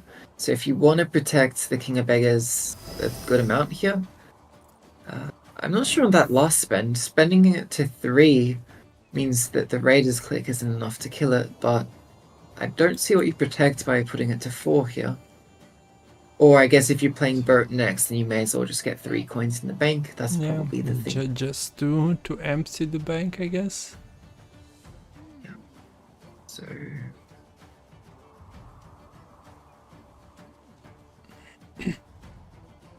Does it feel like Syndicate is just winning it? it feels that way. I think Yeah. I think the only win con is you need to deny spenders. So I think you need to just clash the King of Beggars here and do him to have the clash ready the next turn. If they want to play Boat, you can just heatwave the Boat and then try to win with other points. You can resurrect Draco Turtle and then use the KH roll again for good points as your finisher. I'm gonna commit the Uncrate Raiders here. Maybe scared of Philippa? Yeah, maybe scared of Philippa. Hysteria Scoundrel is what Get 1 coin from the crime. Yeah, would have killed it as well, and it happens anyway. It's just not wanting to waste. So now the question is, do you play around Philippa?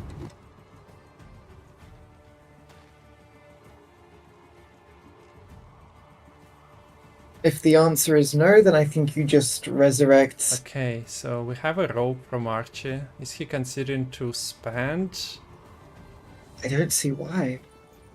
Well, there was nothing else to do, so maybe he once again, Yeah. because maybe if you play a Chirontia, then you overprofit and you don't believe that your spender will survive anyway. But yeah, no reason to do it this turn. Like you have another turn to decide between the plunder, a Chirontia, and the spend. Yeah. Although we might end up with just an Chirontia being Yeah. the only thing played. So Sesame Sagan ship is not that great anyway. We have candle Hey. removed. Depends on what spender you roll, but you just spent everything into that.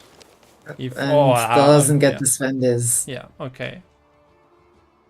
Well, you can It's, still spend everything with the same casket. Yes. He doesn't but it care. doesn't turn into boost, and these are going. Okay. Now the question Is this is enough points though? Yeah. What do you need? What do 6, you need? 12, 15. So, I think Draco. it's still short by 1 if you go Draco Turtle. The result of this game was sponsored by Oh wait, no. Lemon It's Math. a tie. No, it's a tie. It's a tie. It's a tie. Okay, we got I think. correction here. Or can I do maths? Why would you Oh no, need you to hit do? the scoundrel. I can't do maths. Ignore me. Did you count 6 on 6 action? Yeah. The scoundrel seems to be like a bigger body. No, it's suffering win. I cannot do maths. Okay, don't see any emotes thrown in this match, but what an awkward situation and what the role for the spenders. Complete disaster there. Yeah, going into round 3 with so much gone for there, that was the win, Connie. You have to get rid of the spenders, make the Acherontia awkward, make the round 3 awkward for Syndicate, and with some nice removals, with a bit of luck on the Eventide Plunder for the side of Lerio. Very unlucky there for Archie. It just means that, well, now Archie needs to beat up this Northern Realms list. Yeah, it's a tilter for Archi here, but at the same time, at least he knows that he's playing against this deck that easily falls apart. So well, and it's always with the Gwent, you never know how it goes for you in the end, but chances are that beating the Senar is your best way of winning the Grand Finals. Also, yeah, just a reminder, this is Grand Finals, last match, potentially last game of the last match if Lerio prevails here, so no pressure, no panic. Gwent will not self-destruct after descents. We already had one goodbye by CDPR when the cycle ended. Now the Metal Gwentfinity is ending at least in the year 2024. But what I didn't mention, exclamation mark VTA doesn't give you a link for the tennis website, but tomorrow there is a best of 7 between Pific and Kalink. It's weird to announce a match after the Masters, but I guess Matol was kind of planning VTA and it got postponed, and this is the closest you can have it. So don't forget to tune in to Twitch tomorrow, 2 PM CST. It will be either on Metals or my channel. I'll see how is my time tomorrow, but yeah, action doesn't end. But hopefully Kalink performing will be some spice in the decks as well.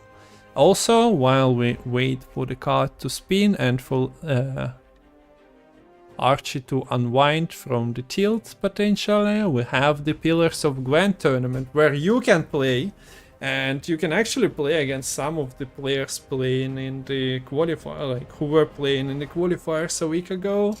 A lot of top 64 ladder have registered already, so you need to bring 3 decks. You need to bring Golden Acre deck, Rent-Free deck and Shoop deck, and then compete and be the very best and beat all those stinky pro players who only play those meta decks and broken and never build cool stuff. So you can build the cool stuff with Rent-Free, Shoop and Golden Acre. Oh wait, this train thought is derailing because people also hate on those 3 pillars of Gwent. But that was just I mentioned that tournaments do not cease to be after we are done today. Yes. Talked enough. This is Lerio's deck, the last one that he needs to win with, and it goes wide against Self Wound. It has pings with Yen against things that are tall and don't take damage, but it has locks. Yeah. And unlike, say, Myamon's Reavers list, which runs, say, Garrison, which can protect up the Reavers, there isn't really a similar sort of thing in this list. Okay, maybe you could play Mucha Generator to boost up the Reavers, but that seems a bit awkward to sequence, especially if we're going to see the Mucha Generator coming out in this round 1.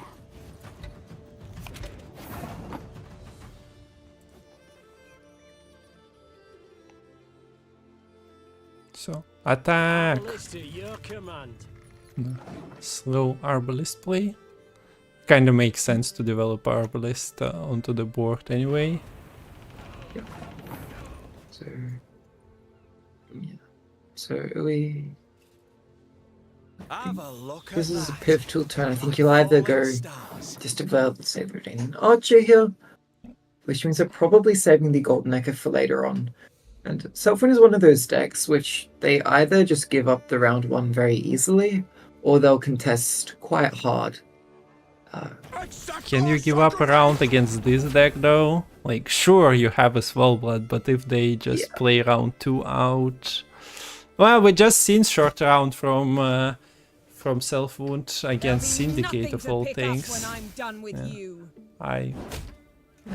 I do not make any predictions when Self-Wound is in play. It sometimes just crumbles against Nilfgaard usually, but we've seen against Death Wish as well, but usually. I think it's maybe why I've seen so many Nilfgaards banned, because they typically tend to have good matchups into your Self Wounds, into your Death Wishes.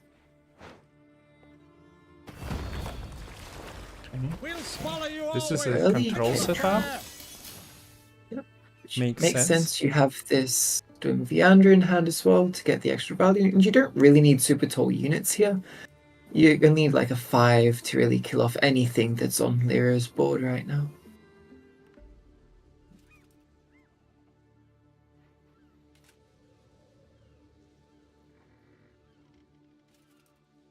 Okay, so With me, you forget goes your for sorrows. Mata, bringing the Baron. Baron decent against the juiced up Draka Turtle, for example, so definitely a card you'd want to keep if possible.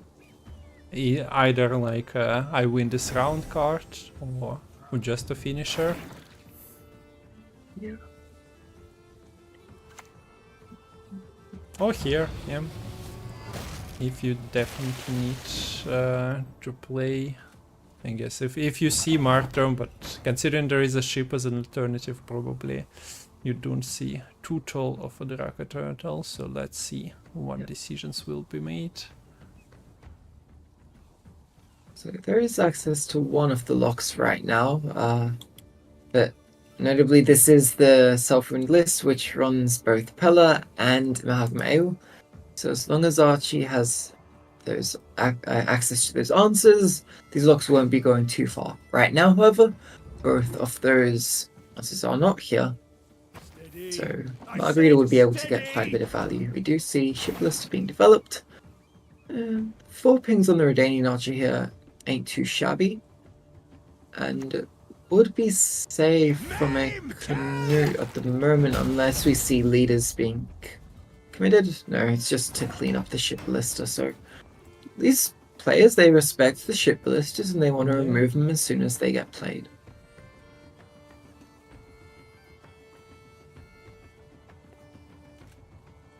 So Knut is left at 7. Don't really expect it to leave with all the pinks available on the board. Let's go. Okay.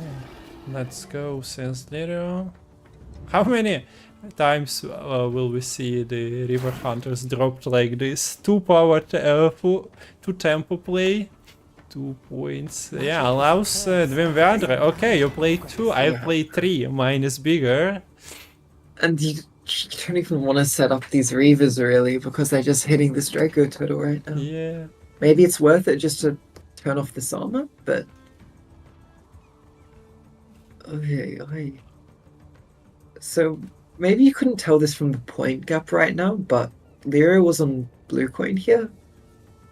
And it's looking like a lost down a card sort of potential for round here. Now, both Knut and Chaotrold is a huge commitment because those are the 2 ways for really Self-Ruin to control the board. Which Chaotrold will still be around for this round 2. Potentially with the order if it's not really used. Okay, we're going to go Idarin here. So With the Kungfoorabbit Reavers. Ping, ping, ping, ping, ping, ping. Don't even break the armor completely. Unfortunate there. Oh, nothing to do with the fortune, but overall doesn't really achieve the goal. There is the clash. The point gap is growing. Maxi. it's a smuggled heatwave near the top, but then the round 3 draws are looking quite poor. Though you do find access to both Mahakamael and the Pella this way, but you probably redraw because you want to find the Seaboard, you want to find the Sigdreefers right, which were both in the bottom 3 cards. Well, you have a Neuromancy for one of them, so yeah. It's just a decision you need to make in the end. Do you want every gold card in your possession, or do you risk missing other gold cards instead? Okay, so we talked about this Baron being... can I please still attempt to win the round card? And here is the big reset. Armor is broken, and now without Chaotrold it cannot be restored as well. I think that was the first turn in quite a while that Lerio ended the turn ahead. But yeah, obviously not going to be ahead by the time it returns to Lerio's side of the board to take action here. Reavers is so slow to develop. This lock feels super late, and you're not playing the Golden Neck at this late either, I think. But Don't recognize your be the old Reavers. mates. Let's go. The Bloodthirst is only at 1, so a lot of people... This is probably one of the most missed ability parts. Bloodthirst 2. Boost by 2 instead. It's surprisingly important, and you'll often see pro players putting effort in. You might think, why are they doing this weird suboptimal play? It's to establish the 2 Bloodthirst. Yeah. More coming back when Patchadal Fury was the leader of choice for these sorts of lists way back when. So yeah, verification gonna take away the Chaotrold, but with no more Doomed Yanders remaining, that location had used up its usefulness. Okay, so important question. Are you ready for Golden Necker finisher by any chance? Will it happen? Will it happen? Because this Olgierd is just denying the River Hunters here, and your only way Oh, getting there is the mutagenerator finisher, and that is bad, but also losing against the self-wound like this is probably a death sentence. If you commit Golden Echo, don't you still just lose on even? Most likely, yes. I don't know. Okay, maybe not. Like, okay. Draco Turtle. Olgert. Knut. Nah, I cannot. I cannot talk myself into thinking that this is enough of like. Oh yeah, Self-Wound just lost every card in their possession. Bad draws is one way. Okay, they shuffled. Yes. This was the shuffle in the maxi. Draws a Sigvald, which was at the bottom as well, so that further confirms it. And we have this Mahagamayo still in hand. So. Definitely want to see the Golden Necker out. And knowing what type of deck it is, you just like you know that it's getting played, or it's completely missed because yeah, Golden Necker finisher in this case is not optimal, but for now we don't see it flying out. Yeah, I think you need a bronze unit on board since we would be getting reinforcements. Same situation as before. Maybe just. I think this might just be holding for a Svalbard here, which... It's funny, that reinforced ballista kind of plays into that as well, though. Yeah. I'm an officer. That's alright, yeah. But would need a sequence carefully to play around the AO.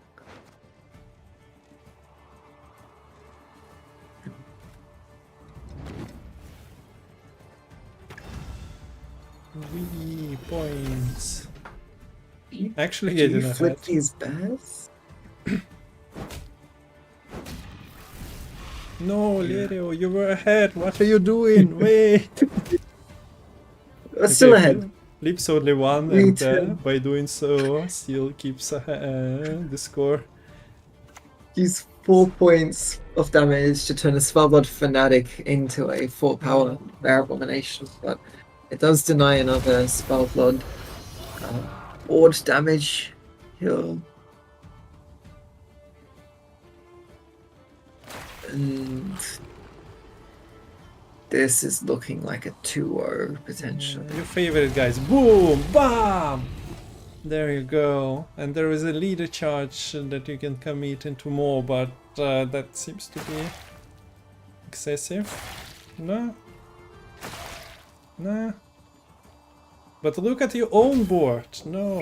Yeah, so the last one is kept as a carryover for the next round that is never coming. Okay, so leader 3. There are some points like with pinks. Gets close. You have to now. Yeah. You can Okay, it's it's enough. I think not overall. a 2-0 right Yep. now, but Unless, well, Archi can also play that ale and do the last ping. wait, actually gets ahead here. Okay, Okay, this is crazy. underestimated. This is crazy though. Yeah, the mutagenerator. The issue is the Strogri isn't getting much generator value here. These are all 5 provisions and Strogri is 6p. Yeah. And there is a much damage. 1, 2, 3. Ah, wait, he dies. He doesn't die, but also no ping. Wait, this is like not bad. You don't have much left. Like all your cards. Kinda useless. That's 2 carryover on the mutagenerator. Yeah. Okay, look at the positives. Your opponent also spent most of the things. They do have Earthen Ritual charge, so that's like 6 points, or at least 5 points. Okay, so Sid Grifa's right, Heat Wave. I don't think it's... And there's also leader remaining for Archi, which should just be the push to get over the finish line, I would imagine.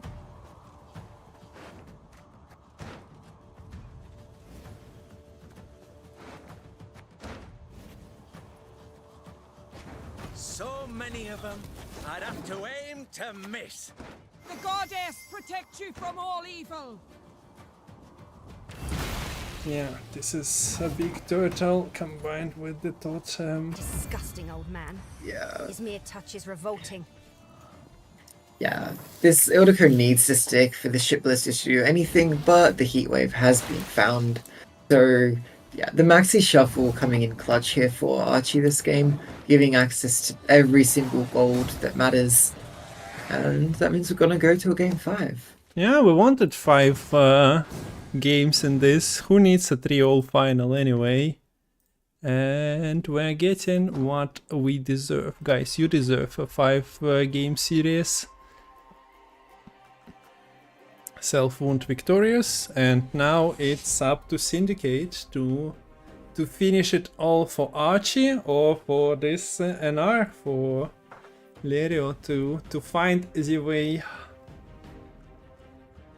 Oh.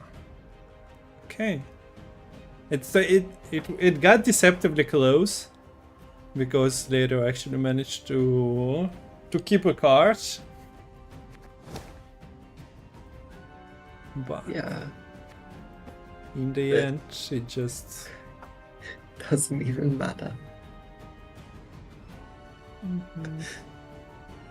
Yeah, that's the issue. When you have a deck that just crumbles in the short round, round control becomes the entire name of the game, and the opponent can commit super hard with the KO Troll, with the Canoe, but then, and I guess this is sometimes when it can come down quite a lot to good draws in round 1 versus bad draws, and a bit more luck dependent in that sense, but Archie knew what the win condition was and played flawlessly to that win condition. And after a bit of a rough game 2, game 3, really pulling it back there to put us on even standing heading into match point here. lost your camera by accident again, so let's go. Game number 5. The decider, who is the master of Gwent in 2024. Maybe unofficial, it won't appear in CDPR records, this is a community Gwent after all, but maybe CDPR already erased all the information about Gwent, and we need to open a new book, and this is Book of Metal, and this is the maybe first champion of Gwent ever recorded by the community. So it's just a matter of perspective. Huh. Have fun establishing anything against this brawler, but at least you have a lock. So that brawler might be a bit premature to drop. And even if you deal with the brawler, then you're facing Scoundrel / Witch Hunter Executioner with Slander and Double Hysteria in hand. So that's a lot of bounty appliers and solid bounty spenders. So to play around the brawler, we're gonna see Mutual Generator, but are you going to get like over 11 points on board here? You just need raw points. Don't you just To slam get leader over as the well? Let's lip, yeah. go. We will be together. This is Naught can stand 13, in our so way. that's more than 11, but leader charges? Yeah, I mean, Brawler 2 leaders is a board wipe here, and then doesn't I Syndicate don't just win the round? I'd slam the leader charge as well if I was later. That hurts. Good. I was starting to worry. Yeah, it's like there's 2 Brawlers here, so it's not like you can even hope that it's missing. Okay, gets Like, another Earl's another fat, coin, but Yeah.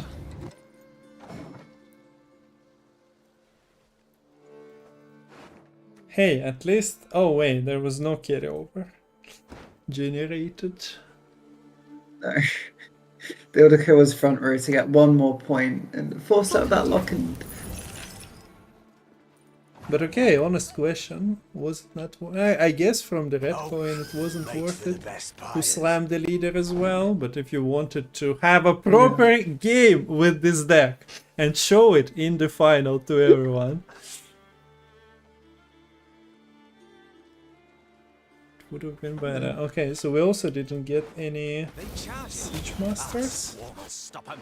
Now, the hand buff. There are only 3 5p units in the deck, by the way.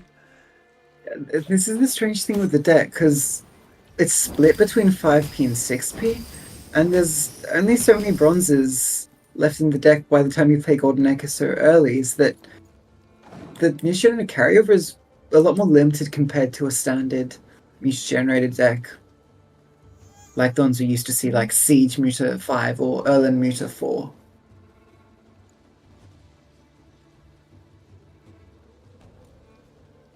But yeah, people name the brawler like unnecessary evil to keep decks in check. And I'll guarantee you there is a lot of people who are not really big fans of those NR types decks that slam either run and create the carryover, so it's just a matter of perspective. At the same time, like at the moment Lerio is getting control, but Yeah. 7-7 is okay, there is one bleed, but that's all I'm seeing, and at least a little Staying bit of ahead. carryover is being deployed as well. But look, what a relaxing gameplay for Archie. Like, oh, you play a card, yeah, bring it on. Yeah, I got it.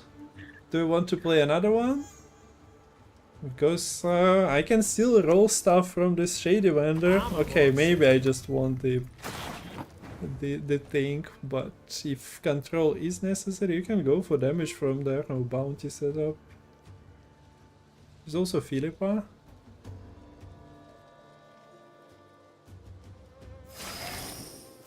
You seem...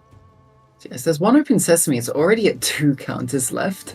Just shows you how much bounty spending has been going on this round. What'd you say? Honestly, Shady Vendor finds another sesame. We've seen like no misses today. Yeah. So there is a purge, damage enemy unit by 3, bounty on the highest unit, but you need to... Yeah, you had the executioner on board, so...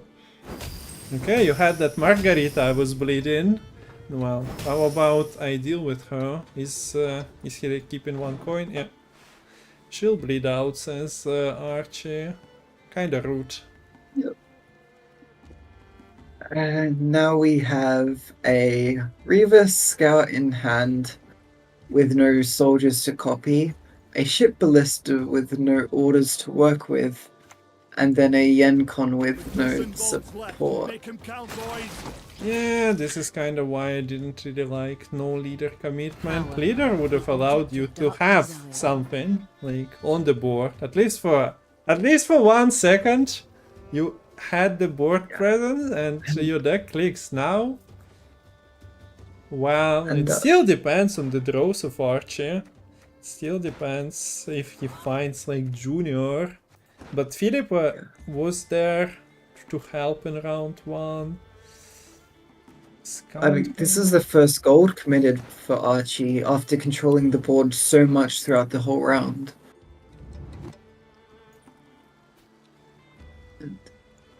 To think that this Philippa is 9p, and the Elderco, which basically played as an Elderbear, is also 9p, and here comes the Yencon. Yeah, okay.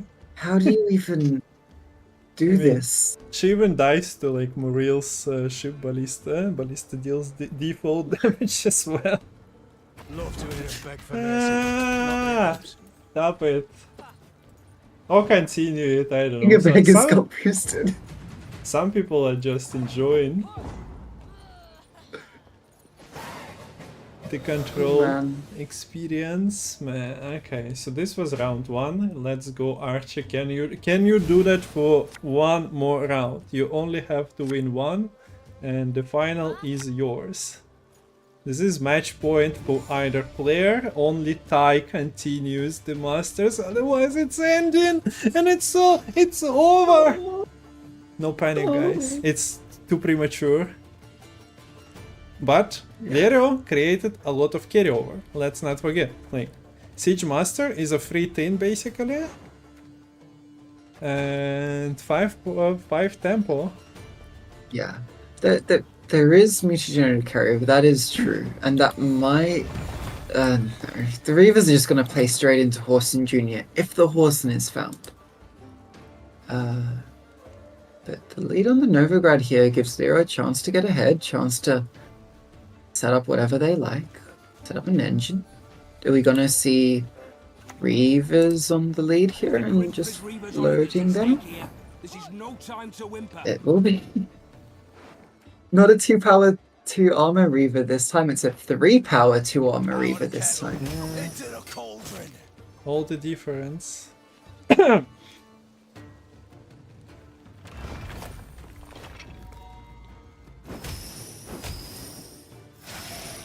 Unfortunate that this is not a brawler, eh?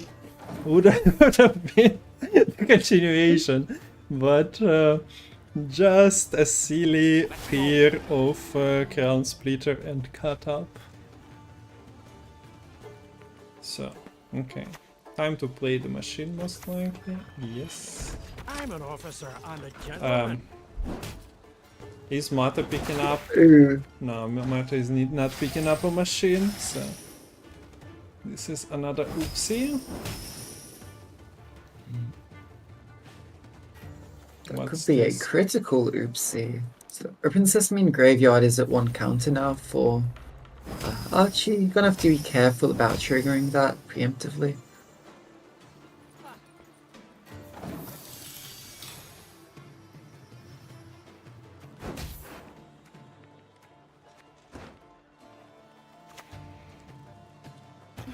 With me, you'll forget your sorrows. Okay, and so this is that. And now So it is card advantage. But again, the question is round purely just so draws, short.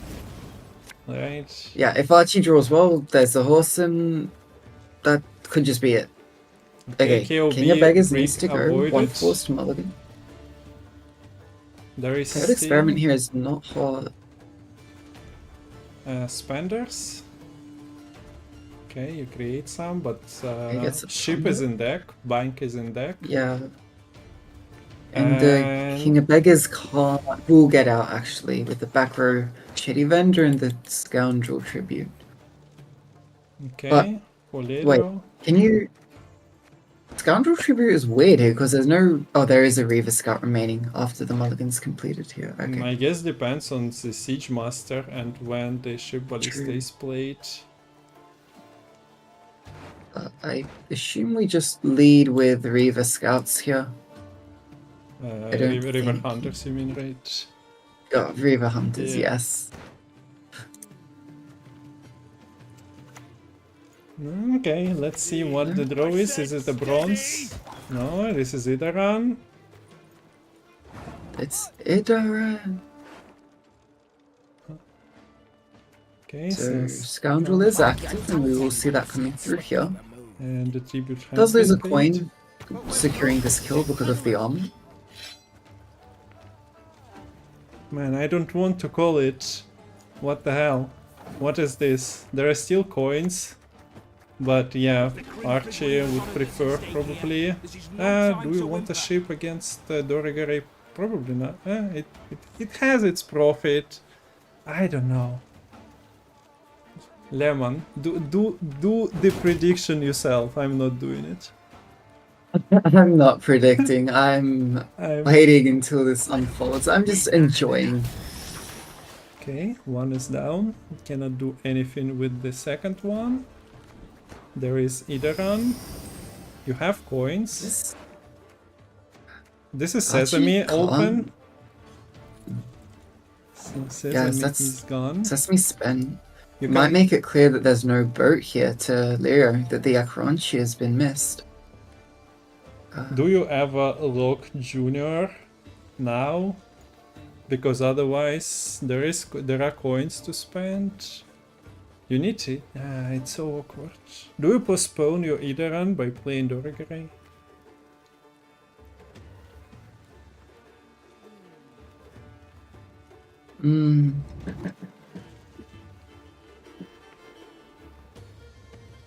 Otherwise, whatever you spawn, like, yeah, it pings once, and... Yeah, I'm not sure what's better.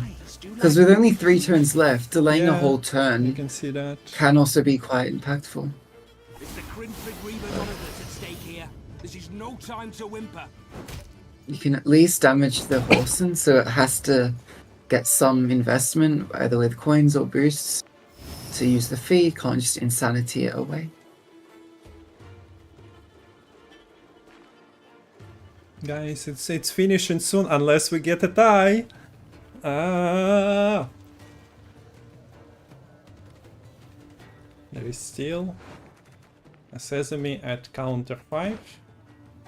And there is still a lack of a proper spender, but if you roll one from 2 attempts, you get to click your spender and then leader charges, but we do see that Archi is clicking his leader now to go for Shady Vendor to get Shady the Vendor to get KOB. your beggar. Man's got the wares. If you've Finds got the Purge. It takes the eavesdrop, finds the boat Okay, as the top deck. if there is a winningest play that you can make, is this it? Although your spender is getting locked. At least it should. On the other hand, like if everything would have been spent by KOB, and that would have been okay, but you never spend with KOB, there is a candle. Boat doesn't have enough coins to proc here. golden dragon. Yeah, Boat doesn't have enough coins to proc. And the spending wait. here is going to be forced on the candle to play around this Baron. Okay, yeah, Might the be Sesame. everything, but I'm actually impressed. It's 1 coin short of procking. Okay, so our excitement might have been slightly premature. This Baron reset on KOB. It's 1. Wait, is it? Is it 1 point? Oh no, with the Reavers. The Reavers will take it over the top as well. Okay, this is Lafin, the end. With the ship not actually being the winningest card. Wow. Man, okay, it's over. Congratulations to Lerio. Well, nicely fought by Archie as well. I was certain that this NR is not getting through, but I guess Lerio knows best. He plays this deck second time in the big tournament, so I'll show you the win screens as well. So Lerio is with the victory, and Line Pockets is the only deck to lose here and not get a What win. a roller coaster. Okay, yeah, I definitely didn't expect that. Mind blown, but at the same time the game was painfully close that I wasn't sure who to predict as a winner, because yeah, seemed to be going Archer's way. He got the junior, he got Lerio really not taking all of it, but I guess muted, having the red coin and generating all those extra points helped in round 2. Wow. And you cannot get a better setup for the ship. You needed, you lacked a coin that you needed to click on your leader to actually activate the KOB. Yeah. And you know, back in round 1, when that Barnacle Brawler rolled to kill the musicians rather than the Arbalest, Sorry? that caused an extra leader charge to be spent. Yeah. Small things like that can come back to haunt at the very end of the game. Yeah. So, do I have a metal? No, I don't have metal. Or do I? Where is the metal message?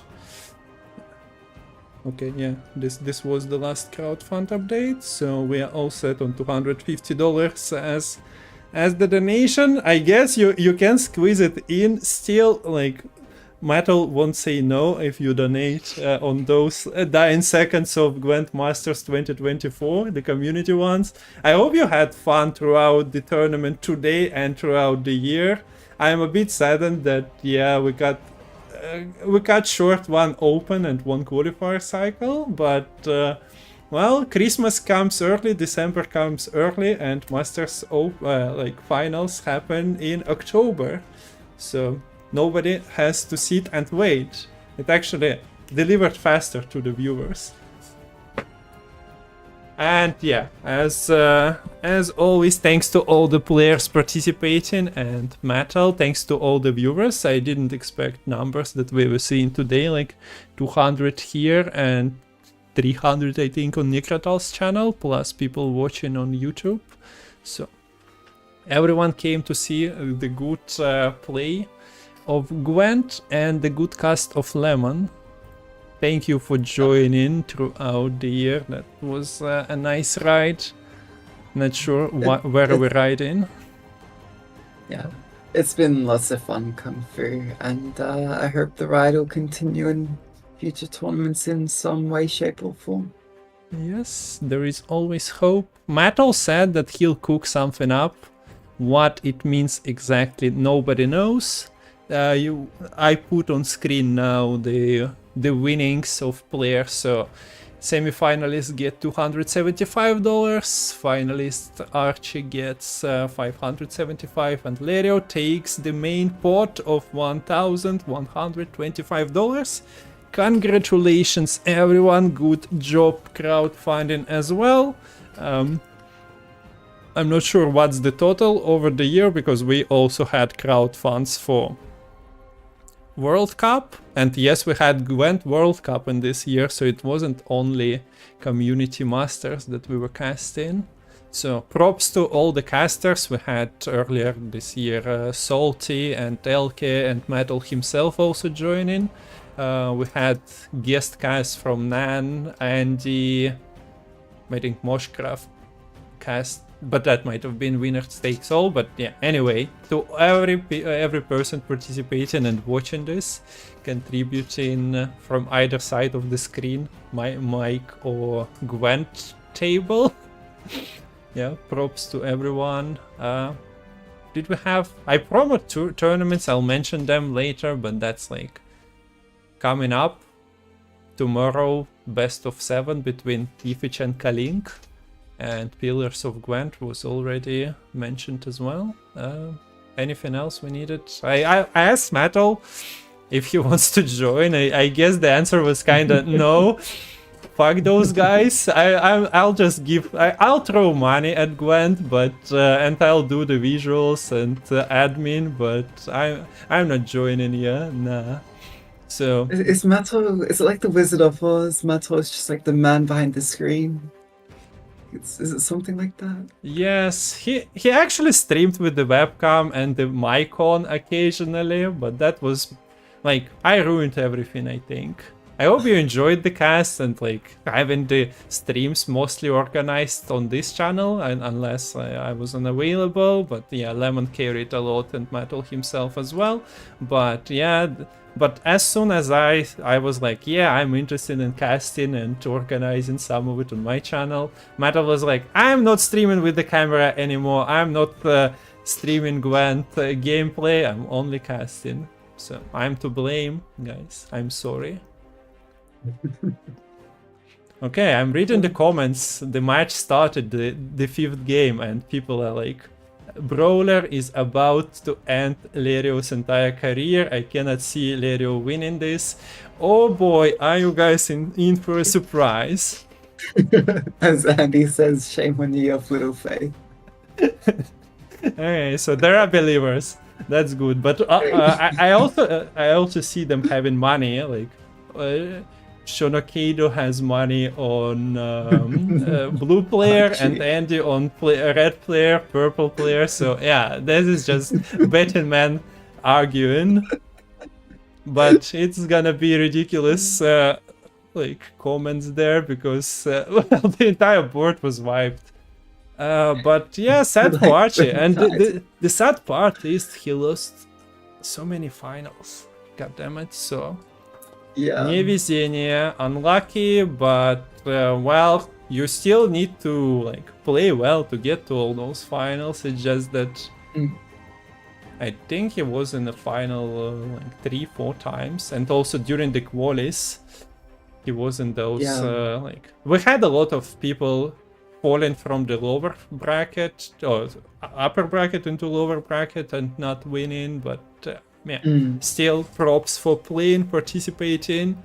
And yeah, it's understandable. The prize pools got lower, the Gwent activity got lower as well, but we still have players, so that was very great throughout the year. Summer was when the open number 4 got cancelled, but well, casters were not around for the challenger.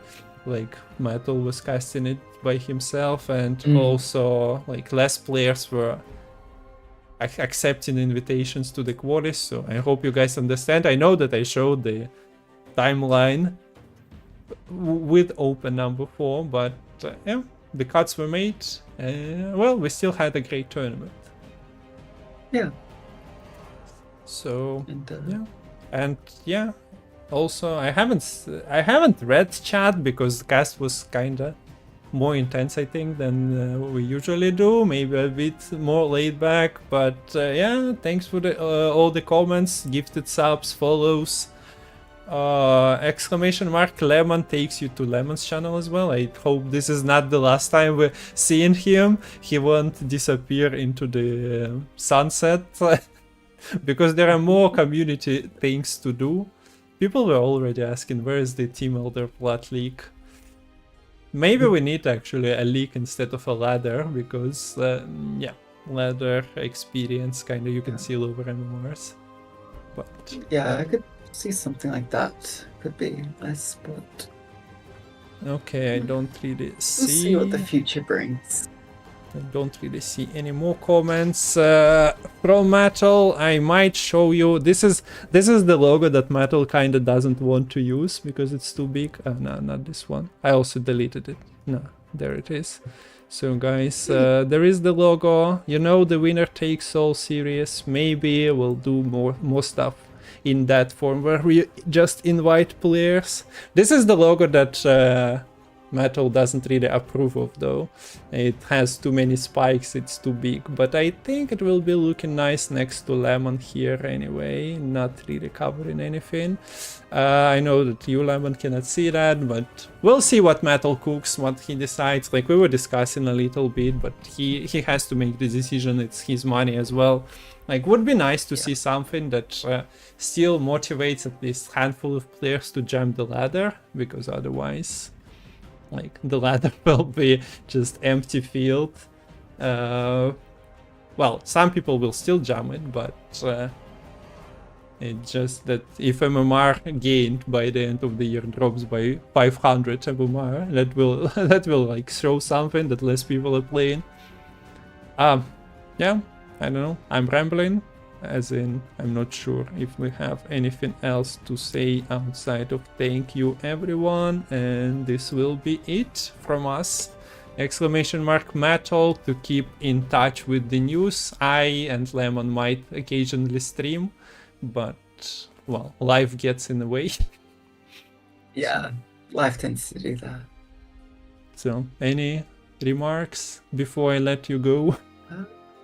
I think just a big thank you from me as well. It's been a great ride this year, casting alongside you, Kung Fu. A huge thank you to Mato for organizing all these tournaments throughout the course of the year. And also to the whole community for being so amazing and keeping Gwent alive through Gwentfinity. Yeah. Been an absolute pleasure. Yeah. And don't forget to spam Lemon in chat, exclamation mark. I'm not sure if proper Lemon command is working because the Streamlabs bot is being flagged as a malware on my PC, so I cannot use those I commands. think I saw the command before. Yeah. Unfortunate. But okay, thanks for joining and see you around. Yes, see you around. Bye-bye. Bye-bye.